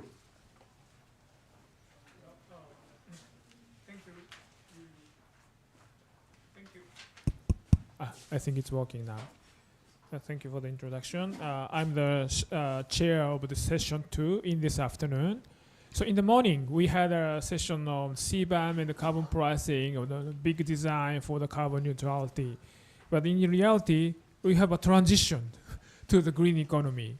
So that's the theme of the session 2. And as mentioned by John Louis, we have Dr. Yonezawa in this session in the afternoon. So we have 6 speakers from this order, in this order. So the first speaker, I would like to invite my colleague, Professor Elena Shadrina, Waseda University. She has a PhD in economics, and she's been working on the political economy of carbon neutral policy and energy policy in Japan and Asia. And she and I and Dr. Klump, Professor Klump, were at Paris for 1 year in the same international housing. So the floor is yours now, Elena. All right, thank you. Toshi, you didn't mention time? From 12 to 14 minutes. All right. Yeah, please let me know. I'll give it to you here. All right, okay. Oh, also for this. Okay. Hello, everyone. Welcome to the second session, and I have the honor to open this session. And indeed, as title suggests, it's about transition to the green economy. Originally, I was doing research on energy transition of Central Asian countries, several countries which I would speak briefly about in a while. But again, as Toshi mentioned, last year we had this very fortunate meeting, and we teamed up for some workshop. And back then, I started looking at the topic which I'm presenting today, which is about their developed nations, such as Japan and the European Union countries, attempt to promote, to assist, to help developing nations, developing economies, emerging economies in their energy transition. Because we were originally given very tight time constraint, so I will not be speaking in much detail, but I'll try to outline the ideas which I am working on. So that's an outline of the talk which I'm going to follow. I'm not mentioning energy transition diplomacy or strategy for energy transition enhancement, meaning that all this will be related to Japan and the European Union. So just for the matter of keeping it shorter. So providing the background and giving the context for this strategy for energy transition enhancement, I think I'm already very much helped by the speakers in their morning session, because there is no need to explain a lot of contextual specifics. So as was today mentioned directly and indirectly, the European Union and Japan, they face a lot of constraints and challenges when it comes to energy, because previously established systems stopped functioning efficiently enough, a result of many things. For instance, for the European Union, it would be a kind of self-decided change in the pattern of energy consumption and the pattern of energy policy as such.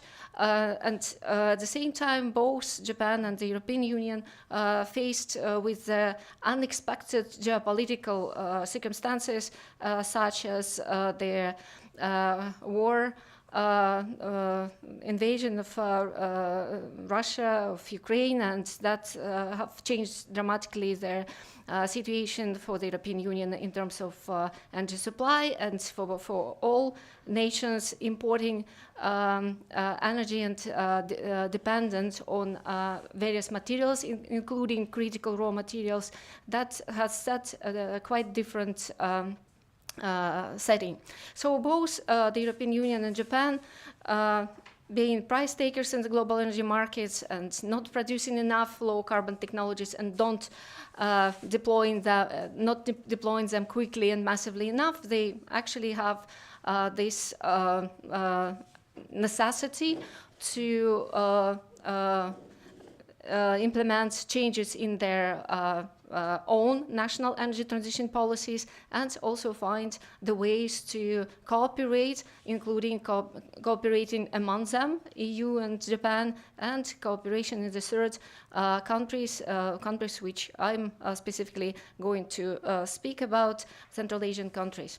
The energy transition is understood not only as a change of socio-technical regime which is employed in their energy systems, but broadly speaking, it's assessed, it's seen, it's being understood as their way to very dramatically change their economic and industrial structure and social structure of the economies we are looking at. So energy transition is seen as a driver for clean, innovative, competitive industry, and also it's seen as a driver for socioeconomic justice and inclusiveness. These are their buzzwords which are very often communicated by the European Union, and some of its context is shared by Japan as well.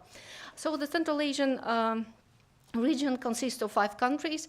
It's very interesting because when this topic is presented about energy transition in this region, some people in the audience may be caught surprised because out of 5 we see that they are hydrocarbon-rich nations such as Kazakhstan and Turkmenistan. They are hydrocarbon-poor nations but very rich in water resources and therefore still quite sufficient in terms of power generations, Kyrgyzstan and Tajikistan.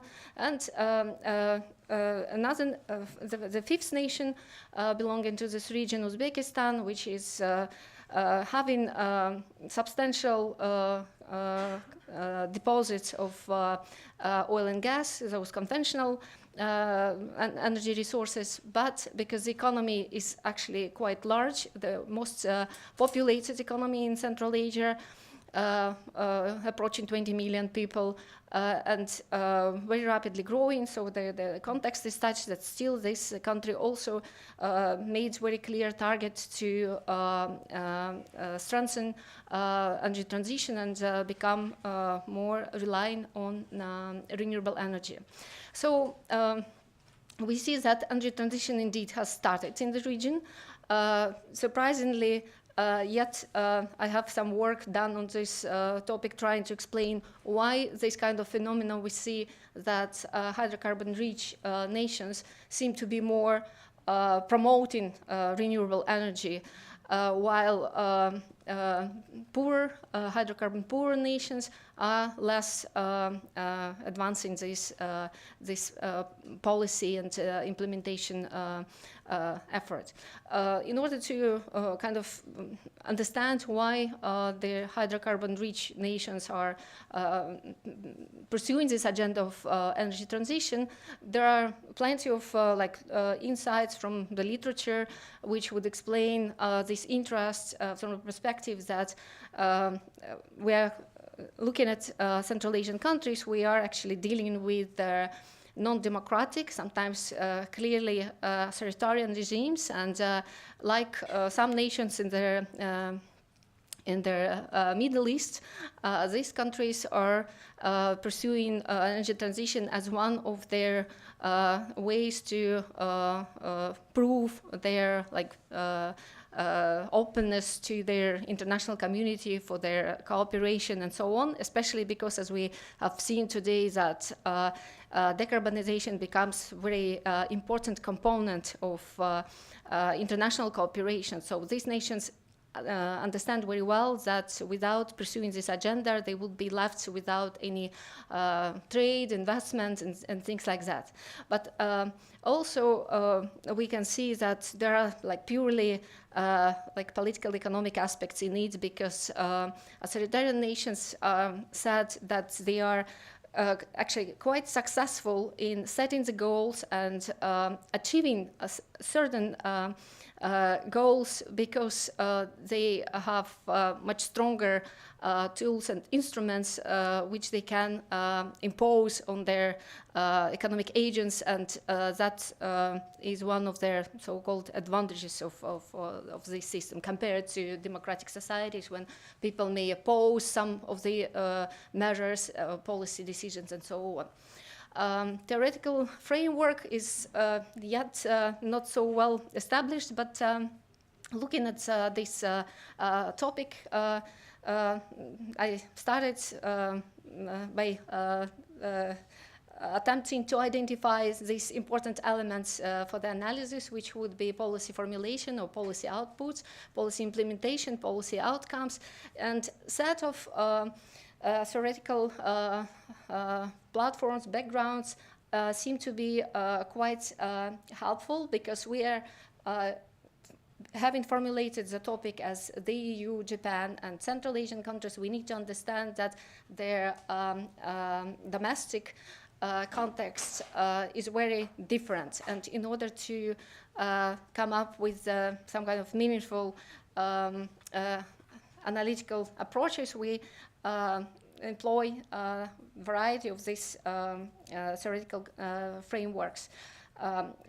Such, for instance, as one of the strands of the literature helpful are varieties of capitalism, which would specifically identify among many such form of capitalism as a coordinated market mechanism, where we would find out a lot of state role played, and even if not the state itself, then there would be a very significant role for the state-owned companies. And so state-owned companies, for instance, in the case of energy transition, are very well engaged in Central Asia, but at the same time, we see that they are given obviously some kind of administrative and other privileges, but at the same time, they are requested to fulfill substantial social contracts, and that's why we often see that they are not acting as pure market agents here.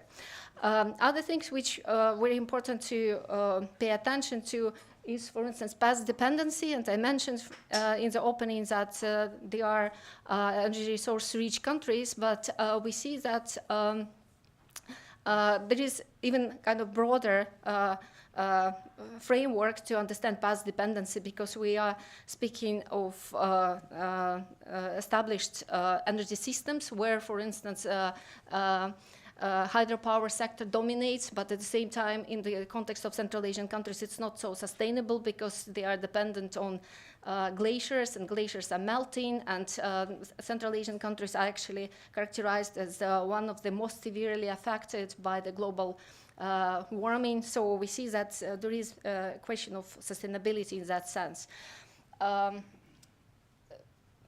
Putting things together, the main point of my talk is that the European Union and Japan has this strategy for energy transition enhancement, that their terms and notion which I developed based on their illustration, which I put roughly on the slide. A nation has obviously energy transition strategy, then domestic set of ideas, concepts, and so on and so forth. When operating externally, the nation follows a certain energy transition diplomacy. Then when this diplomacy is being applied to the context of the third country, we are speaking of a strategy of energy transition enhancement. The ways how their developer of this energy transition strategy is able to communicate their ideas and implement and establish the cooperation with the third countries. Can you wrap up in a minute? Yes, I see that I have like 2 minutes, all right, left. These kind of explanations about Japan's energy transition strategy were, I think, provided by Toshi, roughly, that indeed Japan has become really serious about it, and there are increasing range of efforts to decarbonize. We need to, speaking of diplomacy, Japan has very clear focus on Asian countries, but not Central Asian, but Southeast Asian countries, and has recently improved or enhanced its ambition to become a kind of normative power. Similarly to what we have discussed earlier about CBAM, Japan also has now a certain power in that sense, specifically in the way how the aspect of quality infrastructure was promoted. And if you see in blue marks, Partnership for Energy Infrastructure was established as one of their very effective tools for Japan to set certain norms for that. In the groups J7, APEC, and J20, quality infrastructure became one of the components which are being already endorsed and being applied. Then 2023, Resilient and Inclusive Supply Chain Enhancement Initiative for International Supply Chain Risk Management. This is also what Japan is credited for in terms of norm settings, and here we see that the global context has proved that necessary. Oh, yes? All right. It's unbelievable when you start speaking. Okay. 1 minute. 1 minute, okay. All right. So I think we have heard about the European Union efforts, and the audience is very well informed on that, right? So let me now just go very quickly to this comparison in terms of national strategies for energy transition and diplomacy. We see that both are seeing energy transition more than just like specifically energy thing, but it's industrial revival and economic growth. We see that both countries are seeing their necessity to strengthen the security aspects of energy transition, specifically critical raw materials. And in that sense, their agreements and the partnerships are always implying this component. And we see that the European Union moved forward from CBAM and deforestation law, which already affects their third partners, right? There is now a newer trend discussion following the Draghi report that it will be clean trade and investment partnerships, which would make further impacts on the third countries, including Central Asian nations, where we would find that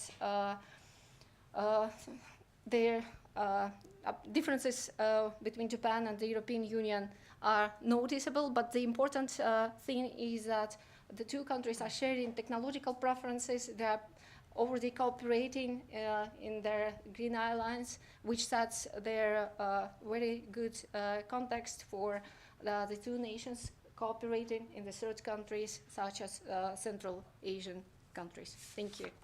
Thank you very much. So now I would like to move to next presentation by Professor Shigeru Matsumoto, a professor of economics from Aoyama Gakuin Universities in Tokyo. But he is currently visiting scholar at Barcelona. University Autónoma de Barcelona. So Autónoma from the Barcelona. And he has received a PhD in economics from North Carolina State University, and he and I went to the same master program several years ago. Since then, we've been working a lot together. Thanks for the introduction. My name is Matsumoto. Given the time constraints, let me first summarize my presentations. So what I want to say is that energy conservation in the household sector is very sluggish compared to the other sectors. That's the first point. And the second point, is, you know that developed countries, all of us are facing the population aging. The population aging makes further difficult, further energy conservation more difficult. Third, in optimistic scenarios, I think it's very difficult to achieve the energy conservation target in household sectors. The fourth is that we need to focus on, we need to target households which will be severely affected by the carbon pricing. That's all I want to say. That's all. So that's all. So from now on, I just wanted to present some stats. Okay. Since I have a colleague, very close colleague in Spain, we're working together for last 5 years. And this is this figure shows that how much time we allocated to each to specific activities. So do you know, we know that how much time per day? We have 24 hours. In per years, how many hours we can use? We have to calculate, multiply 365 days. So in total, we have we have 8,760 hours. So from that, about 80% of time is allocated at household activities. Although we think that we are spending lots of time, we are very seriously working at the office. Indeed, we only spend 15 hours if we consider the society, whole society views, because we know there are lots of dependencies. You have children and some retired people. We take, we have to take sleeping times and cozy time at house. So we spend huge amount of time for, at home, but we don't know so much about how we allocate, how we spend at home time at the house. So probably due to these reasons, the progress in energy conservation at household sector is very, very sluggish. Indeed, this left figure illustrates the change in the proportion of the final energies and the natural gas consumption by sector worldwide, based on the data from IEAs. These figures show that the proportion of energy consumption in the household sector has increased over the last 50 years. You know that clean skimmings. It's easier to tackle the energy conservation in the industry sector. So we observed huge improvement in energy conservation in the industry sectors. But household sector is very difficult because you cannot use a command and control approach. Nobody wants that. We need privacy. We want to be independent. So on the right-hand side, right picture shows that the change in the proportion of final energy consumption by sector in recent years based on the data from Japanese government. This figure also indicates an increase in the proportion of energy consumption in the household sector over the last 30 years. So it's a very, very sluggish and energy consumption in the household sector. Despite this, many countries have set ambitious targets for the energy conservation in the household sectors. In the case of Japan, as they said, their target is from 2013 to 2030, 66% reduction. I think it's really, really questionable. So let me skip this. So we have to know that the determinant of household energy consumption, if we wanted to, seriously working on energy conservation in household sectors. Of course, many scholars studied this issue. These are the issues as treated in previous literatures. Okay. That although the economists often focus on income and price elasticities, but many other factors affect energy consumption, and it's very important. One of the important factors is the scale of economies of scale. So you know the family members can share the energy services. So not so many households has 2 or 3 multiple refrigerators at the house. We only have 1 refrigerators. Since we have sharing these rooms, we can reduce the energy consumption of space heatings. So economies of scale is really, really important. So we have to know that how the economies scale works in the household sectors. And this table compares annual energy use by household size. By following the figure from the top to the bottom of the tables, you can see that as household size increases, energy consumption and CO2 emissions increases, but the per capita amounts decrease.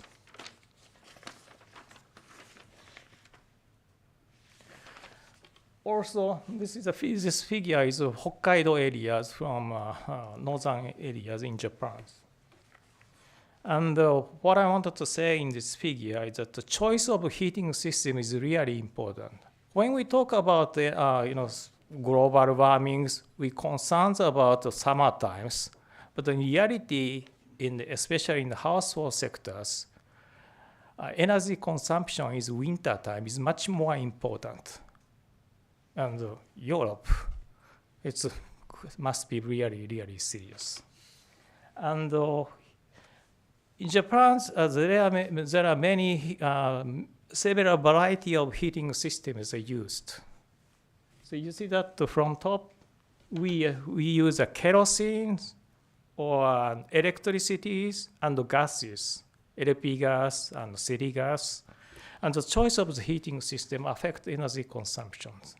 And in old days in Japan, especially in northern areas, they pretty much relied on the kerosene systems. The kerosene is not good for the, in terms of global energy conservations. So indeed, it's the best thing because in Japan still using coal for electricity generations. So gas is most effective. But the switching energy system is very costly. When you build the houses, you also choose heating systems. Once you establish the houses, it's very costly to change the systems. Retrofitting is very costly. So what I want to say is that once you decide to choose a heating system, you will be locked in the systems. It's virtually impossible for senior persons to change the heating systems.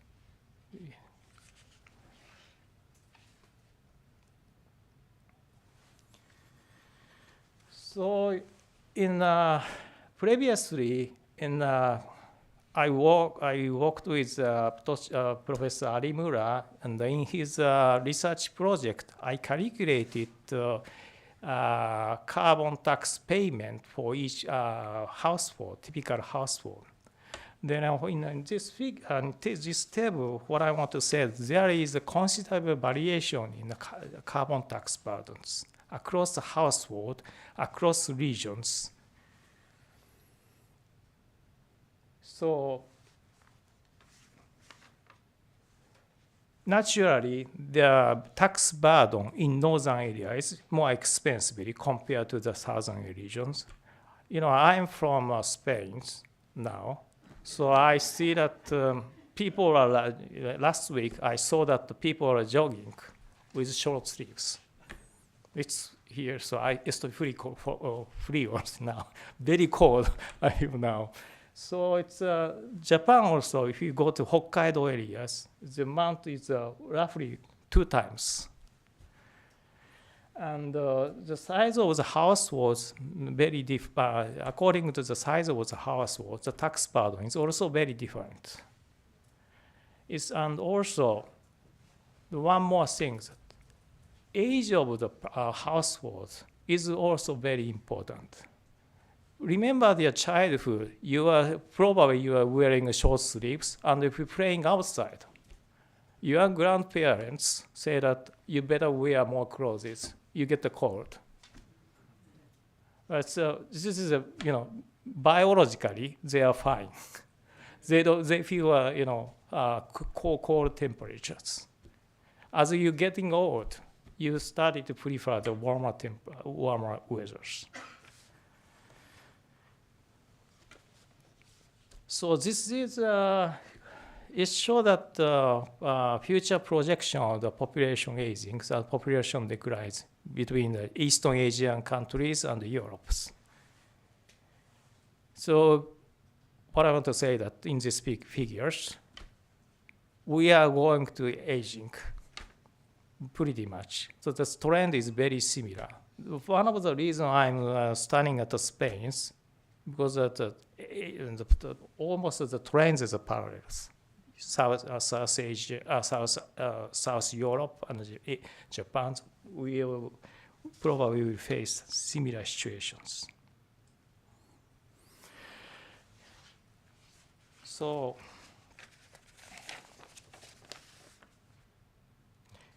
in the case of population aging, I'm doing 1 minute. We have to concern that 3 effects. The first is we call the pure aging. I already explained. As we're getting old, we prefer the warmer temperatures.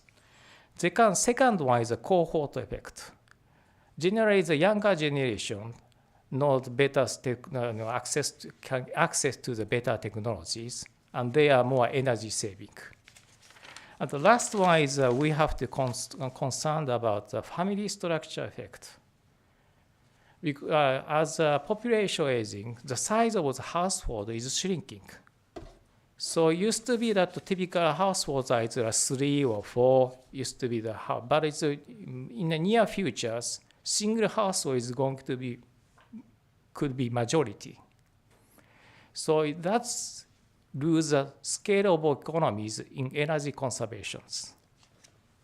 So using the Japanese data, I estimated these 3 effects. This is a population age effect. As you see that as a population is getting old, we consume more energy. This is a cohort effect. You see that younger generations tend to be better. The last one is, this one is family structure effect. Because of the population, the size of the families is going to decline, we're going to lose energy conservation benefit. As I expected, I think it's I face a time shortage. So this is I already mentioned that summary of my conclusion. Let me conclude my presentation. Thanks a lot. Thank you very much. It was a great idea that you showed us conclusion at the beginning of your presentation. Now we have the Dr. Yonezawa from OECD as the third speaker, so that's the change from the program. Dr. Yonezawa is actually currently at OECD, but when I invited him, he was working at Statistics Norway. And so today his presentation looking at the household in Norway. Thank you. Okay, thank you for the introduction. And yes, so now I'm a senior economist at the OECD and in the environment directorate. And well, I started like last month. So yeah, this is basically the work which I was working like for my previous job, which is Statistics Norway. So this is a joint work with Taran Fang. She's a researcher at Statistics Norway. And let me start with introduction. So I think common story about like a climate policy, that is basically like it's bad or worse for like low-income households rather than like the high-income household. And basically like the story is like climate policy. Oh, sorry. Yeah, I'm not used to this. Yeah. Okay. So the climate policies in general. So we put like extra cost and so extra price. So basically gasoline, diesel becomes more expensive, or coal becomes more expensive. And still like in the many parts of the world, electricity is generated by fossil fuels like coal and natural gas. So electricity also becomes more expensive. And then like the, yes, low-income households tend to have like a larger expenditure share of that gasoline, diesel, and electricity. So that's why climate policies are harming more for low-income households than high-income. Harming more for the low-income household than high-income household. However, the economics literature, so that's only for the expenditure side effect, and climate policies also affect the income side effect. So that's basically like that will like the negative impact on the wage or like a capital income, and the what did I write? And like the emission intensive sectors tend to be more capital intensive than labor intensive. So for example, we can think of like the fossil fuel gas extractions, or the production, or steel production, or yeah, those are like energy intensive sectors. They are more capital intensive than like service industry. That's more like labor intensive. So that's why like the climate policies generally it affects more on capital than wage. Then higher income household, they have larger income source share of capital rather than wage. Or like a low-income households, they have like a larger share of like a government transfer income. So with that, basically like at least on this income side effects, climate policies are more affecting the higher income households than low-income households. So basically like with this expenditure side effects and the income side effects, so they are counteracting. And so basically like economics theory doesn't give the answer, which dominates. And one way to examine this further is using economic simulation models. And basically my expertise lies in these economic simulation models. So,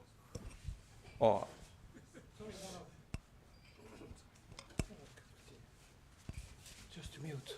Oh, it was okay. Sorry. No, it's okay. Well, let's see. And one more thing I wanted to say in the introduction is like so when we think of like policies, that's not necessarily climate policies, but that can be like the two types. One is domestic policy, and the other is foreign policies. And for the case of Norway, also for these foreign policies, it can be split for the EU policies and non-EU policies like Japan or US and so on.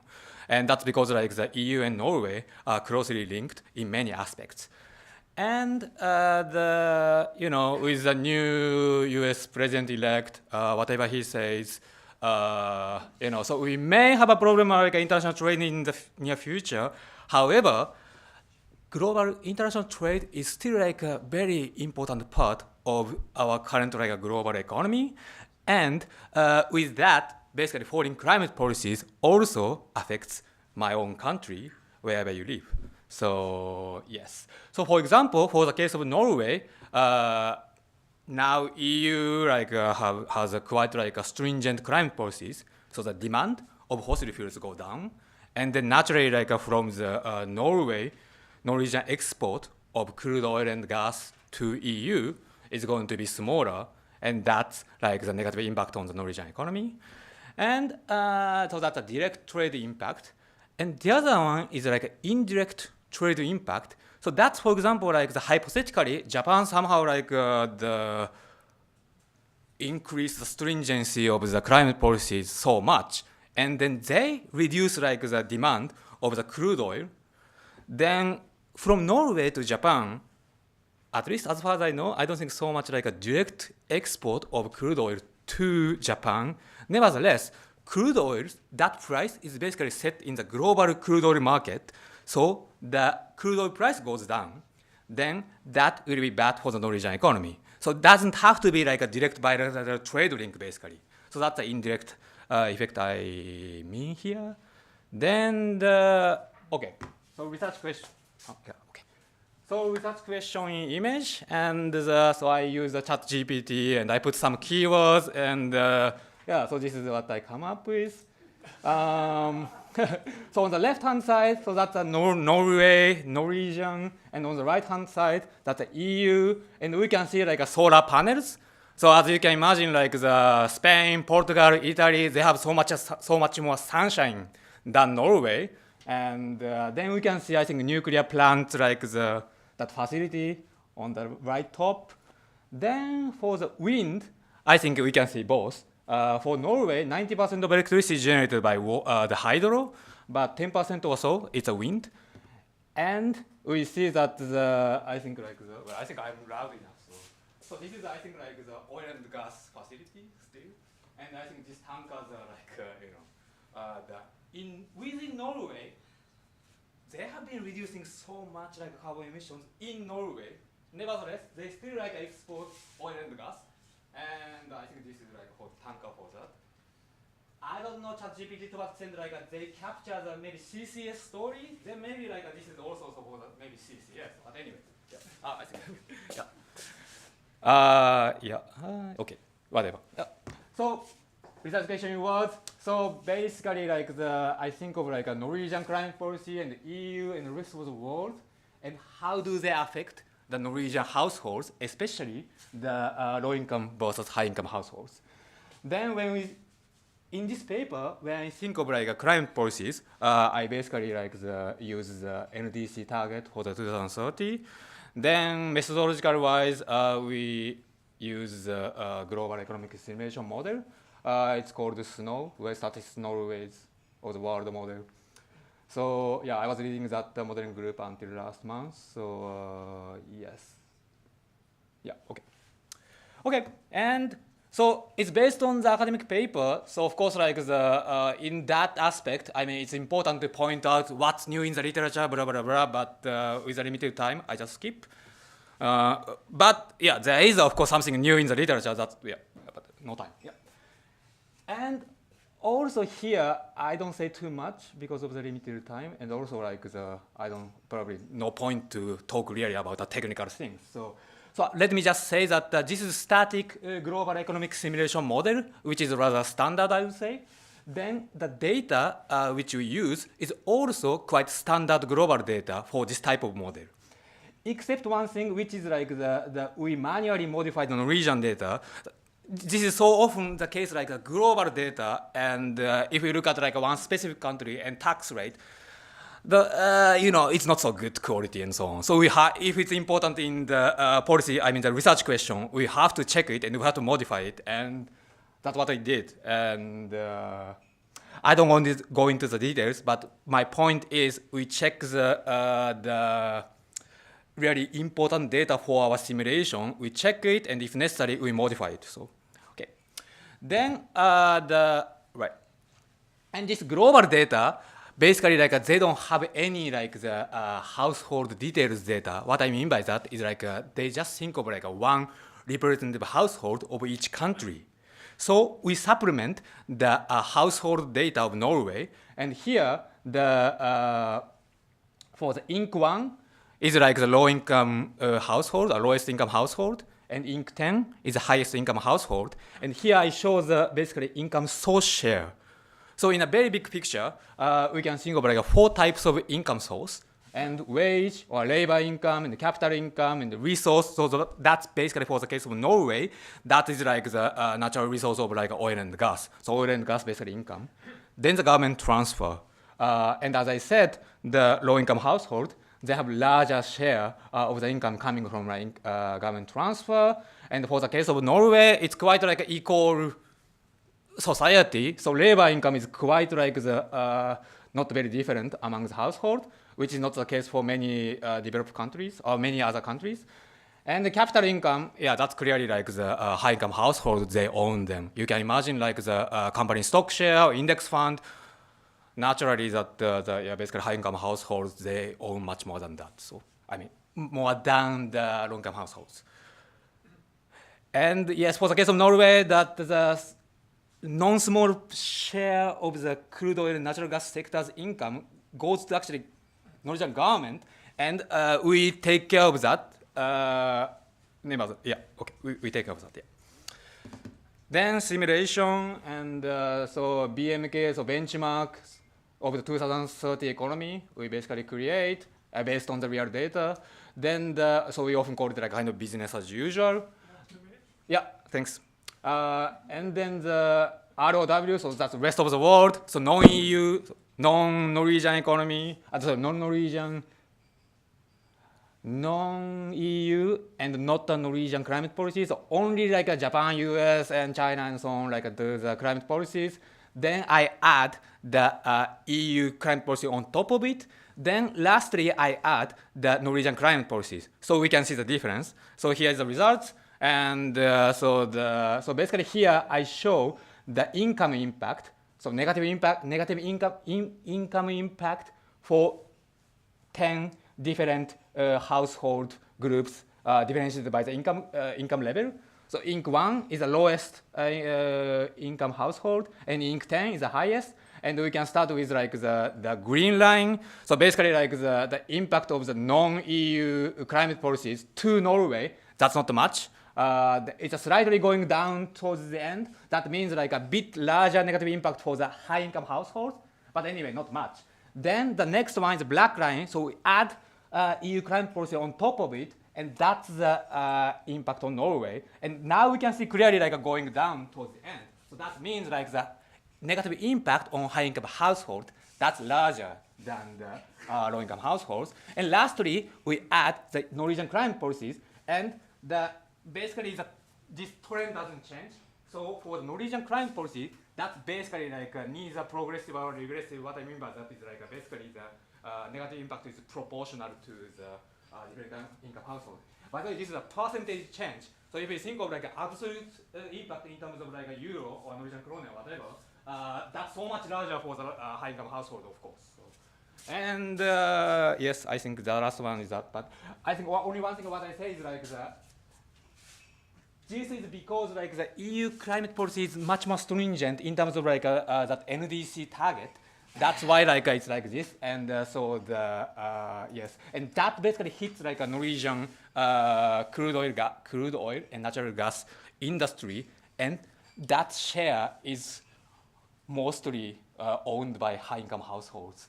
Although some parties are government, and we take care of that, general trend didn't change too much. I mean, it was actually before taking care of it, it was even more clear. But once we take care of it, it was a bit, yeah. But nevertheless, still like this is a trend. And I think I finished that. Sorry, I went over the time. Yeah. Okay. Thank you. Thank you very much for very energetic presentations. So now I would like to invite Professor Estelle Cantillon. She's a professor of economics here at the ULB and a member of the Royal Academy of Arts and Society Sciences at Belgium, and PhD from Harvard University. She's been working on carbon markets and the transitions, and for the years. Thank you very much. So this is a preliminary work that I'm doing with Mattia Nardotto, who's a colleague at ULB, and it's on the transition potential of Belgium to a green economy. And so I think the motivation is very simple. It doesn't need much time here, given this audience. We know that the transition is going to reshape the comparative advantage of firms, regions, and nations. Why? Because there's going to be a change in the price of energy that's going to, of course, impact positively and negatively, impact negatively those energy-intensive sectors, positively the other ones. There's going to create new business lines and new markets for recycling, waste management, and so on. And so the question that arises here is, to what extent will countries be able to take advantage of that transition? That's really what motivated us. And actually, even more precisely, what motivated us is this picture that comes from the Green Transition Navigator. That's an initiative by the LSE, Monash University, as a number of other universities. I'm going to first describe this graph, and I'll tell you a little bit more how these indexes constructed. Here, what you see is this is over time from 1999 to 2022. And it's the green complexity index. If you are high, it's good.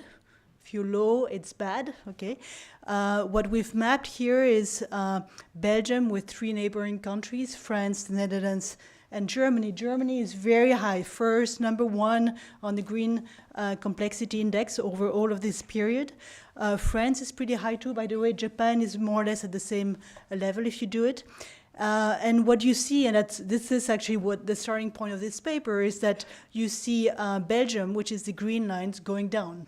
The green complexity index and the green complexity position of Belgium is going down. So we were interested in trying to understand what does that mean in terms of its ability to move forward and to go over the transition. So I'm going to now exactly explain to you what is this green complexity index. It's based on trade data. And so what you do is at the country and product level, okay, there are 3 ingredients to this. The first thing that you can do, it's based on trade. Basically, it's trade. You can actually compute the revealed comparative advantage of a nation in a product. So if the export value of that country for that product represented a higher percentage of the trade of trade than the other countries. Okay, so it could be that typically when we say that Portugal has a revealed competitive advantage in wine, that's what we would teach our undergraduates. Okay, that's the first element. A second element is that we can measure the product complexity index. Okay, so that's a product level, and a product is complex if it's connected. So it's both. There's very few nations that have an advantage in that product, so very few nations can produce this product. And it's also highly interconnected to the rest of the economy. Okay, I'm going to spare you the formula, but this is actually the idea that it's trying to capture. And so with these 2 ingredients, you can build this green complexity index of a product, of a nation. So a green complexity index of country C is just the sum of the product complexity of the products for which that country has a competitive advantage. Okay, and so when it goes down, what we saw, it was in our case it's the rank of so it's we were ranking nations. Okay. And so the research questions we have are twofold. First is, and that's going to be the focus in this presentation, it's just what explains the relative decline in Belgium's green complexity index. Okay, so I'll get there, so I don't need to summarize the next bullet points. And the next question is, are the changes that we see driven by firm or sector dynamics? And why is it important? Because if you think about industrial policy during the transition, you have the question of whether you should be investing in ecosystems, for example, education, market, talent for the green transition, or you want to invest in firms because it's in firms that the capabilities lie. So it's really the question that we are trying to get at. Okay, I won't be able to answer this question, but I'll tell you what the kind of data we have to answer it. In terms of positioning within the literature, I'm going to be very brief, but essentially there are 3 strands of the literature. One is on the economic linkages, within economies. Typically it goes either through supply chains, and here it's more different. It's a separate trend of the literature. It's based on capability, so it's on complexity theory.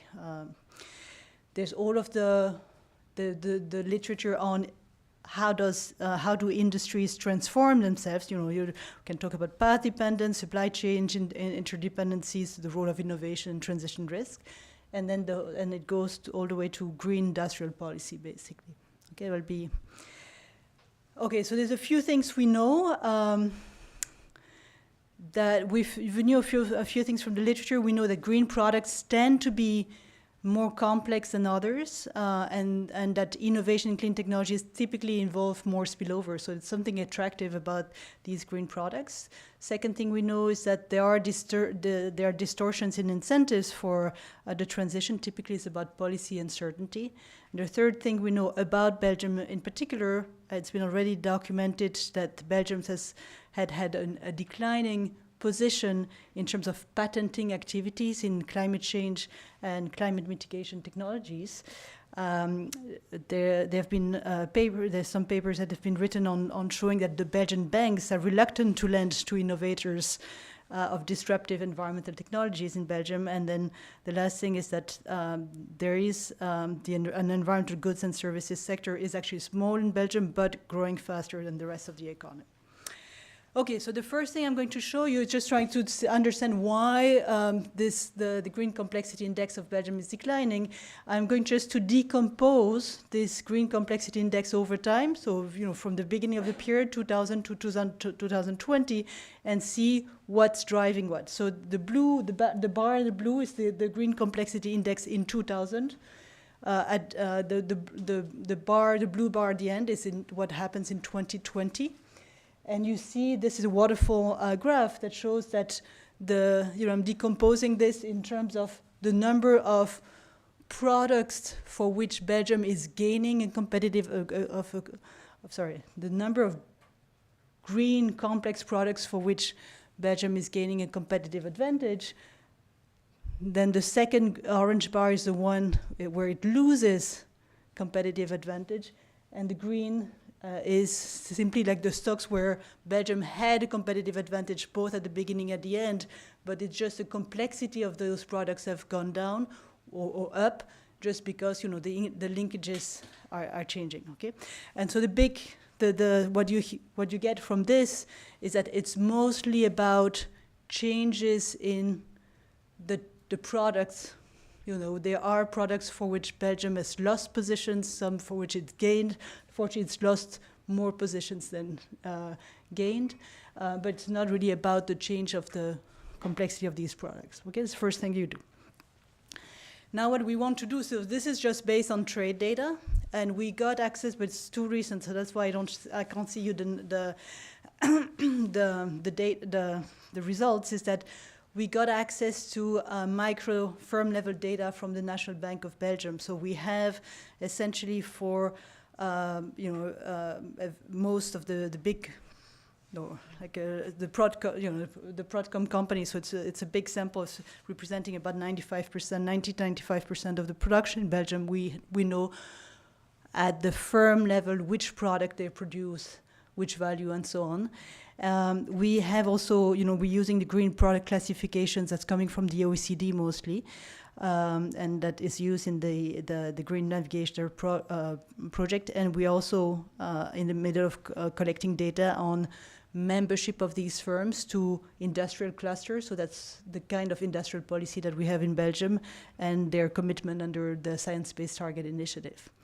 And so the question here that we'll be asking is, within each product category, what distinguishes the firms that perform well from the others? Okay, so, but most interestingly, that's really why having firm level data is really important. Because I told you, like, what I'm really interested in is to figure out whether it's about firms, that are some firms that are really better able to produce innovative green products, or is it about the ecosystems and the infrastructure of the product, whatever, that is actually more conducive. And for that, here I'll be able to know whether it's actually there are some firms that really specialize in green products and they do all of them, or whether it's a bunch of firms each producing different products. Okay, and that's the kind of data we have. We'll be able to tease out whether it's about the ecosystem versus the firm level, and it's going. The goal being is to inform industrial policy, because the current policies in Belgium at the regional level is about these clusters. So there are clusters about waste management, circular economy, whatever, innovative chemistry and so on. And so I guess there are relying on all of these strands of the literature on the competitiveness of nation that comes from the Michael Porter and others, thinking that this is all about capabilities of the ecosystem rather than firms, and the fact that we have firm level data would be allowing us to do this. So given that we had only 12 minutes, I stop here. I've got a bunch of stuff, but I think it's best to stop here. Thank you. Thank you very much. You made it on time. Well, then I would like to invite Mr. Cohen Koppenhol, from the Chief Executive of European Cement Association. So far we have heard about transition from academics, and now we have a perspective from the industries. So Mr. Koppenhol represents cement industry's perspective. Okay, From good Europe. afternoon, and thank you for inviting me here. Yes, you will hear a few slides about a cement-specific perspective, but not necessarily only cement-specific. I think Europe has a lot of heavy industries, energy-intensive industries. Cement is one of them. We are aware of the carbon footprint we have, especially in the upstream activities. I mean, manufacturing cement, and I think it's a small word about that. The first product we have is a clinker manufacturing, and the clinker manufacturing is the most CO2 intensive part of the cement manufacturing process. Most of our cement, so clinker cement, and then basically goes into concrete, and concrete is used to build everything around you. Of course, there is also timber, there is also steel, there is glass, there are other building materials, but we firmly believe that the built environment of tomorrow will need all these materials going forward. And that's why I think as an industry we also take our responsibility in reducing these embedded emissions in our production process. I'm going to give you a little bit of flavor of what we stand for, what our organization is all about, what we do. We have issued our roadmap update in May of this year, looking at how do we look at the ambition for 2030, 40 and 50. But I will also linger, and that will be the last slide, but actually that will be the slide I will focus on most, as I said in my summary, on the policy conditions, or what do we need to make sure that we can go ahead and do the efforts that we take now. Small word, we are representing indeed 29 members across the European Union, mostly cement associations, but of course the companies are in these associations, and they are at the same time also represented in our board. So we talk to the larger companies most of the time in our day-to-day business. I'm just coming from a meeting with the members, which is gathering all these company members. As I said, we have updated our carbon neutrality roadmap. We had a roadmap in 2020. We felt that the number of projects in the cement industry put forward have been strong over the past 4 years, strong enough to say, where do we stand compared to 2020, and can we even reinforce and strengthen our ambition compared to 2020? And that was indeed the case. We have at the same time also seized the opportunity to identify the policy levers that we need to work forward. As already said, I mentioned clinker, but actually what we're looking at in our decarbonization efforts is that we look at our full value chain, which means that we don't stop at the factory gate of cement manufacturing. We look at what can we do in each of what we call each of the 5 C's of our value chain. So the first one is the clinker production. As I said, most CO2 intensive. So there we look at what can we do there to reduce our emissions. Then we look at cement, of course. We look at concrete. But we don't stop there, because to be honest, in concrete, you're talking about 10 to 15% of cement. The rest is water and aggregates. So concrete in itself is already a much lower carbon product than the cement and then the clinker. If you then look at the use of concrete in buildings, We like to say that the use of concrete also has CO2 benefits in a building in terms of, for instance, thermal mass, which allows you to keep the building at a specific temperature, which needs less recourse to, for instance, air conditioning or heating. So I think that's an element that needs to be taken into account in our assessment. So we like to look at that full value chain approach, including the last C, which we call carbonation, where basically concrete and the paste the cement paste in the concrete can recarbonate or carbonate again at the end of the process, which means taking up CO2. We have estimated that to be 23% more or less of the process emissions of our industry. Process emissions is about 2/3 of our total emissions. So 23% of that at the end of a building can basically taken up again. So that CO2 as a carbon sink and the mineralization of CO2 in the construction material is an element that we want to take into account. Where are we? And I think that's a number of issues that we're looking at. For instance, we are having kilns, and that is the ovens that basically produce the clinker. They are operating at temperatures of 1600 degrees, 1700 degrees, very high temperatures. We use petcoke oil as fossil fuels, but actually that has been gradually replaced by what we call alternative fuels, taken from a variety of waste streams. So we talked about waste incinerators, but actually we can also produce and use waste in our kilns in replacement of the fossil fuels. We use industrial waste, we use household waste. That is basically used also biomass that is used in the production process, where we basically reduce our footprint when it comes to recourse to fossil fuels. We are at the moment in Europe on average at a 57% alternative fuel use. That is coming from 2% in 1990 to now 57%, and actually there are plants that are operating at 95% or even 100%. It's not a matter of technology, it's a matter of access to waste. It's a matter of making sure that the taxes on waste are going in the right direction. So it's more about the regulatory environment that needs to be in place, because when I'm saying it's 100% for some plants, it's plants that are in countries where such a favorable regime exists. Clinker substitution, yes, as I said, the clinker production is the most CO2 intensive part. So of course we're looking at how can we replace clinker in the cement production, and that is indeed looking at a rate by 2050 of 60%. We're now at 76%.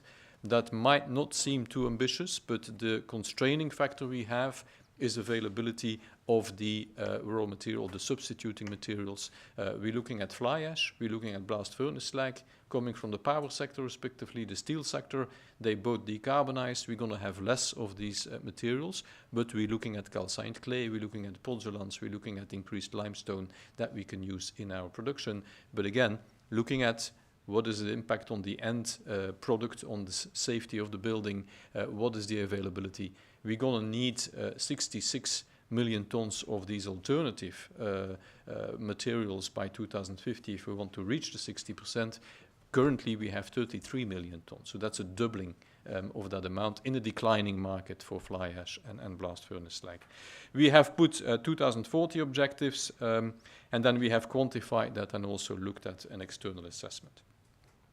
This is the slide which basically sets out our latest ambition. I'm just going to say 2 words about this, in the sense that the improvement compared to our previous roadmap is that we now say that we aim to be net zero over cement by 2050. And that is a change compared to the previous roadmap, where we talked about net zero over the value chain, which means including concrete, including construction, including carbonation.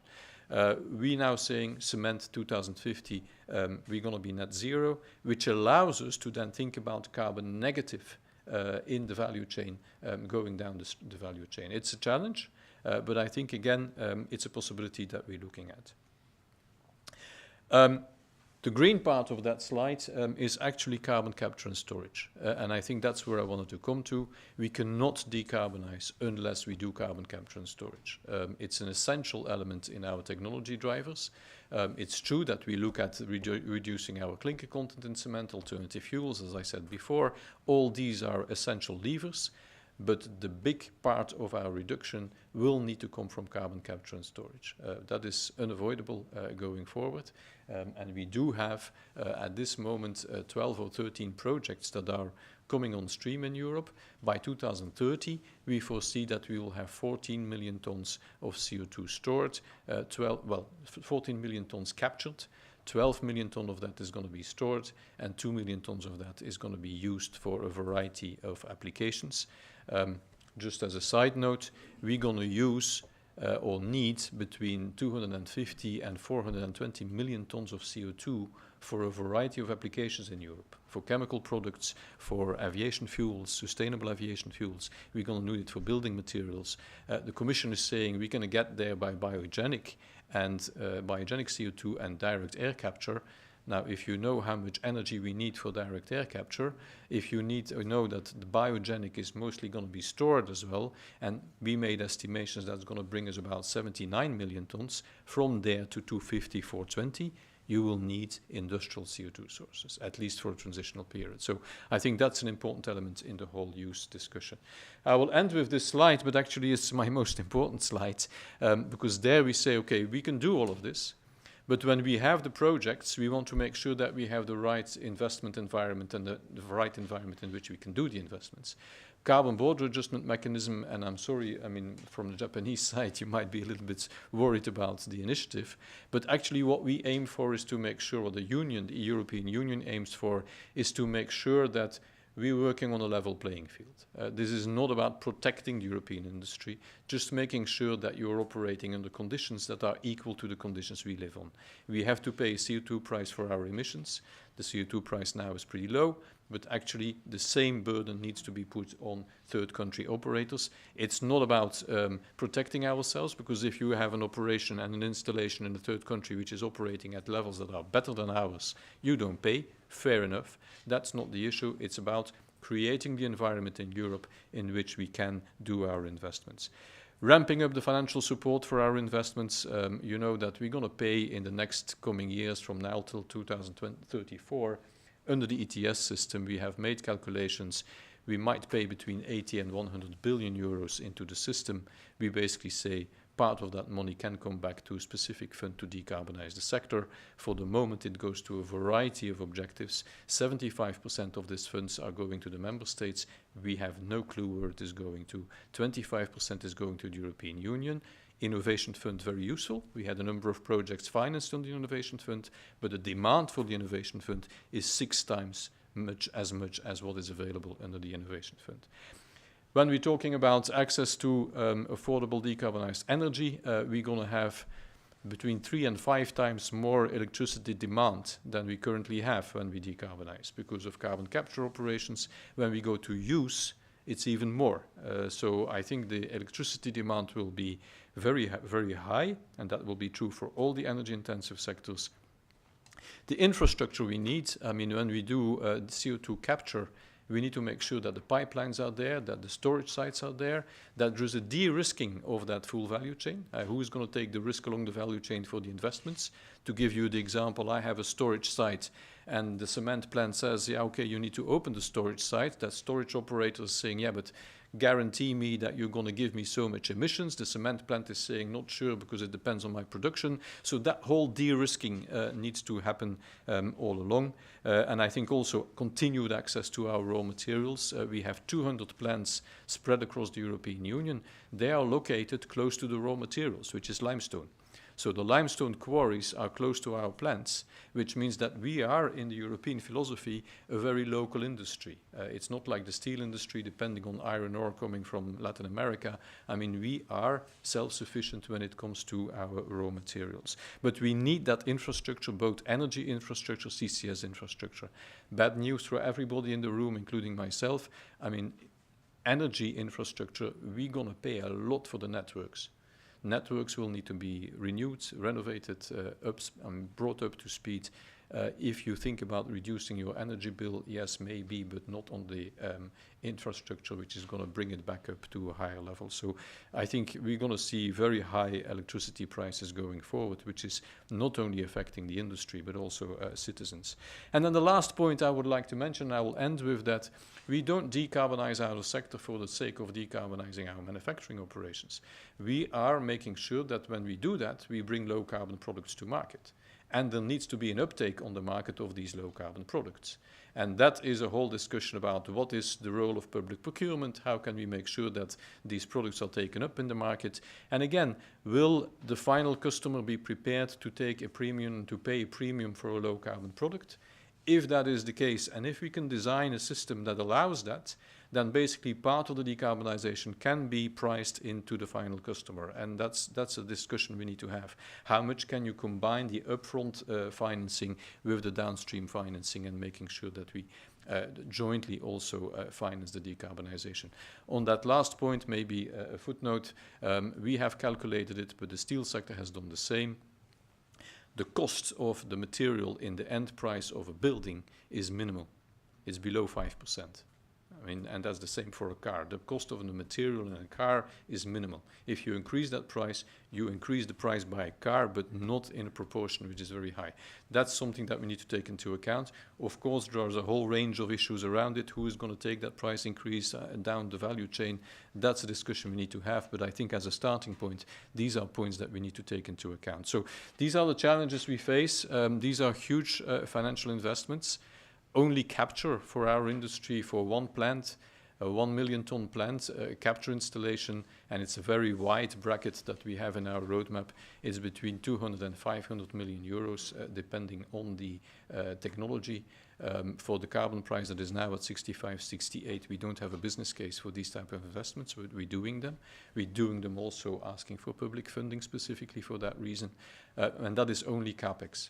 When you're talking about OpEx, electricity costs and all the operational costs, in many cases, you're doubling these amounts. So these are very heavy investments, not to talk about the energy, not to talk about the infrastructure, pipelines and storage sites. So this is a very heavy agenda, and that was also reflected, I think, in the Draghi report when he talks about 700 or 800 billion euros a year to bring Europe back on track.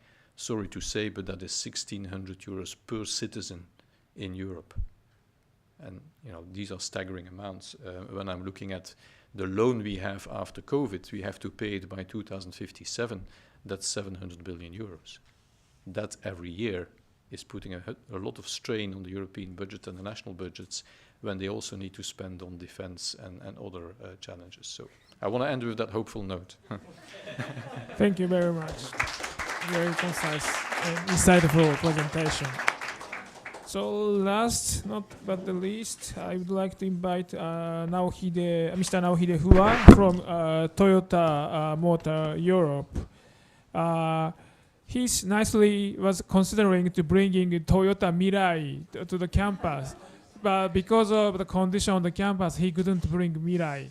Well, as you know that I have shown the picture of Mirai from Paris this morning to the audience. Okay, so the floor is yours. But I guess some problem, technical. Okay. Let me start my presentation. Today I couldn't bring the Mirai, but I bring the small poster, 2 posters for introduce the Mirai technology. So please take a look at the coffee break after my last presentation. Please wait for a moment. Good afternoon, everyone. I'm very happy to join here. I'm Naohide Fua. I'm Vice President of R&D at Toyota Motor Europe. I live in Brussels, near the Walway Park Music Tram.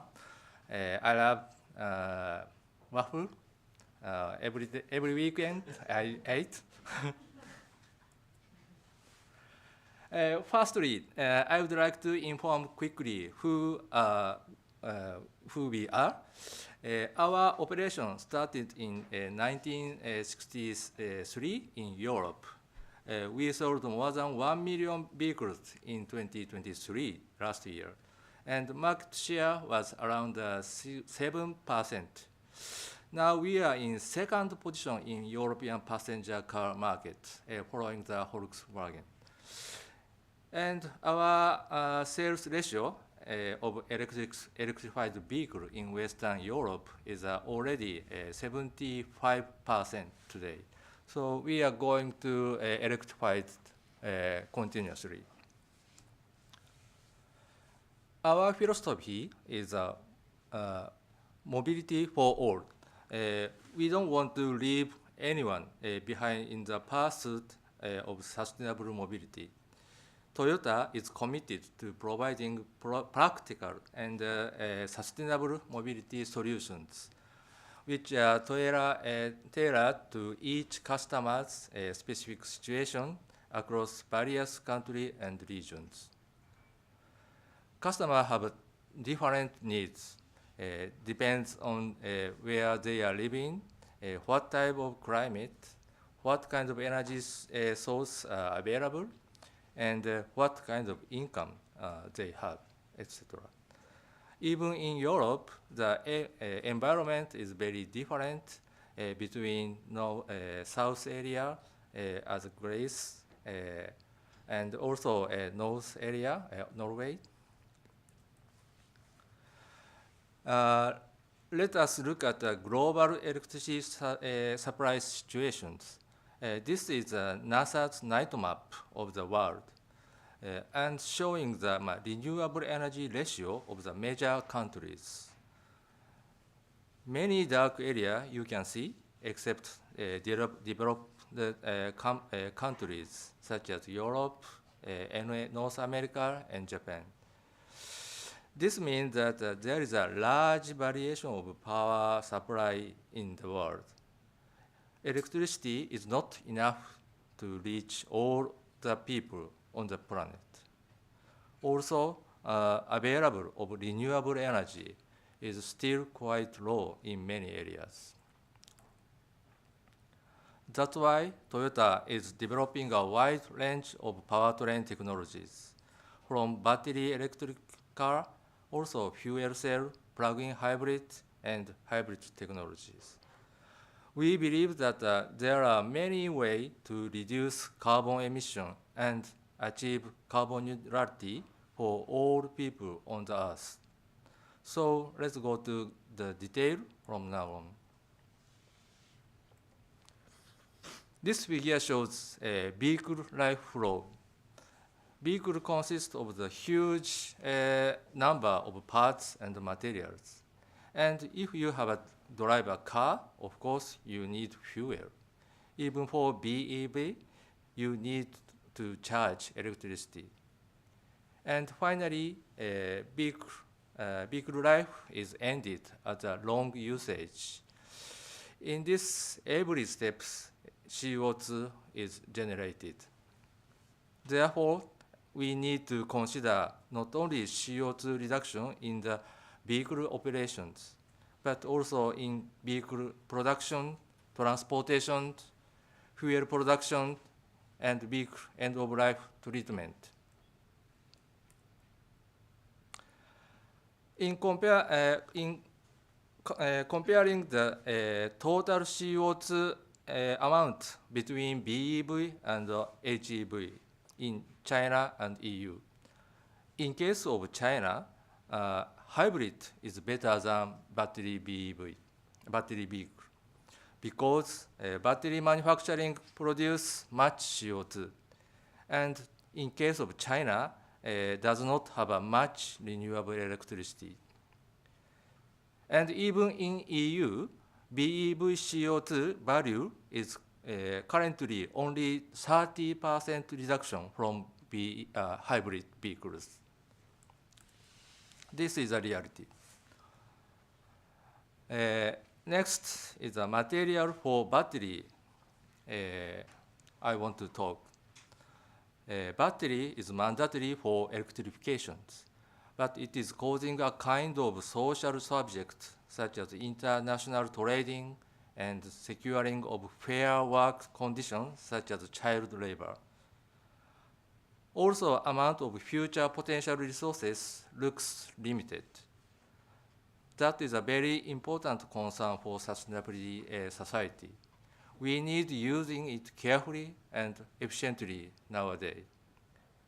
But battery electric vehicles use huge amount of battery materials. One battery BEV use about of the same amount of battery materials as 6 plug-in hybrids or 90 full hybrid vehicles. So using same amount of battery cell, 90 of 100% non-electric vehicle can be replaced with hybrid vehicles. As a result, the average of the fleet is 205 kilogram, is a very lowest value compared to one BEV. Besides using the batteries better, hybrids are also more affordable and don't require charging infrastructure. It's a good match for a large part of the world's population in the coming decade. This is a fundamental reason for Toyota diverse approach. We want to reduce carbon emission as much as possible and as soon as possible. This figure shows a variety of variety of energy sources of different powered vehicles. Nowadays, thanks to innovation for alternative liquid fuel, carbon neutral fuel such as biofuel and e-fuel, will potentially be implemented to the vehicles. Plug-in hybrid and hybrid vehicles are practically solution for the utilizing carbon neutral fuels because they don't require much fuel thanks to high efficiency. Carbon neutral fuel can also help reduce emission from the existing petroleum powered vehicles in the market.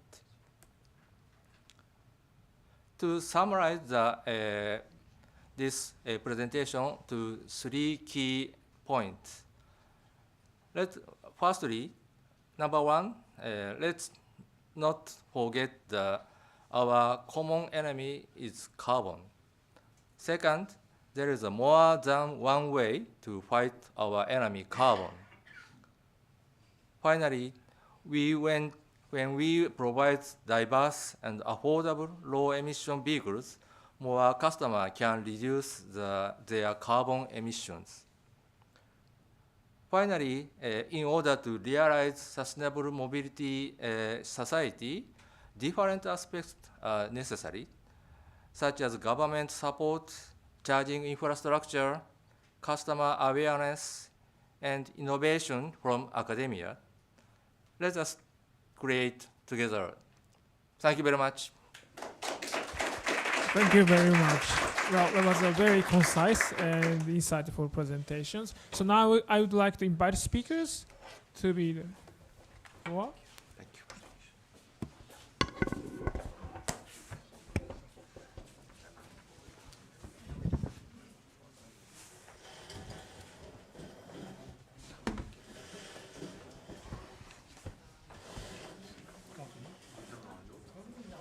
So I would like to take questions from floor, and if you have a question, please raise your hand and please state your name and affiliations.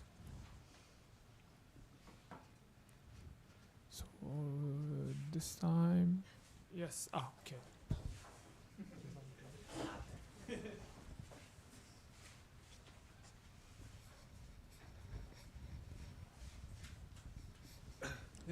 Hello. I had a question for Dr. Shadrina. It was more about, you talk about so Central Asia, and if I don't mistaken, know that Kazakhstan, for example, have a lot of nuclear resource. You didn't talk about those used into the renewable. What do you think about that? Can you give me a name and affiliation? Dr. Chadwin. Oh. Does it work? Okay, yeah. Yeah, that's true. Kazakhstan, I think, number 2 in the world by their deposits of nuclear, and they are actually exporting a lot. As I said, I skipped totally any context of the Central Asian countries, and when I do research on energy transition, I actually focus only on those new sources, relatively new for the Central Asia, such as wind and solar. And I don't look at hydropower because I said, for instance, I don't consider it sustainable because of glacier melting, and that's already kind of making the case very complicated. And nuclear too, by choice, the research design is such that I also don't include it in my analysis, although early on I did some work on nuclear in Kazakhstan, because now they are actually considering adopting as their energy source. They are planning, there is a public discussion whether they would build or not, but yes, research design is such that it's out of scope. Thank you. And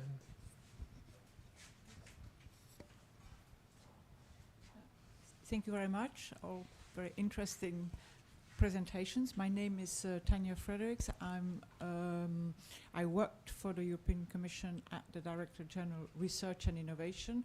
I am now an active senior, being retired. And I have one question on the role of research and innovation in all these objectives. I think they're relevant for everybody, but I would like to ask them specifically to Mr. Copenhall, and also to Fua from Toyota, because many of the objectives, many of the transitions will not be achieved without increased investment in research and innovation to achieve either the underlying vectors as renewable energy, or, for example, what you mentioned, the huge investments coming up on carbon capture storage. So both the same question, how much is the industry willing to invest and take the share of the research and innovation that has to be done?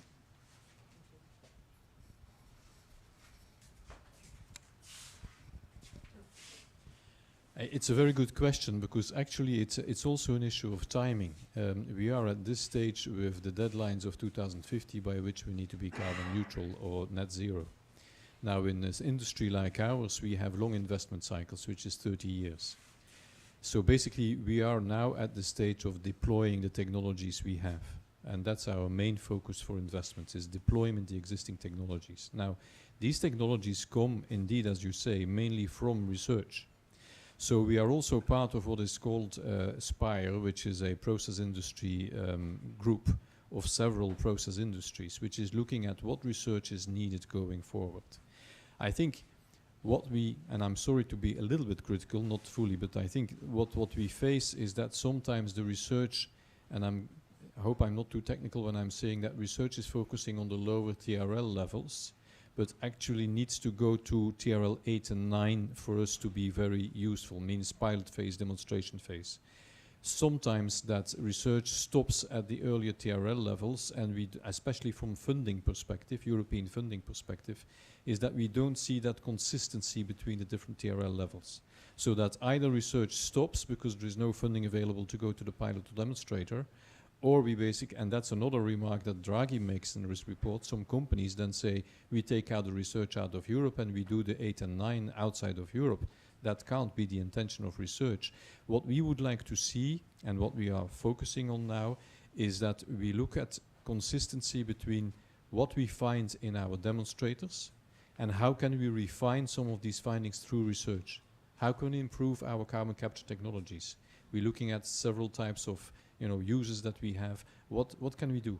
What can we do to improve the use of CO2 in aviation fuels, for instance, or in chemicals? That's research, but it comes from the demonstrator. So that continuous interaction between the higher and the lower TRL levels is for us key in investing in research. May I? Yes, thank you for your questions. Toyota have many sites in the global, but now automotive sector is a transition period. So not only carbon neutral, also we need to consider digital technology in the car. Also how to connect the society. That kind of technology we can imply as much as possible, as soon as possible. So now we collaborate globally with the academias, even in Europe. So also as my corporation mentioned, now we are very focusing the EU funding project. Already we have around 20 projects. Then this year, 2024, we started newly 5 projects. So I very expected how to collaborate, how to enhance the research. That's my opinion. Thank you very much. If I may just add to what Mr. Fuwa said, Toyota is one of the most active Japanese companies based in Europe in the framework programs, Horizon Europe and the previous ones. And also because you are based in Europe, you can actually have some funding from Europe. So that was just a little pitch. Maybe a follow-up question I want to ask to Estelle.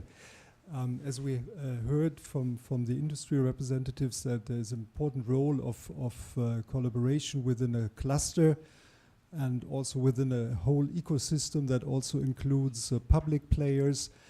From your research on the Belgian situation, is there any policy conclusion that you would draw, also comparing the Belgian experience to the French or the German one? What would be good measures to improve the efficiency of the clusters in improving the green transition? So I think I have the answer like maybe in 6 months' time. But what I can say is that the regional industrial policies, the industrial policies that I've put in place here in Belgium are really inspired by this work on the competitiveness of regions by Michael Potters and others. Huh?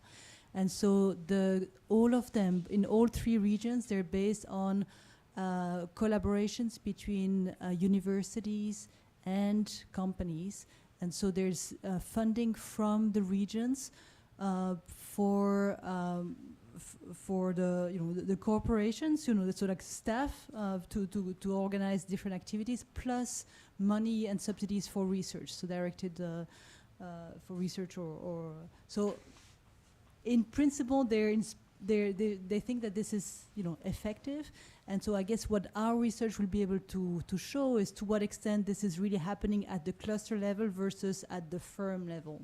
And at least say, I think I'd be able to say whether it's 20% firm level capabilities versus 80 or 36, whatever, I don't know the number, but I'll be able to say what's driven by the ecosystem, and so which is a place where regional policies will be impactful versus unique firm level capabilities, but in 6 months' time only. Or, hopefully. So we will have the 7th conference in 6 months that she can have the answer to you. Sorry, my question is quite short and maybe directed to Mr. Copenhall about the, because you mentioned the current carbon price levels don't allow for business case for all the investments. At the same time, you're also discussing the need for support for R&D that takes it a bit further down the line. So at what level do you need the carbon price to be to, I'm sure you play around with these numbers, so I just want to I That's a get tricky a question. a sense of where should we be headed for such things to not require so much support, knowing that there's fiscal space issues, et cetera, et cetera. So. Yeah, I mean, don't pin me down on the figure, and I hope it's not in the newspaper tomorrow. But actually, if you're talking about a carbon capture installation, and I'm not talking about the infrastructure, because that may be financed through other ways. But a normal carbon capture installation would be around 180 to 200 euros per ton, more or less.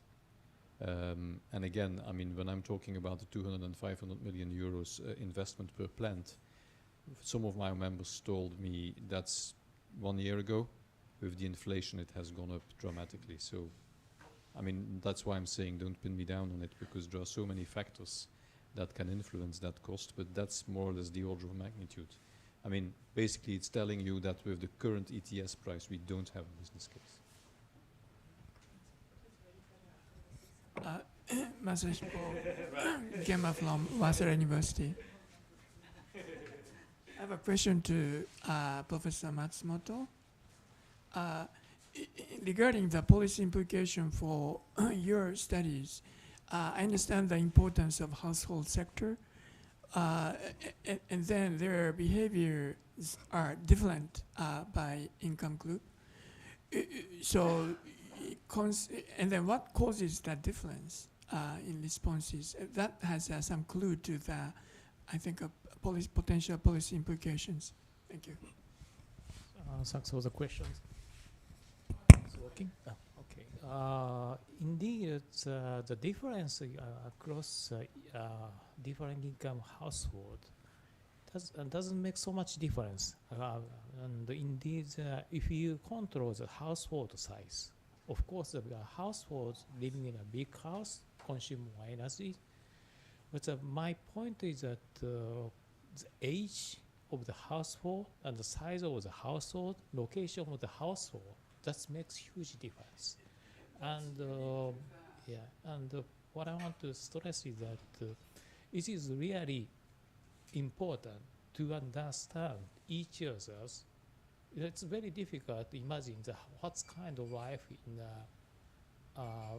other persons, for instance, Northern European people, what kind of lifestyle Spanish people have, or the opposite is also true. And also, probably in the policy implication, somebody already said, probably it's very important to encourage senior single person to move to the facilities. It's really important in the in terms of energy consumption in the household. Thanks for the question. I have one question to Dr. Yonezawa. So your finding is very interesting that high-income households more suffer. But is this unique to Norway, or if you look at the U.S. household or some rich European country? So this result is actually not uncommon for the at least developed countries. Especially like the countries, not country, but actually like British Columbia. That's one paper I wrote, or actually two papers I wrote about. One actually thing is like the same as Norway, the electricity is basically based on the hydro. So the common pricing doesn't increase the electricity price. That's why like that expenditure side effect becomes a bit smaller for the case of Norway, and that I didn't have time, so I didn't say, but and that's true also for the British Columbia. Then that's one reason, and actually there are many papers also about the US, and then the expenditure side effect becomes a bit stronger, but generally the simulation model suggests that the income side effects probably dominates, but well, anyway, that's the simulation results, and yes. Well, thank you very much. I think with that, I would like to close this session. So please join me to give a big hand to all the speakers. Thank you very much.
Thank you.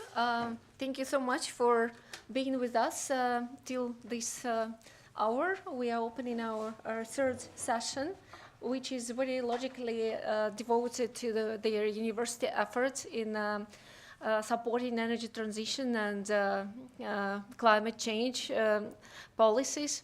We're going to have 5 speakers in our panel. 2 of them will be with us online. Their way of doing this session will be the same. I suppose we will have speakers and then Q&A followed. Let me, without any further ado, introduce our first speaker, Pierre Coeur from ULB.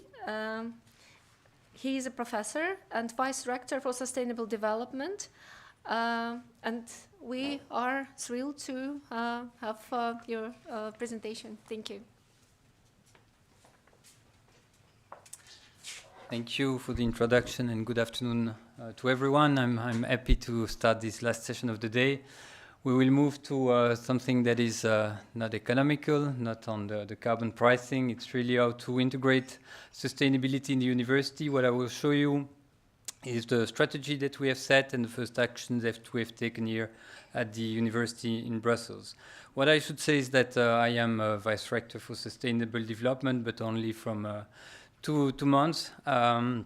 So most of what I'll be showing here has been done previously under the impulse of Charline Urbain and all of the team that you see there. So sustainability in the university, the way we did at ULB is to define that under 6 pillars that you see here in green. I will not talk of each of them to the same level of detail. They are all attached, of course, to the Sustainable Development Goal that you see at the bottom. And they were also declined into 18 fields of actions. So the core of the university, as you know, is teaching and research, and these are the 2 topics that I will focus on.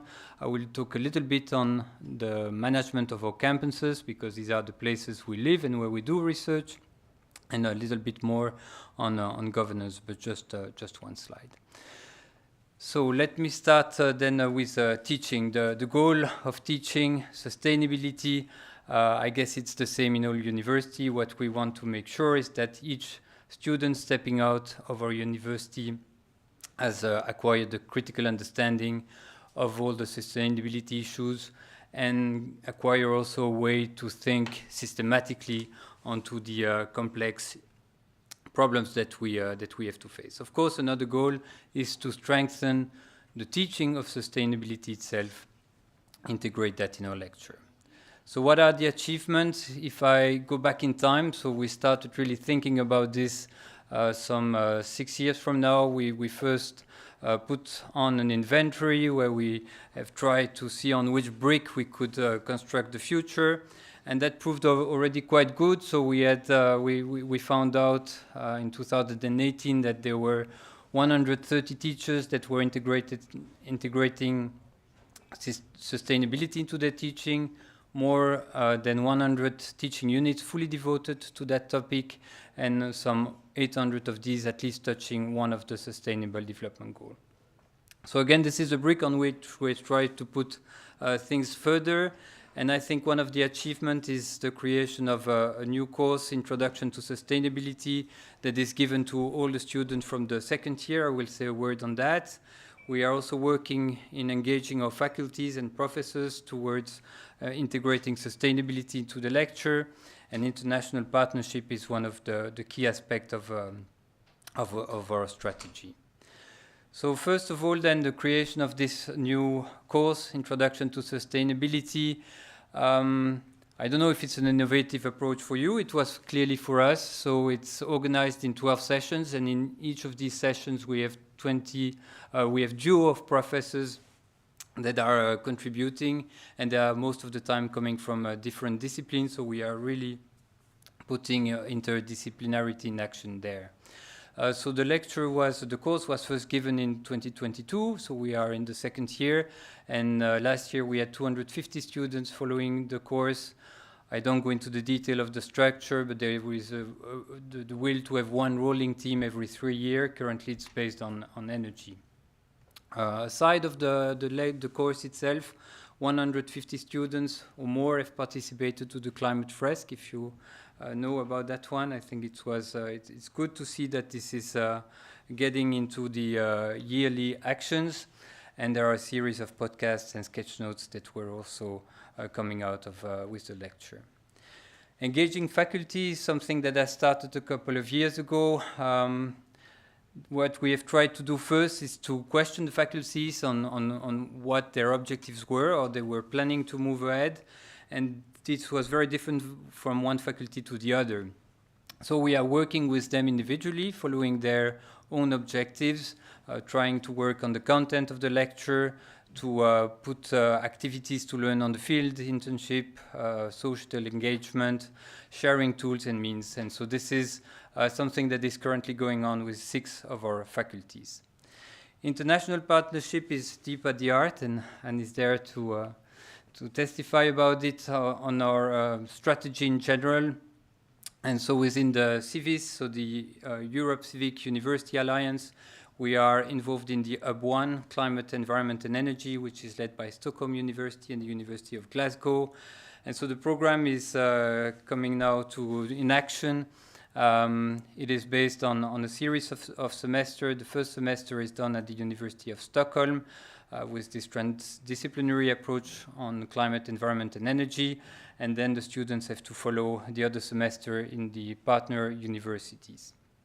At ULB, we have a module that is proposed, or it's going to be proposed for the 3rd and 4th semester, 60 credits that are separated half between courses, half mandatory, half optional, and also an internship and a master thesis.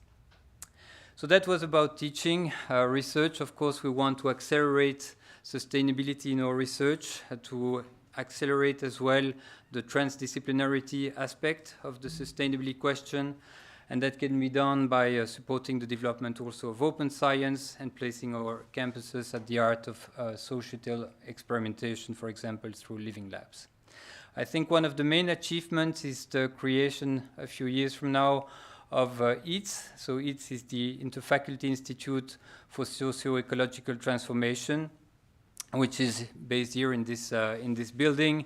It includes more than 50 researchers, includes 40 disciplines and 4 axes. I don't go into the detail, but I think this was our way to put multidisciplinarity into actions with people from the different types of faculty. Another achievement on which we are proud is the creation of sustainability sabbaticals. So sabbaticals have been at the heart of the university for many years, of course, but since last year we had 4 sabbaticals awarded for professors wishing to develop research or teaching activities responding to the Sustainable Development Goal. So that was successful, and we are renewing the experience in 2025. And I think this is a nice way to make sure that this is getting into our way to work on a yearly basis. Another achievement is the yearly workshop that we have held on the environmental issues.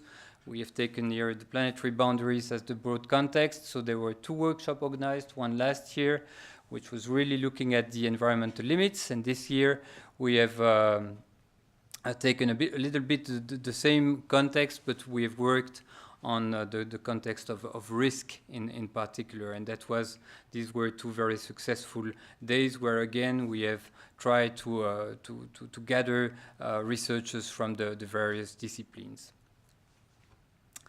Very quickly, not really research, but associated to research. This is also a way to engage our students, to engage the community, is the creation of this digital magazine that we have called Prism, that is made by students, for the students, but with the help of researchers tackling complex issues, social issues, environmental issues. And this is something that is also, I think, important to the eye of our students, and this is running very well. So that was research. Now our campuses, I don't go into the detail of it all. It will take too much time.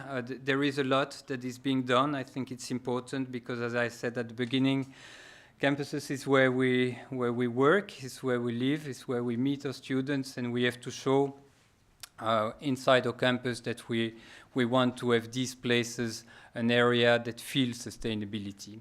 And so this can be done in many ways. Of course, climate aspect is there. We want to reduce the carbon footprint. Back in 2018, we had this first inventory of our carbon footprint where we saw which action we had to take, and that resulted also in the definition of our climate plan with priority actions that I don't detail here. But of course, this is something that we are deeply working on. If we talk about energy, we want to reduce our energy consumption. It's not easy with the buildings that we have, but we are trying in several programs to move ahead. One of the program is called Reno Campus that we initiated last year, and finally successful, so still we run for 1 month. This is an innovative participatory funding approach where we have asked our community to contribute in the renovation of the building, of course, with some very favorable finance return. And this has worked really nice, and this also showed that the community is involved into a movement towards more sustainability. Another one is mobility, very tricky to move in that direction, but of course it is important. We are encouraging sustainable travel, and we have tried to put in place a sustainable travel policy in September 2024 with different axes. One of them is trying to take more the train compared to the airplane, where we are in city close by, all these green cities that you see here. So this has started in September this year. Finally, again, our campuses themselves.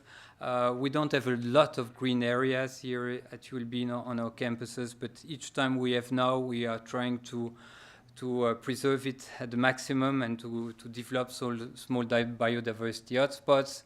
We are also taking places which were mostly abandoned and getting them back into our living areas, mostly for the students. And one example is maybe the creation of a collective open area that we have started to build on an existing parking lot. So it's a small area, but I think it gives the right direction. So this is it. One slide maybe on governance, which is trying to follow all the actions that I have introduced. The climate plan is in action, the sustainable travel policy. We also just recently signed a digital IT charter that was 2 weeks ago. We are moving to a greener labs, etc. So this is where we are. I want to thank you, and maybe one last aspect is trying to put it all together. So I think it's in 2 weeks' time we will have the first meeting of an academic network that we are building, an academic network for ecological and social transformation called REACT. And this is gathering academic staff, scientific staff, technical staff, and students. We have asked 2 of each faculty, so we will be more than 72 in this network, and we hope that this is a place where we can, first strengthen our actions, but also build new ideas. And that's it, and thank you very much.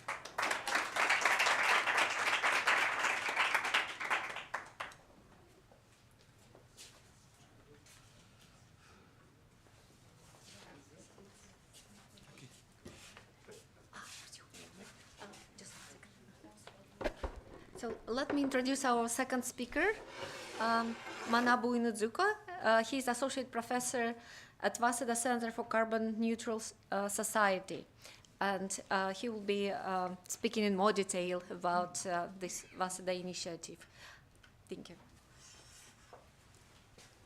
Thank you very much, Sabrina Sensei. And I'd like to thank organizers and staffs for this fantastic conference. And I'm very honored to have a presentation in front of you. And Waseda University declared the Waseda Carbon Net Zero Challenge in 2021. In response to these 3 activities shown on this slide are set as an objective. One is research, and the other is education.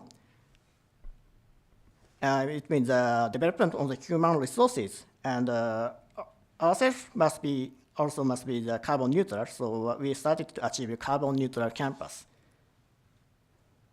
And Waseda Center for a Carbon Neutral Society, I belong to this institute, was established to achieve this objective in 2022. All carbon neutral related facility members are brought together in this center with the initiative of the president, our president, and the track center's missions.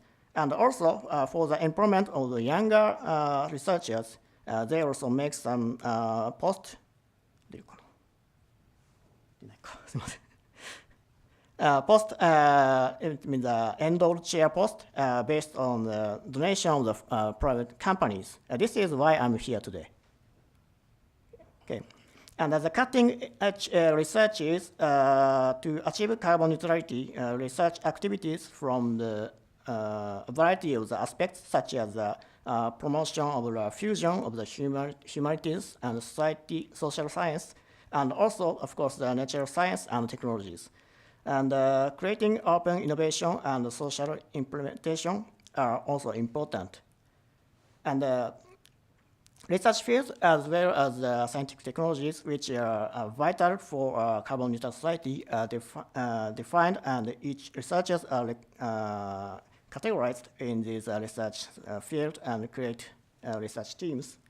And I would like to also emphasize that both the science and technology field and also the humanity social science field are also significant. Both are significant for achieving the carbon neutral society. And actually, I'm here, I'm there, and I'm working for the material recycling and the waste recycling. And let me introduce my own research only a little. Here is a movie.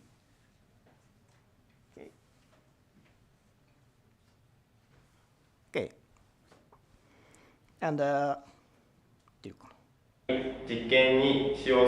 for only in English. パリ試験の実績確認に準拠して作成しました。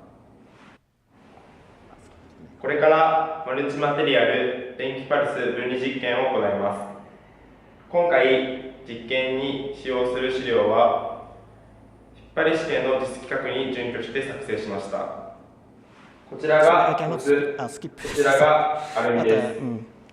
接着にはセメダイン社の加熱効果型エポキシ接着剤を使用しました。こちらの資料の引っ張り強度は 25.3 megapascal. We are studying on the electric pulse discharge technique for material separation, and we think the separation is a very, very important technique to establish the circular economy and the material recycling.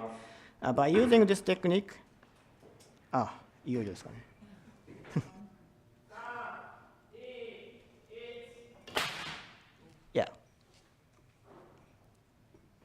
水から出して分離を確認しま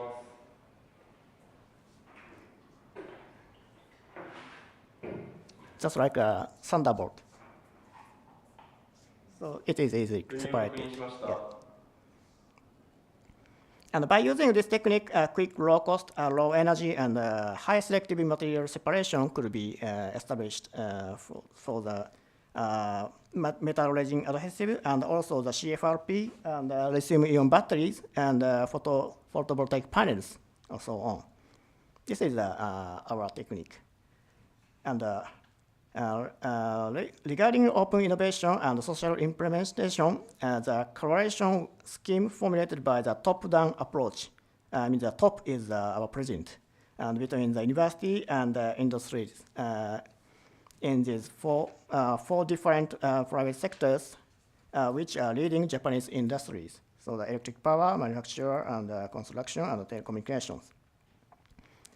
And as education is also important. So our very important mission for our university, of course. Education in the carbon neutral is in 2022, a carbon neutrality leader program for the undergraduate students has started. And in this program, students take courses not only for the scientists and technology, but also the social sciences, including law, economics, and management. And faculty and members and professors from the seven departments join in this program. And 3,000 students in Waseda takes these courses. So this year, we started a new minor program for the carbon neutrality for master and doctor course students. We have practical programs associating with companies, and the students from various fields can join in this program. And both the social and natural science are balanced in this course. So here is an example. So this is a picture of the last week class. So in the entrepreneur exercise, we invited lecturers from the companies, such as banks and consulting groups, and master and doctor course students from various fields, such as architecture and mobility, and he's from the social science, discusses to each other to make their own ideas to solve the many kinds of the social problems. And as a university, we ourselves must achieve carbon neutral, zero carbon campus. So this is mainly proceeded by the university office associating with the Waseda area and Shinjuku City, where our university is located. Unfortunately, we have not found a special method to achieve a net zero carbon campus, so we are trying various methods. Also, material recycling, reducing waste, reducing scope 3 carbon, which are indirect activities for the carbon neutral was proceeded, and we also try in changing the behavior of the students and staffs and the people in the university. And here is a roadmap to achieve the zero carbon campus. The final goal is 2050, and before that, in 2030s, we will achieve a net zero carbon campus with carbon offset, mainly with the scope 1 and scope 2, but also scope 3 to reduce the CO2 emission from our campus. The total annual university CO2 emission from our whole campus was 46,000 tons in 2019. To achieve that net zero CO2 emission by 2030, so we need to reduce 5.2 thousand tons of CO2 every year from 2022 onwards. So we promote decreasing the energy consumption in campus and also using carbon-free energy sources from Tokyo Gas and TEPCO to achieve the 5,200 tons reduction. And the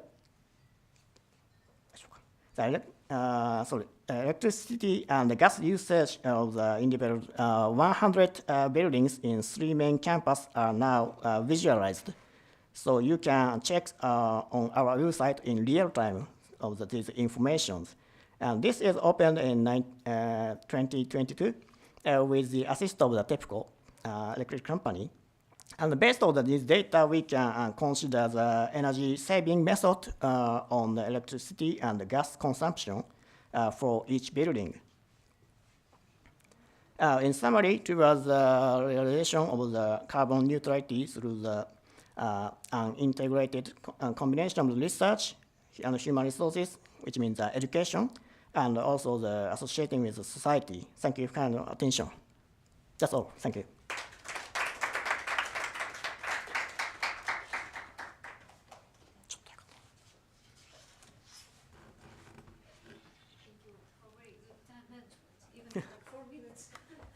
Still left. You could speak longer.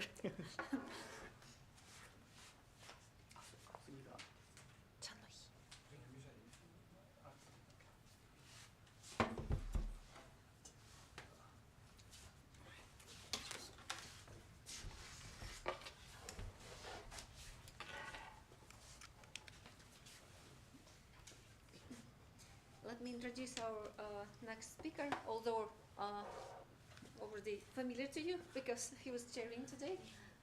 Yes, Professor Rainer Klomp, Professor of Economics and Economic Policy at Brussels University. He will be speaking about creating networks within and beyond universities. Yeah, thank you. I think this is the, no, that's the, go back here.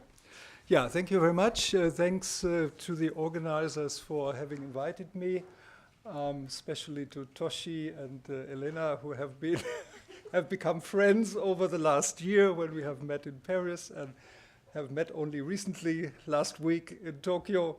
So it's a great pleasure to be here in Brussels and talk about the issue of how universities deal with the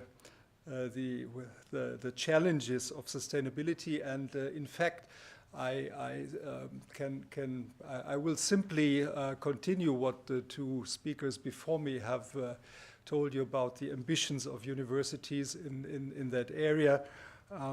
You will see that there is a lot of overlap, and I think that's quite normal that all universities all over the world try to deal with these challenges and come up with feasible solutions.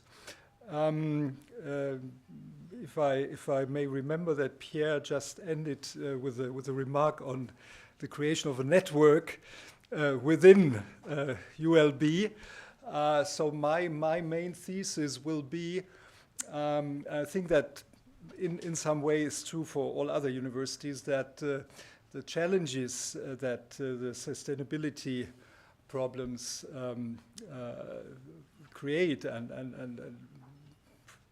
that we face will have one advantage, namely that it helps us to overcome, I would say, the traditional silos that we have built up within universities, but also within the research sector in general. You will see it especially when I talk about the German situation, where we have had traditionally a rather strong separation between research within universities and research outside universities.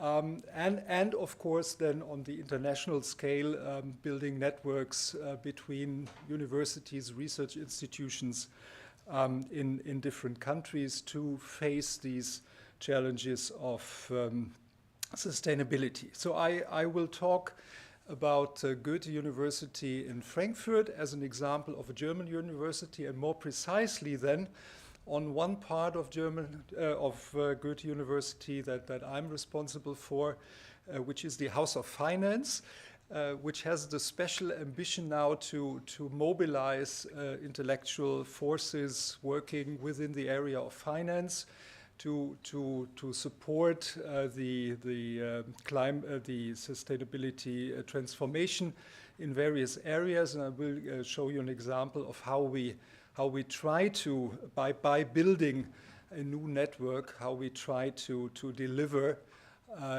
to that challenge. So Goethe University, you see here a picture of our new campus, and Goethe University, similar to the two other universities that we have heard about, has also stated an explicit goal that it wants to become carbon neutral by 2030, which is, I think, very ambitious, but we are driven here by the goal that the city of Frankfurt has set to itself, which also says that the city wants to become carbon neutral by 2030.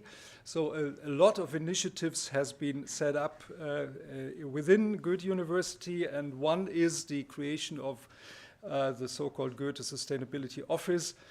Only quite late in 2022, it has been created as a central office to manage all activities around the management of the processes on campus, especially everything that has to do with campus management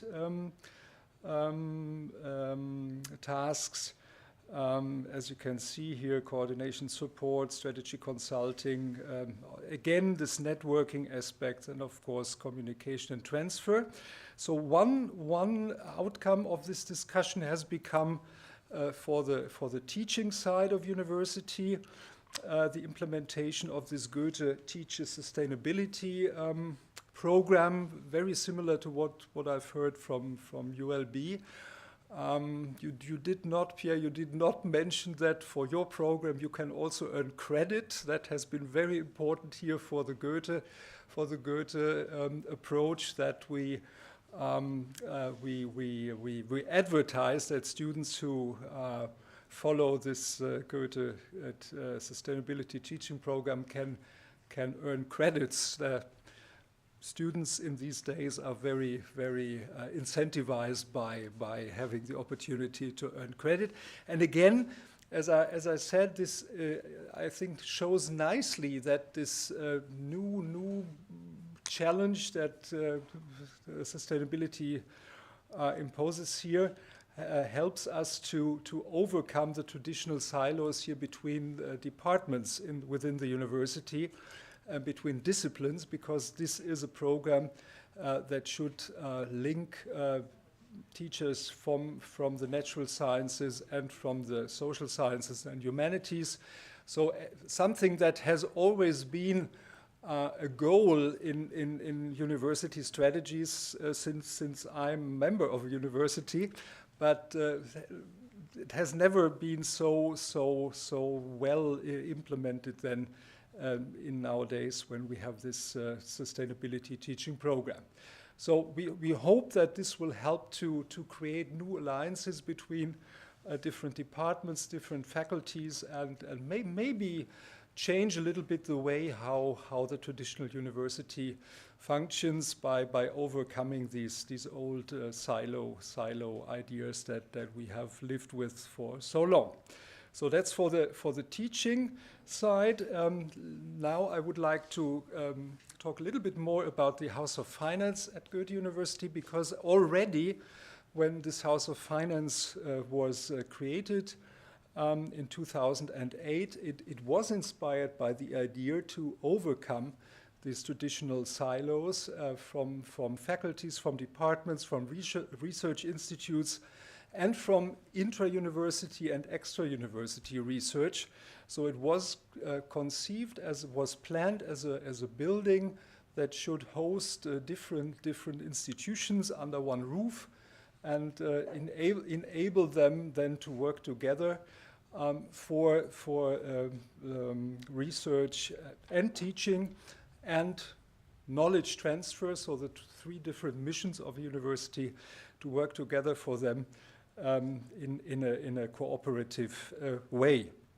Just to give you an example of give you an overview of the organization of this House of Finance, which is formally led by the president of the university with an executive director. I have the honor to serve in that function since 2022.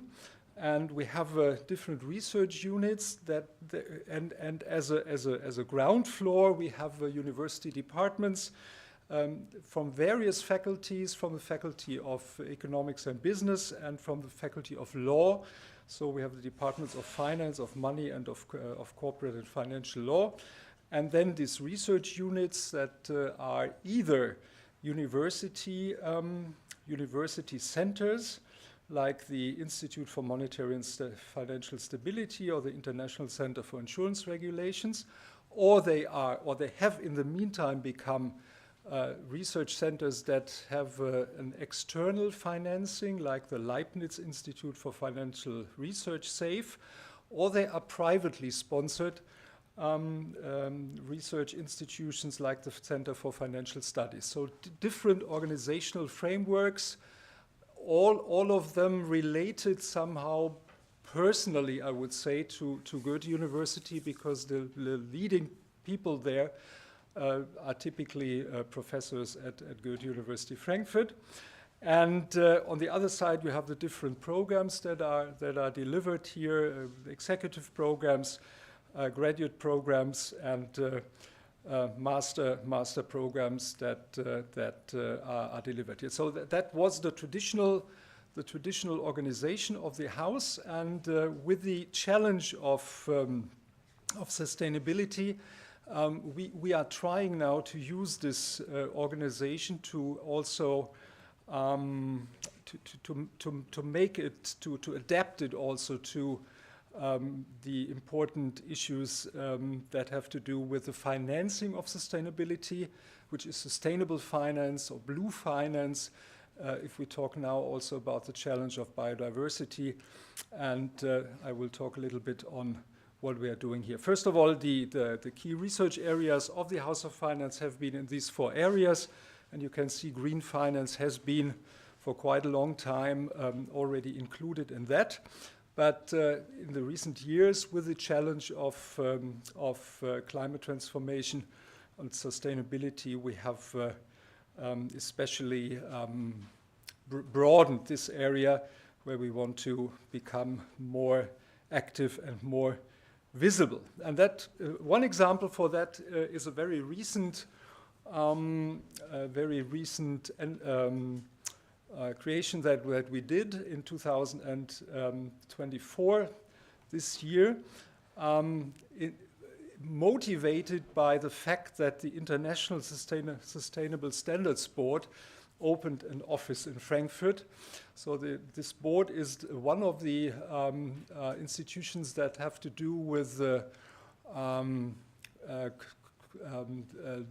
delivering disclosure standards for firms and enterprises to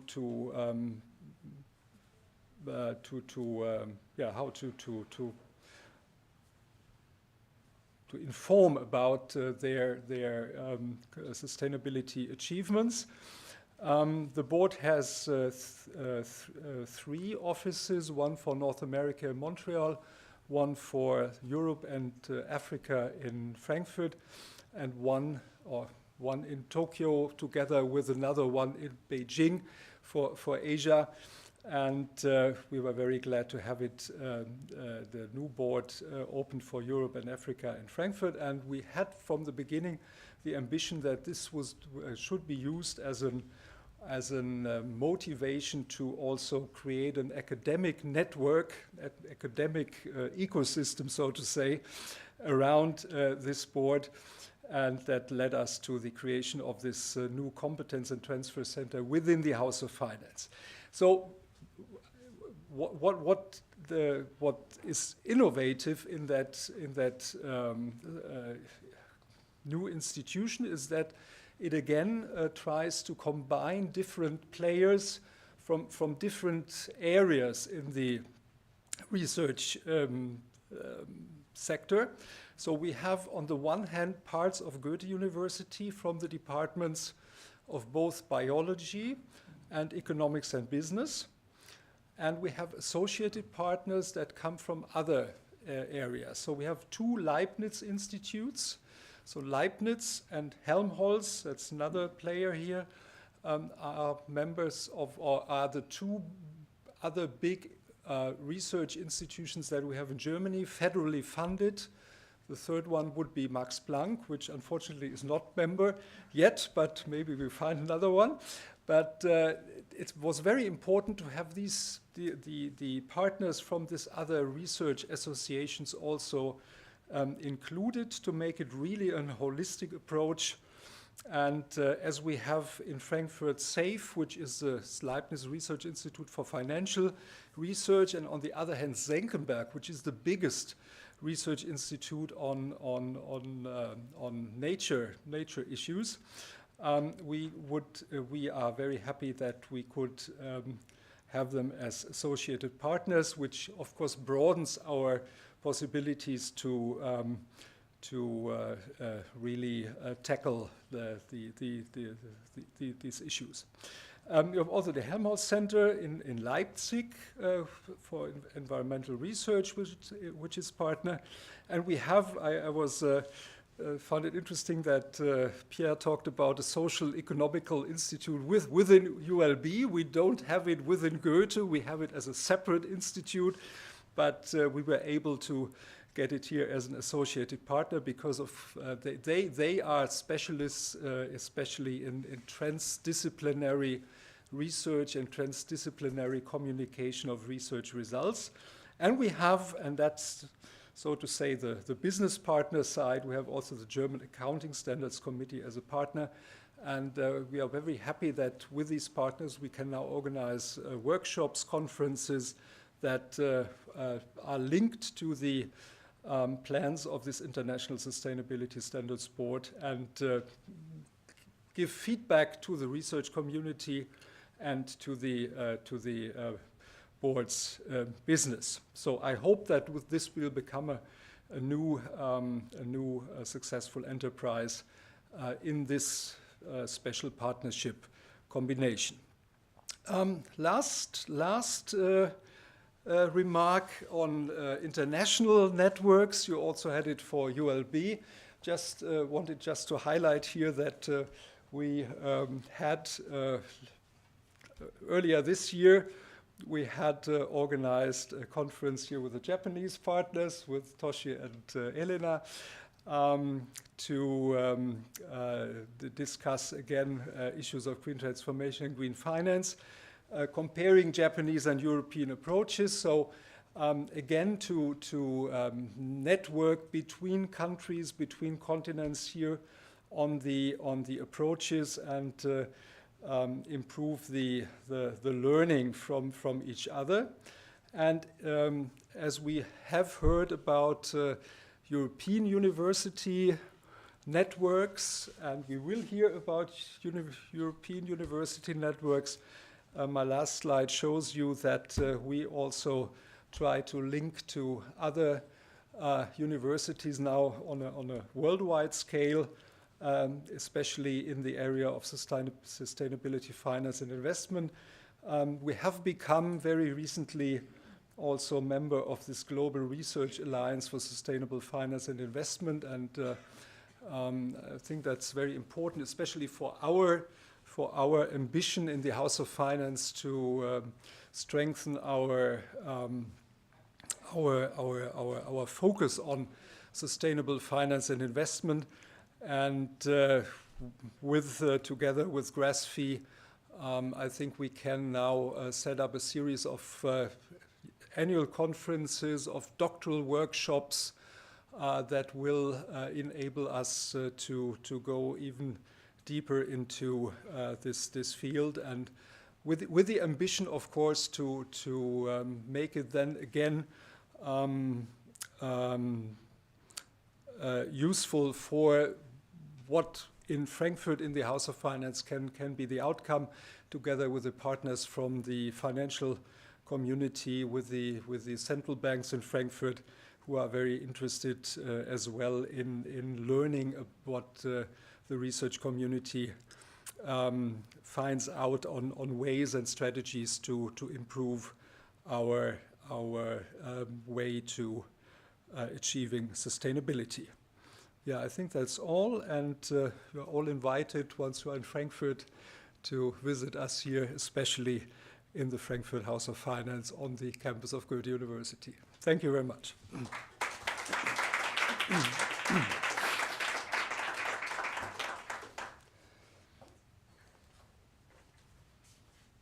Just a little technical note. We are going to have two speakers online. For that reason, we need to adjust a little bit their system. If you wish, you can use a couple of minutes just to take a little break, and we will resume. Just a couple of minutes, not long. Don't say that. Yeah.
All right, can you hear me now? So this works. Our speakers, can you hear me now?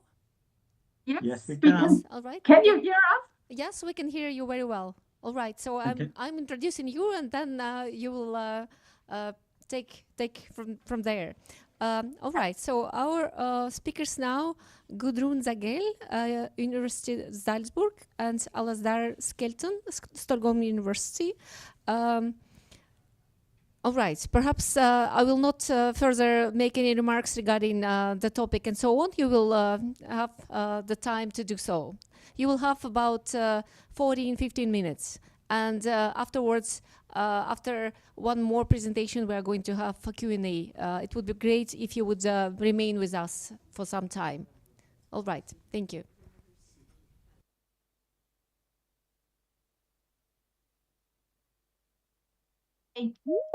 I don't know, I hear you twice. Is that fine?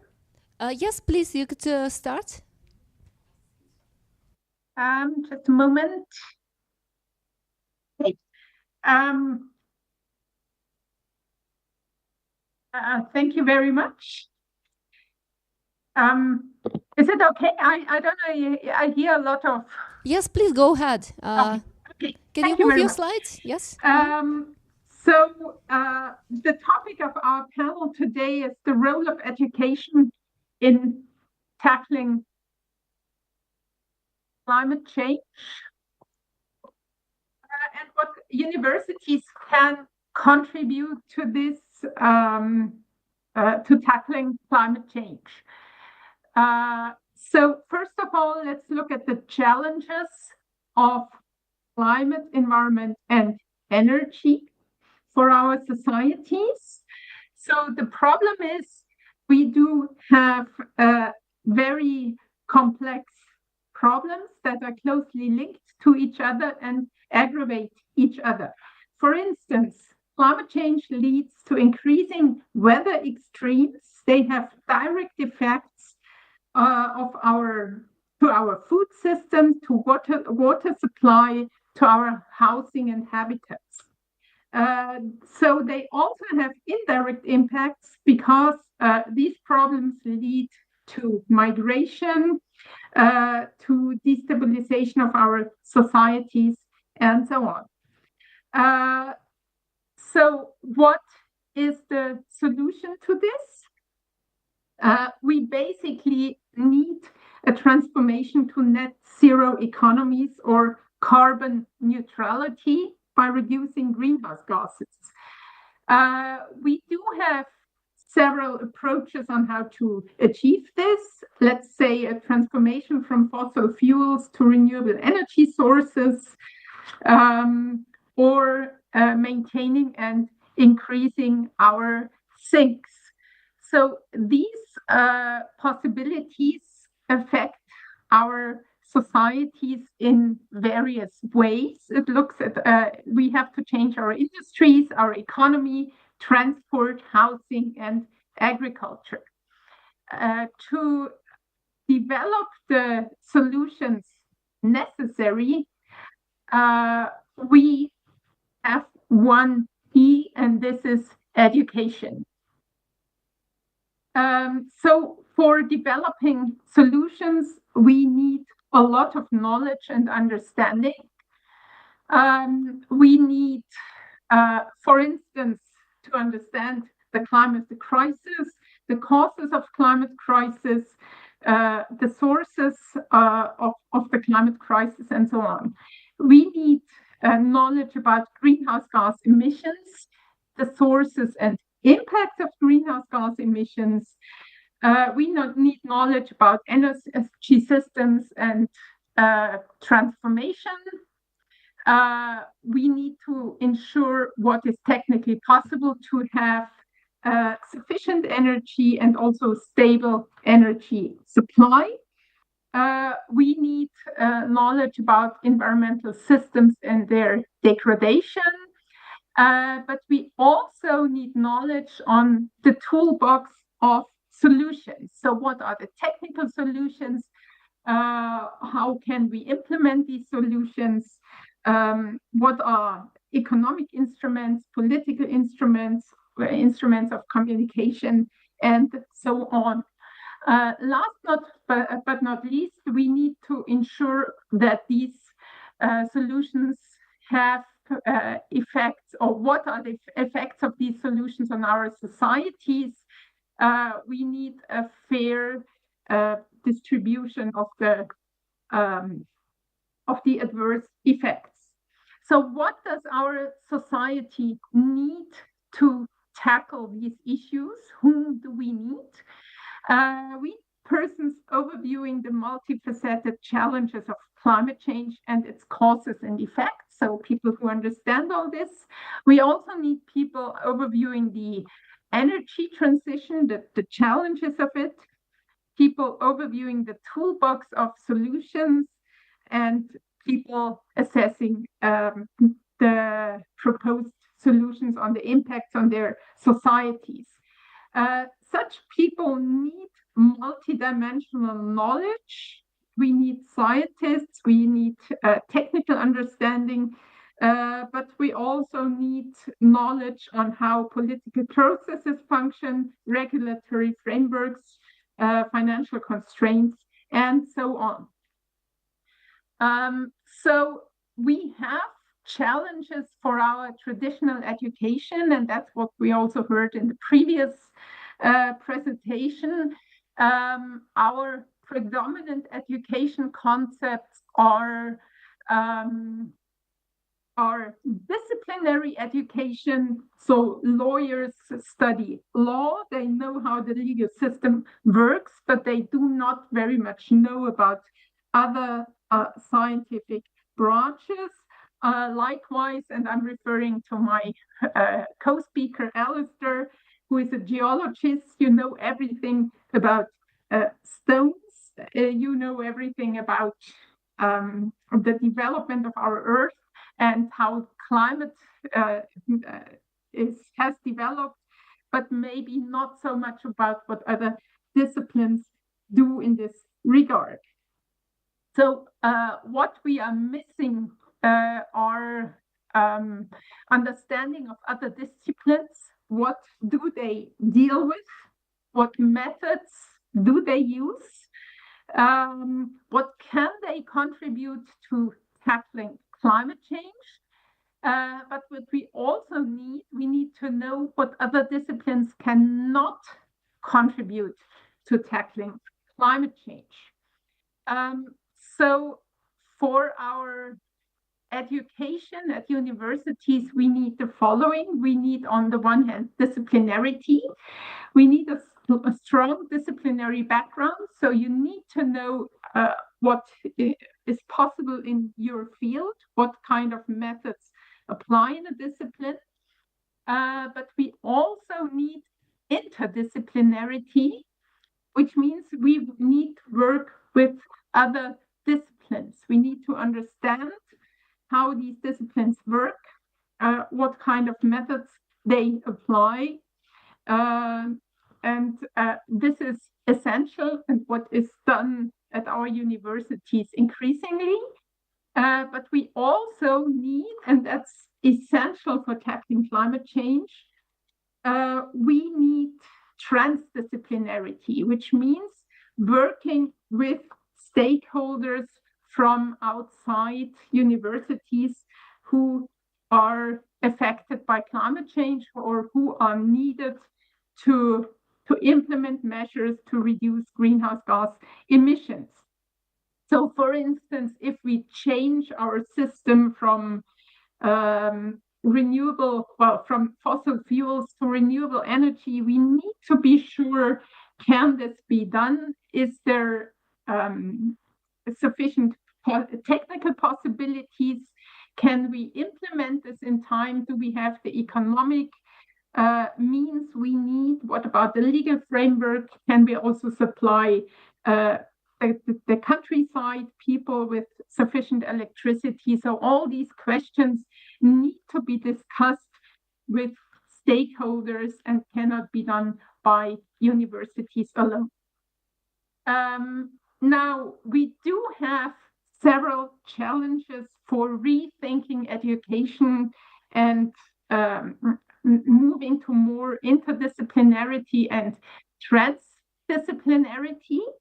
As I said, very often we do not exactly know what other disciplines really tackle, what they are dealing with, what's the purpose of specific sciences. So we have misperceptions about geology. I'm using the example again. We think very often they only explore stones. But what do they have to do with climate? But we do not know that they can read from those stones how our climate has developed. Likewise, we have a misperception about law. So why would law be relevant for climate change? And why are lawyers necessary to tackle climate change? But a legal framework conducive to net zero is essential as well. So we have three issues which are problematic. Very often we do not know what kind of research questions and issues other disciplines tackle, which means what kind of questions they can answer which relate to climate change. So what can we achieve by education? We can achieve that we lose fear from other disciplines, that we get basic knowledge about other disciplines, that we know whom to ask if we have a specific problem. So that would be the first step. The second problem is that we very often have a lack of knowledge of the methods other disciplines use. And this is a problem if we want to read papers from other disciplines. Very often it's for us hard to understand what exactly they research, what kind of methods they use, and how we can assess the outcome of a paper. And this is essential also for education. We have to ensure that we are able to understand these papers and communicate with each other. And this leads me to the third problem. We are actually all speaking different languages. And I'm talking here about scientific languages. Each scientific language has its own terminology, and it's essential if we want to work together that we understand each other. Yeah, so we have the geology example of the cryosphere. So I never heard about this before and needed a lot of explanation. Likewise, the term right or property, things like that, have a very specific legal meaning, which probably other scientific branches wouldn't understand. But it's even more complicated. Very often, the day-to-day language is very different from the scientific languages. So, for instance, a paragraph in law means something entirely different from what you may understand as a paragraph in a book or in a text. So for education, it is essential if we want to have transdisciplinary and interdisciplinary education. It's essential that we will be able to talk to each other, to communicate about climate change and the measures we can adopt to create a net zero economy. We do have, and I guess now I pass on to Alistair. CIVIS is trying to develop such a program, and now it's your turn, Alistair. Thank you, Gudrun. And I'll just say quietly next each time, and next for you to move forward as you'll be operating the slides. So Gudrun and I are part of the CIVIS Alliance. This is an alliance of 17 universities across Europe and Africa. And this is our contribution to tackling the problem that Gudrun has really clearly pinned down for us. How do we educate scholars so that geologists and lawyers are working with stakeholders to solve the climate crisis? We have a joint vision across our alliance, and that's that we want to see scholars from different disciplinary backgrounds. So we're meaning natural sciences, social sciences, law, humanities. We want them to be transdisciplinary scholars so that they are capable of taking on the challenges of the epoch we now find ourselves in, the Anthropocene. Next, please. Next. So our scholars are seeking, just roll them forward, Gudrun, to the end of the slide. So our scholars are seeking a career working at local, regional, national, European, or even global level on the societal transformation. So this is the people, the students we're looking for. They're going to be a part of making the European Green Deal something real. We've asked ourselves, what education do these people need? The other place our scholars may find themselves in is doing the research that underpins that, the transdisciplinary research within the fields of climate, environment, and/or energy. Next.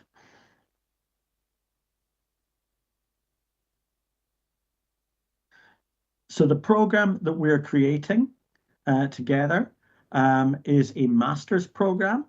And we're creating a master's program for students across Europe, Africa, and the world, hopefully through the Erasmus Mundus scheme. We're creating a program that begins with all of our students getting together in Stockholm University and spending a semester together, learning exactly what Gudrun was talking about, to speak each other's languages. The course is Transdisciplinary Studies of Climate, Environment, and Energy. And our outcome is that our students will, a geology student will be able to pick up an academic paper written in the field of law and get the idea. They won't be able to write it, but they'll be able to get the idea of what's being said. They'll be able to pick up a stakeholder report and understand where the stakeholder is coming from in their analysis. So they'll do that a term, then they'll get a chance to go back to their own discipline, empowered with a transdisciplinary way of thinking and looking at their discipline with completely new eyes. They'll spend 2 semesters somewhere in Europe digging deeper into what they were studied in their bachelor, but with that those transdisciplinary glasses on. The program concludes with a 30 CTS thesis where they make it all for real.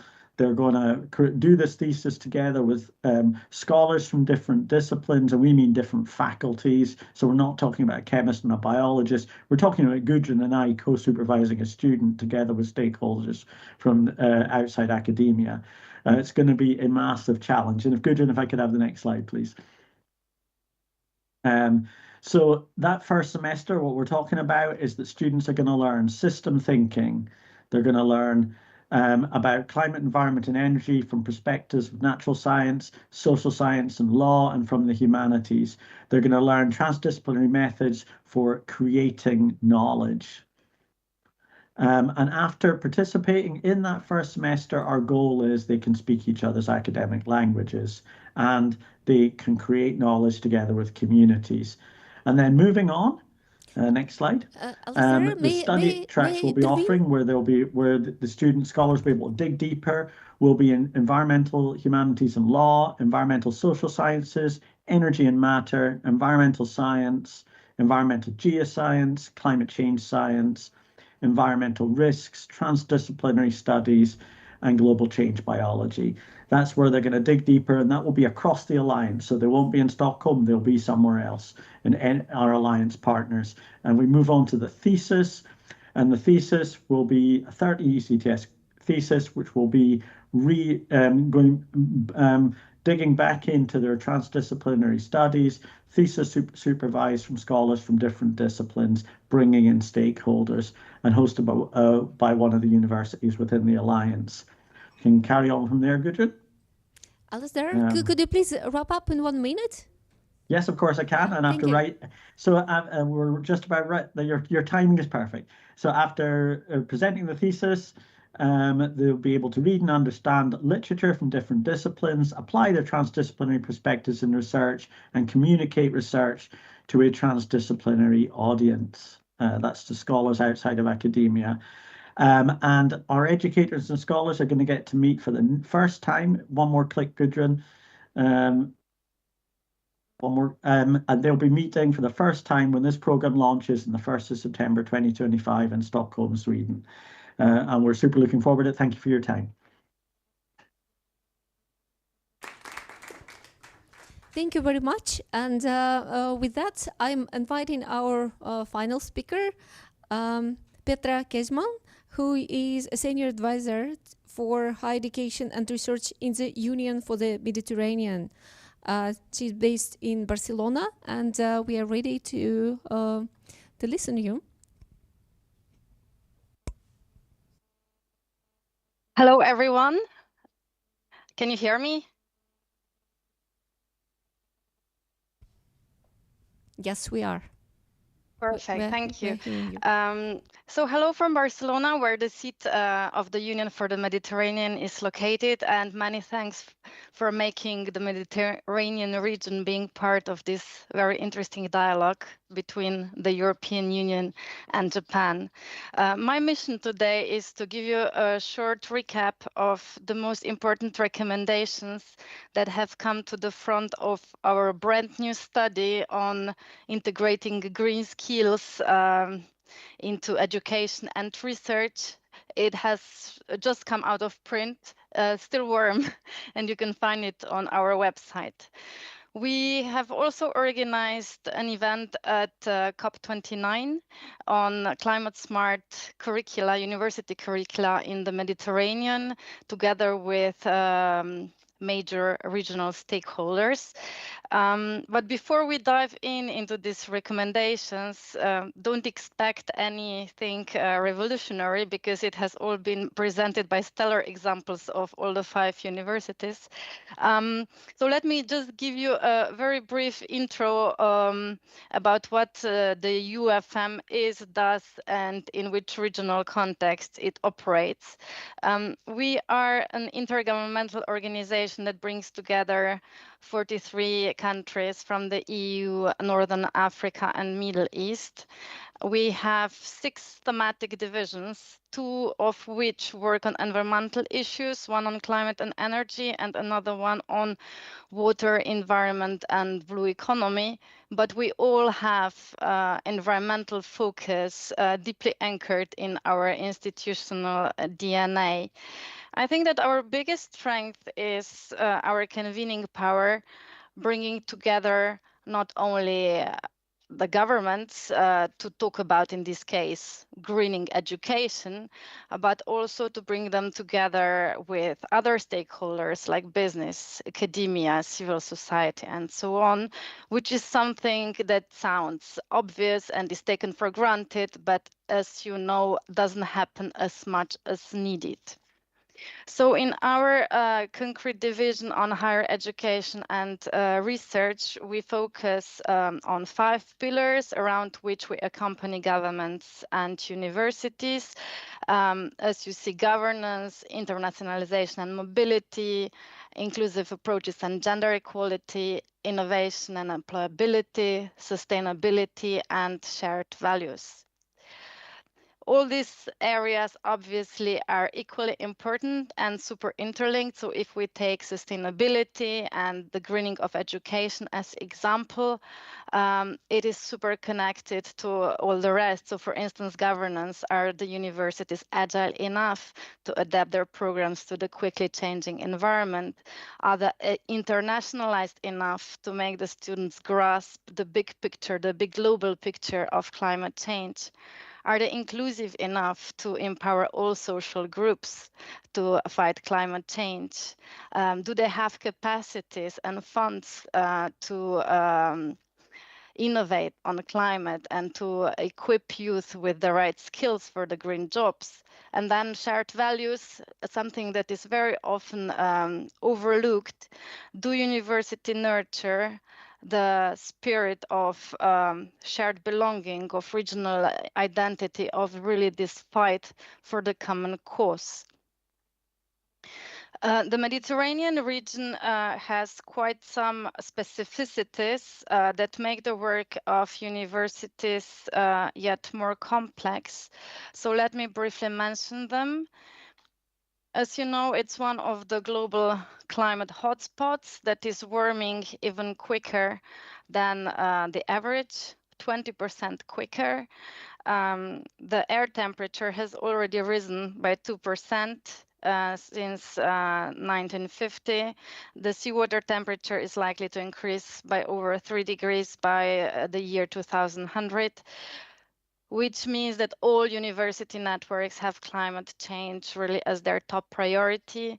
UNIMED, for instance, the biggest regional network of universities, have a sub-network on environment and climate change.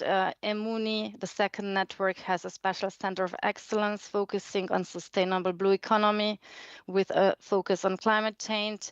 And TETIS as well has climate change as one of its 3 priorities. So when we go from these numbers and terms to concrete reality, it looks pretty much like this. This is the picture from Libya last year when Storm Daniel swept across its eastern part, causing more than 4,300 deaths and severe damage to critical infrastructure. In a society that is marked by protracted political crisis and conflict, compounding the already existing loss and suffering. All this to say that in the Mediterranean, one cannot talk about climate crisis, nor can we teach it without explaining its strong interlinks with security and peace.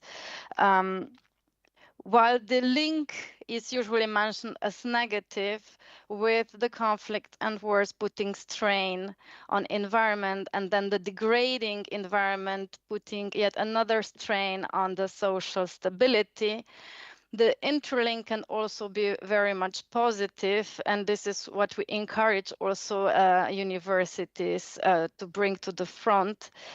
It has been demonstrated by several examples and studies that environmental peace building or joint working on environmental issues is one of the most efficient tools to bring people's communities together to create trust.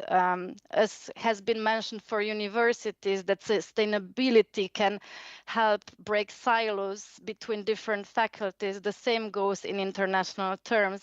It can really help break borders and make people work together. That's why, well, another reason why it's really important to empower youth to work together on climate. Then another challenge faced by the region are the extremely high numbers of unemployment. As you see, there are around 15 to 32% of young people that are needs neither in employment nor education or training. There is also a very high percentage of unemployment among graduates. In a way, the more you study, the less possibility you have to find a job, which is very specific for the region. And this is confirmed also by 30% of businesses that have identified labor skills level as one of the major constraints to hiring. So there is really this big green skills gap that is making everything more difficult in the region. And this is why we have made it a big priority for our work at the organization. We have published these 3 studies in the past years, the last of which that was launched at COP29, I have already mentioned and shown, and that I kindly invite you to consult on our website.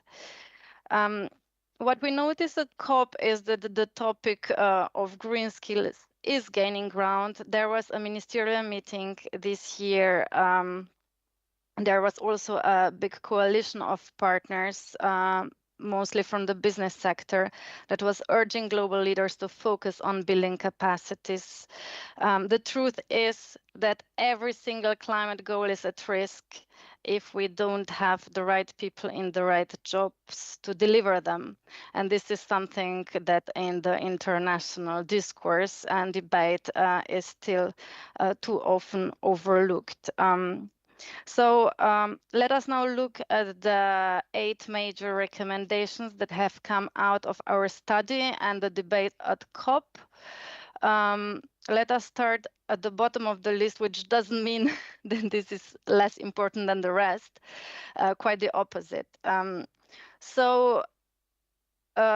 Many speakers stress the importance to strengthen strategic foresight of universities that have traditionally been rather inward-looking, inward-oriented, focused on internal processes, struggling with agility to rapidly adapt to new priorities, also partially because of the loose nature of the institutions where various departments and faculties operate with a certain degree of autonomy, which can hinder swift collective action.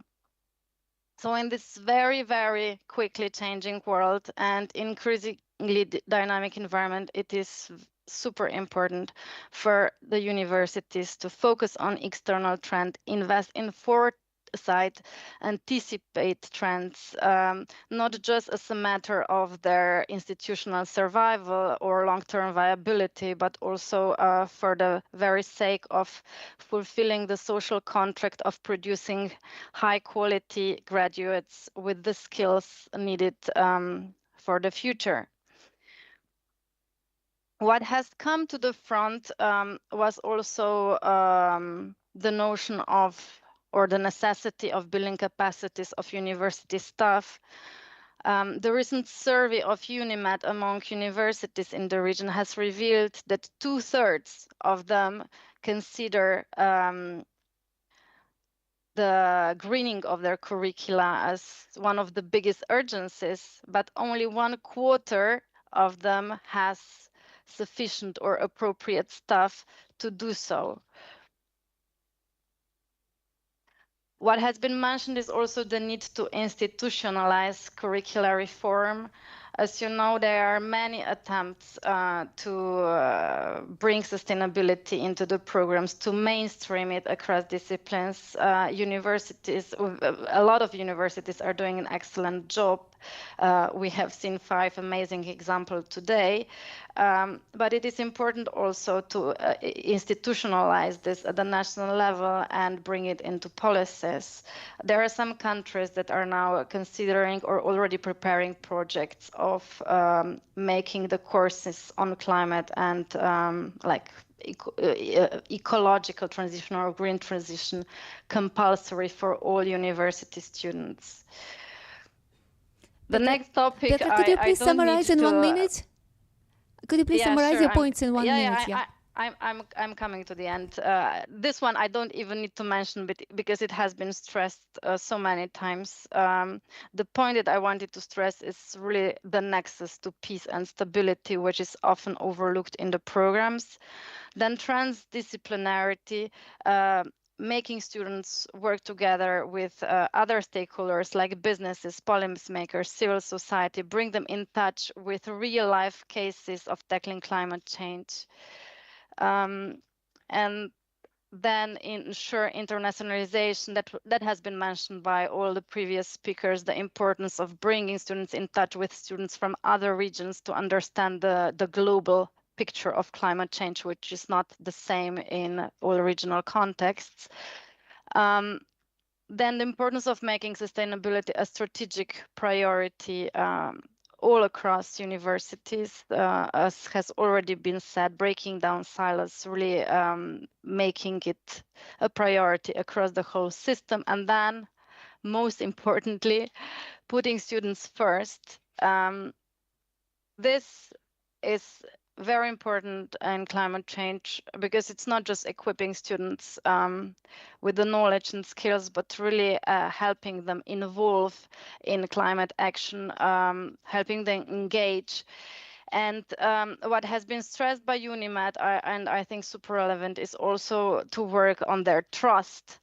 Because if they don't have trust in the institutions, if they don't have trust in governments that they can really deliver, they are less motivated to engage on climate issues.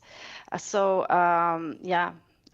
always encourage a youth-centric climate education, and this is where I'll end. Great, thank you, Petra. Yes. That goes to all speakers in this session. And now I would like to invite any kind of opinion and questions and comments you may have for this panel.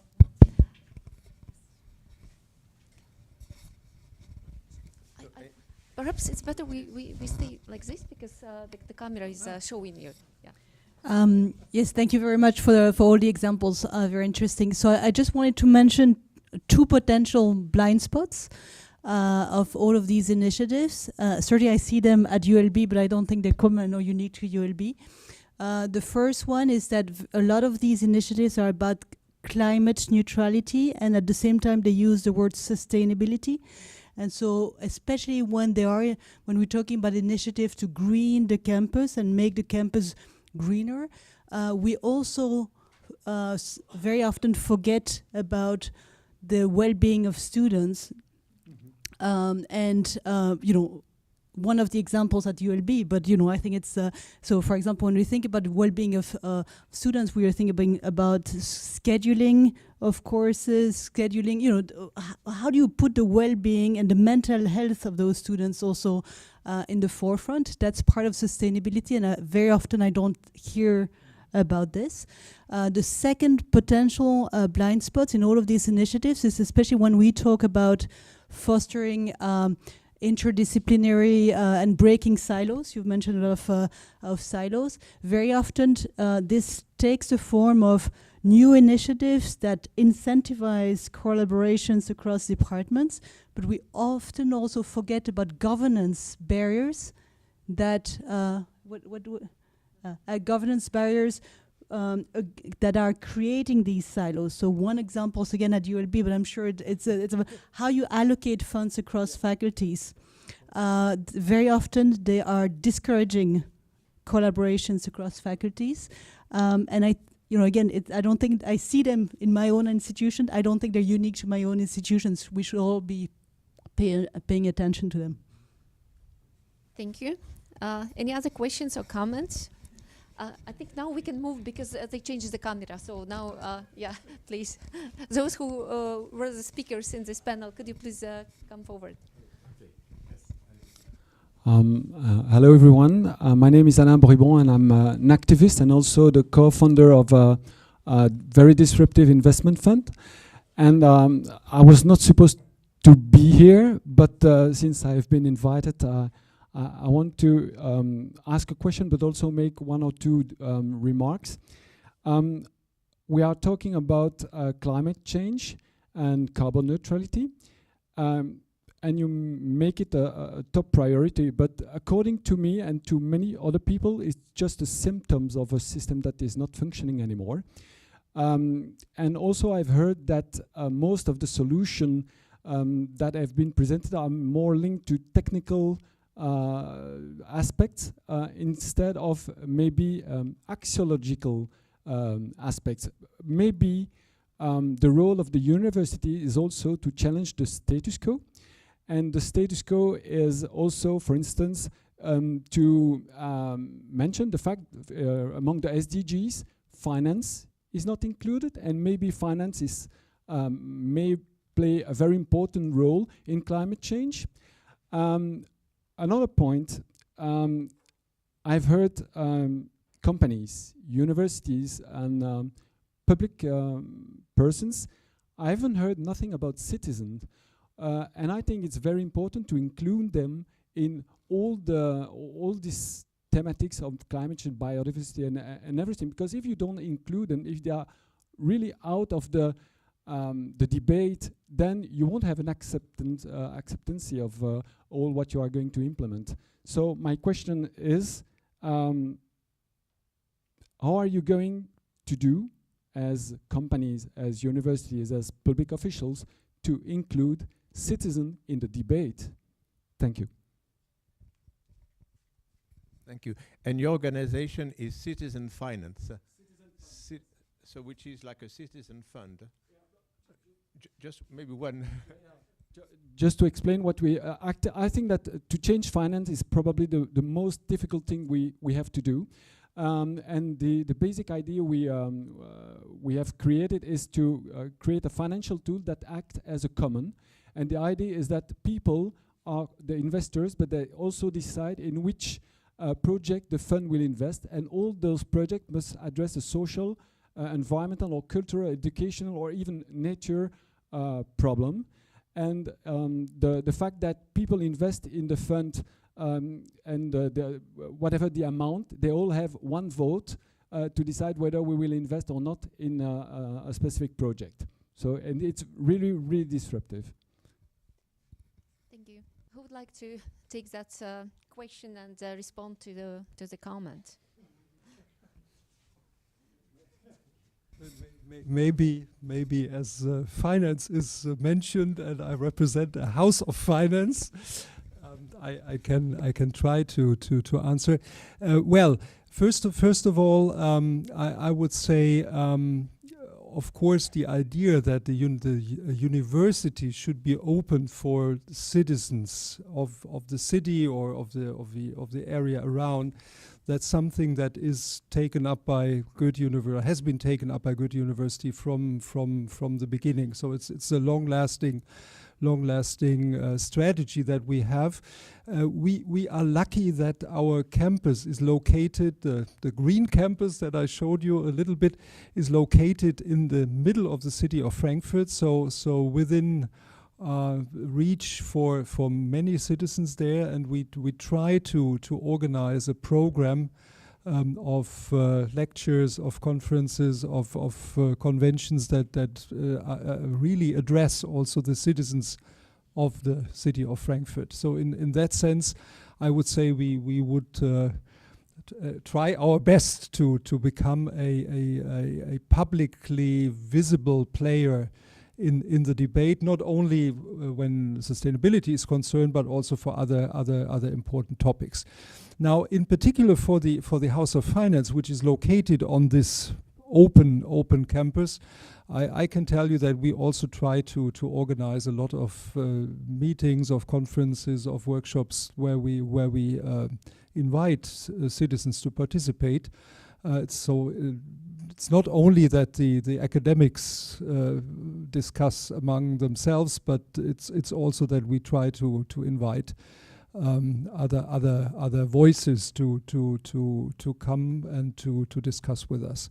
So maybe it's not enough. You probably would say it's not enough. We look for other things, but then again there is also the I think that was mentioned. There is also the limitations of our funds that we have to use for our other goals, for education, for research.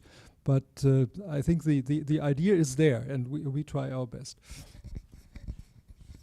Maybe briefly to jump on that, I think indeed maybe it feels like we are isolated, but I think we are moving towards opening towards the city. There are several initiatives. At ULB we have Université des Enfants, University for Kids, so kids are coming into the universities. We have university for all ages. And I think also the city is asking for more collaboration, and not only on conferences, but also on the place the university has inside the city. And we are progressively opening towards that. This is, I think, something that is, we are making the first steps. But I think this is going in the right direction. So it's not that we are isolated. I think this is no more the case. Maybe it was the case, but I think this is being less and less. Thank you. Maybe our online speakers would like to engage as well. You're welcome. Which one of us? Anyone. Can you start? Alice, do you want to start? You're Okay. first. So, yeah, thank you for the really, really good questions. I'll address them briefly. Firstly, I'm also an activist. That's why I'm not with you today. The 4-day train journey back and forth to Brussels is more than I can do this week. So I fully appreciate where you're coming from.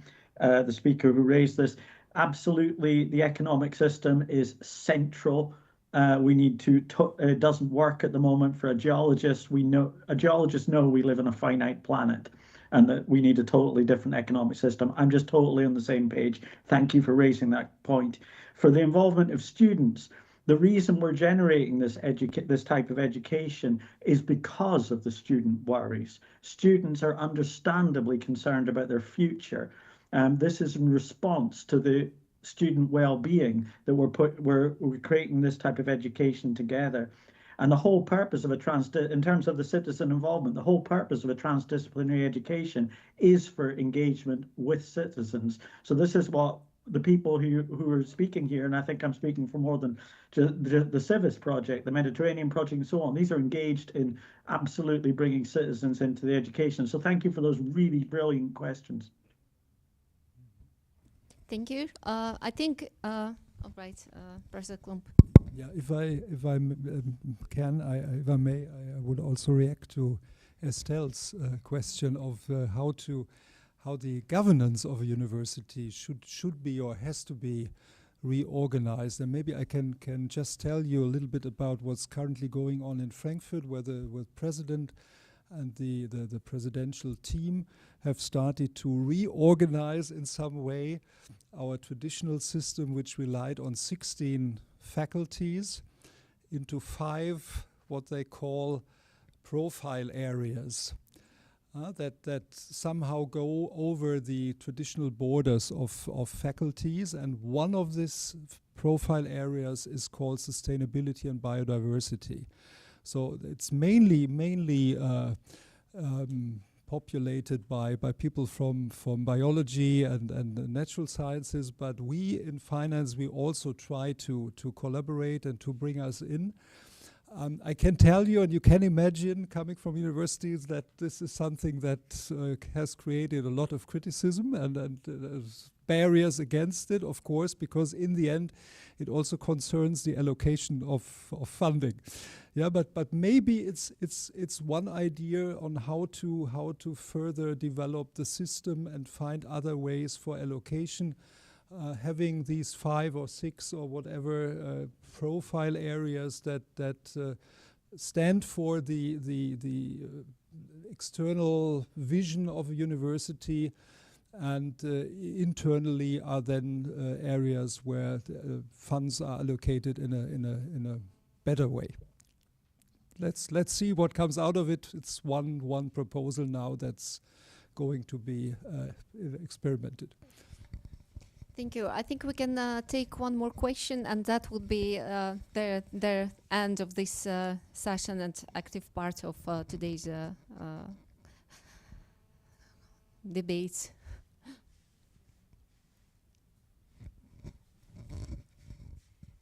Thank you. So it's not really a question, but it's well, building on what you said. I just want to underline maybe the importance of participatory or participative research. So developing research also in collaboration with civil society and with citizens. And so but he's unfortunately not here today, but our Vice Rector for Research, Marius Gilbert, who is epidemiologist and was really on the, I would say, forefront during COVID-19 pandemic, really experienced what you said, this not gap, but lack of communication between research and citizens well, being not convinced anymore by science, or at least some of them not being convinced anymore by scientific reasoning and scientific methodology. And so he really decided to launch and deepen this participatory or participative, I don't know exactly the name in English, research. And so at ULB, we took a lot of initiatives in this respect, and especially this building located really in the, not in the center, but in the city, in a very lively neighborhood, takes part to those initiatives. Thank you.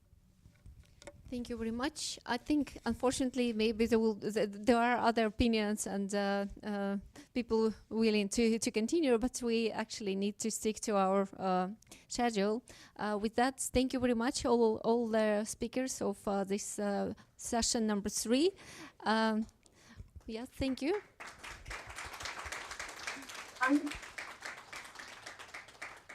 With that, let me please conclude, and I think Toshi Arimura would take the role now. Thank you.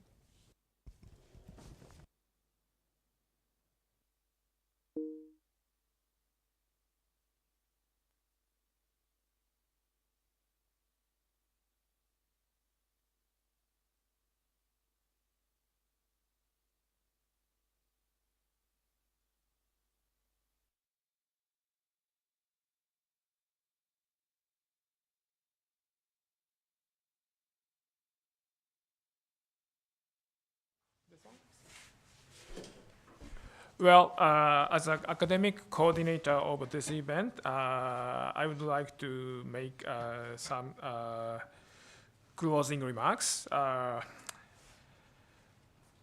Thank you for all your participation in the 6th Waseda Brussels conference here at BrIAS. I would like to extend my sincere gratitude to keynote speakers, Professor Ottoma and Dr. Seaman.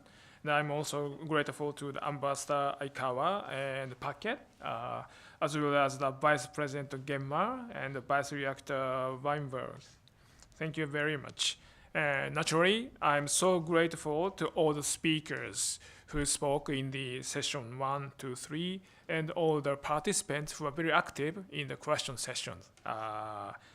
And last, not but the least, I appreciate the dedicated management on Jules and Patrick, okay, and Anya, and with some staff from BrIAS. Thank you very much. And thanks to all these contributions, and we had I think we had this event at the very right moment, because we are facing big challenges globally. And the challenge one is that we are really facing the risk of climate change. I mean, it is really happening. And the world has experienced the hottest summer. And the Secretary General of the United Nations, Greta, said that global warming, the era of global warming has ended. The era of global boiling has arrived. And in Europe, I think you have experienced some of the hot summer. And in Japan, in 23, we had the hottest summer in the history.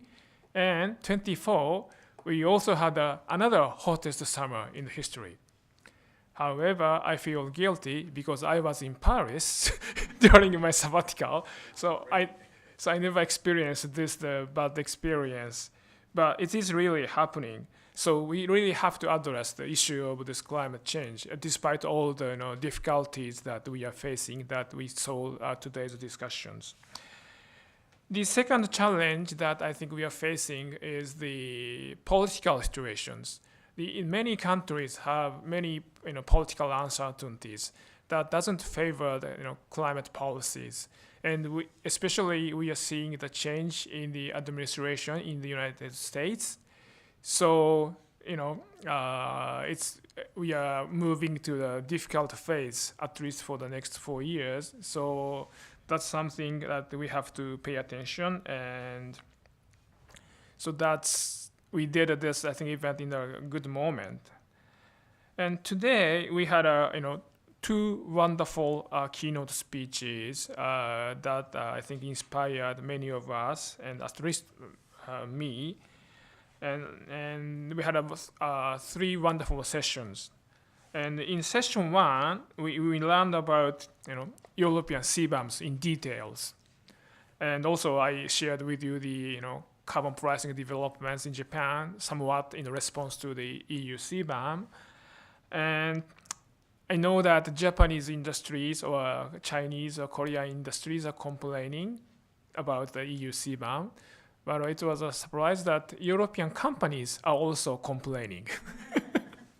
And I think we had a very good choice of speakers, and that gave us a comprehensive view of EU CBAM and carbon pricing. So that was a great session in the morning. And in session two, we observed the importance of transition. So we had a presentation from the academia as well as the presentations from the industries. And we learned that at the individual level, we will be facing some of the difficulties depending on the composite of household and etc. So we have to, we cannot avoid that challenge. And in the pathway to this carbon neutrality, we also learned the importance of R&D. Without innovation and R&D, we cannot really achieve the carbon neutrality. So that's something that we know, but we again confirmed that. In session 3, we just finished. We had learned about various innovative actions by the universities, and it is stimulating. And the university has been a frontier of lots of innovations and lots of education. And in sustainability, the many European universities are leading lots of innovative actions, and which I didn't think until the last minute, but the importance of involvement of students. And the university actually can play some roles in the inclusion of students. As a people working at the educational institute, we always teach to the students, but not just that. I think we probably have more involvement of students in general, and the university can play some role. And given this, I think I got at least two important takeaway messages from today's conference. The first one is that the importance of EU and Japan collaborations in the tackling climate change issues. And the European Union has been leading lots of climate policies, and Japan has been also working on the climate technologies and trying to learn the EU policy developments. And given the complexities, the difficulty in the world that we are now, I think the role of the European Union and Japan can play even more important role in the next coming years to pursue carbon neutrality. The second take-home message that I found today is that once again, the importance of universities in innovation in carbon neutrality. And especially, I think I found that the importance of the collaboration between the universities and the industries. And it is true that I think European universities have working together with some industries, and Japanese universities started to collaborate with private sectors recently under the initiative of Ministry of Education on open innovation. Has been becoming more common in Japan. But what we I think learned today is that we need more collaborations to make it happen. To achieve carbon neutrality, we really need more collaboration between the private sectors and the university. And the role of finance is important. And finally, I would like to close my remarks by sharing my personal perspective and my personal Waseda perspective. And Waseda University is celebrating 150-year anniversary in 2032. So we are one of the oldest university in Japan. And I am hesitant to say this in front of Professor Gemma, the Vice President of International Affairs, but I believe Waseda is looking for more international collaboration with European universities. And I hope that today's event can be a catalyst for the more international collaboration between Waseda and UBL and other Goethe University or other European universities. And I think that will help the Waseda move more for contributing carbon neutrality and sustainability. With that, I would like to close my remarks. Thank you very much.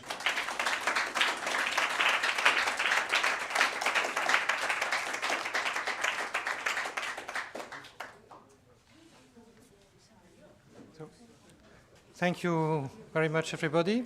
So I invite you now for the reception just outside. Thank you very much and have a good evening.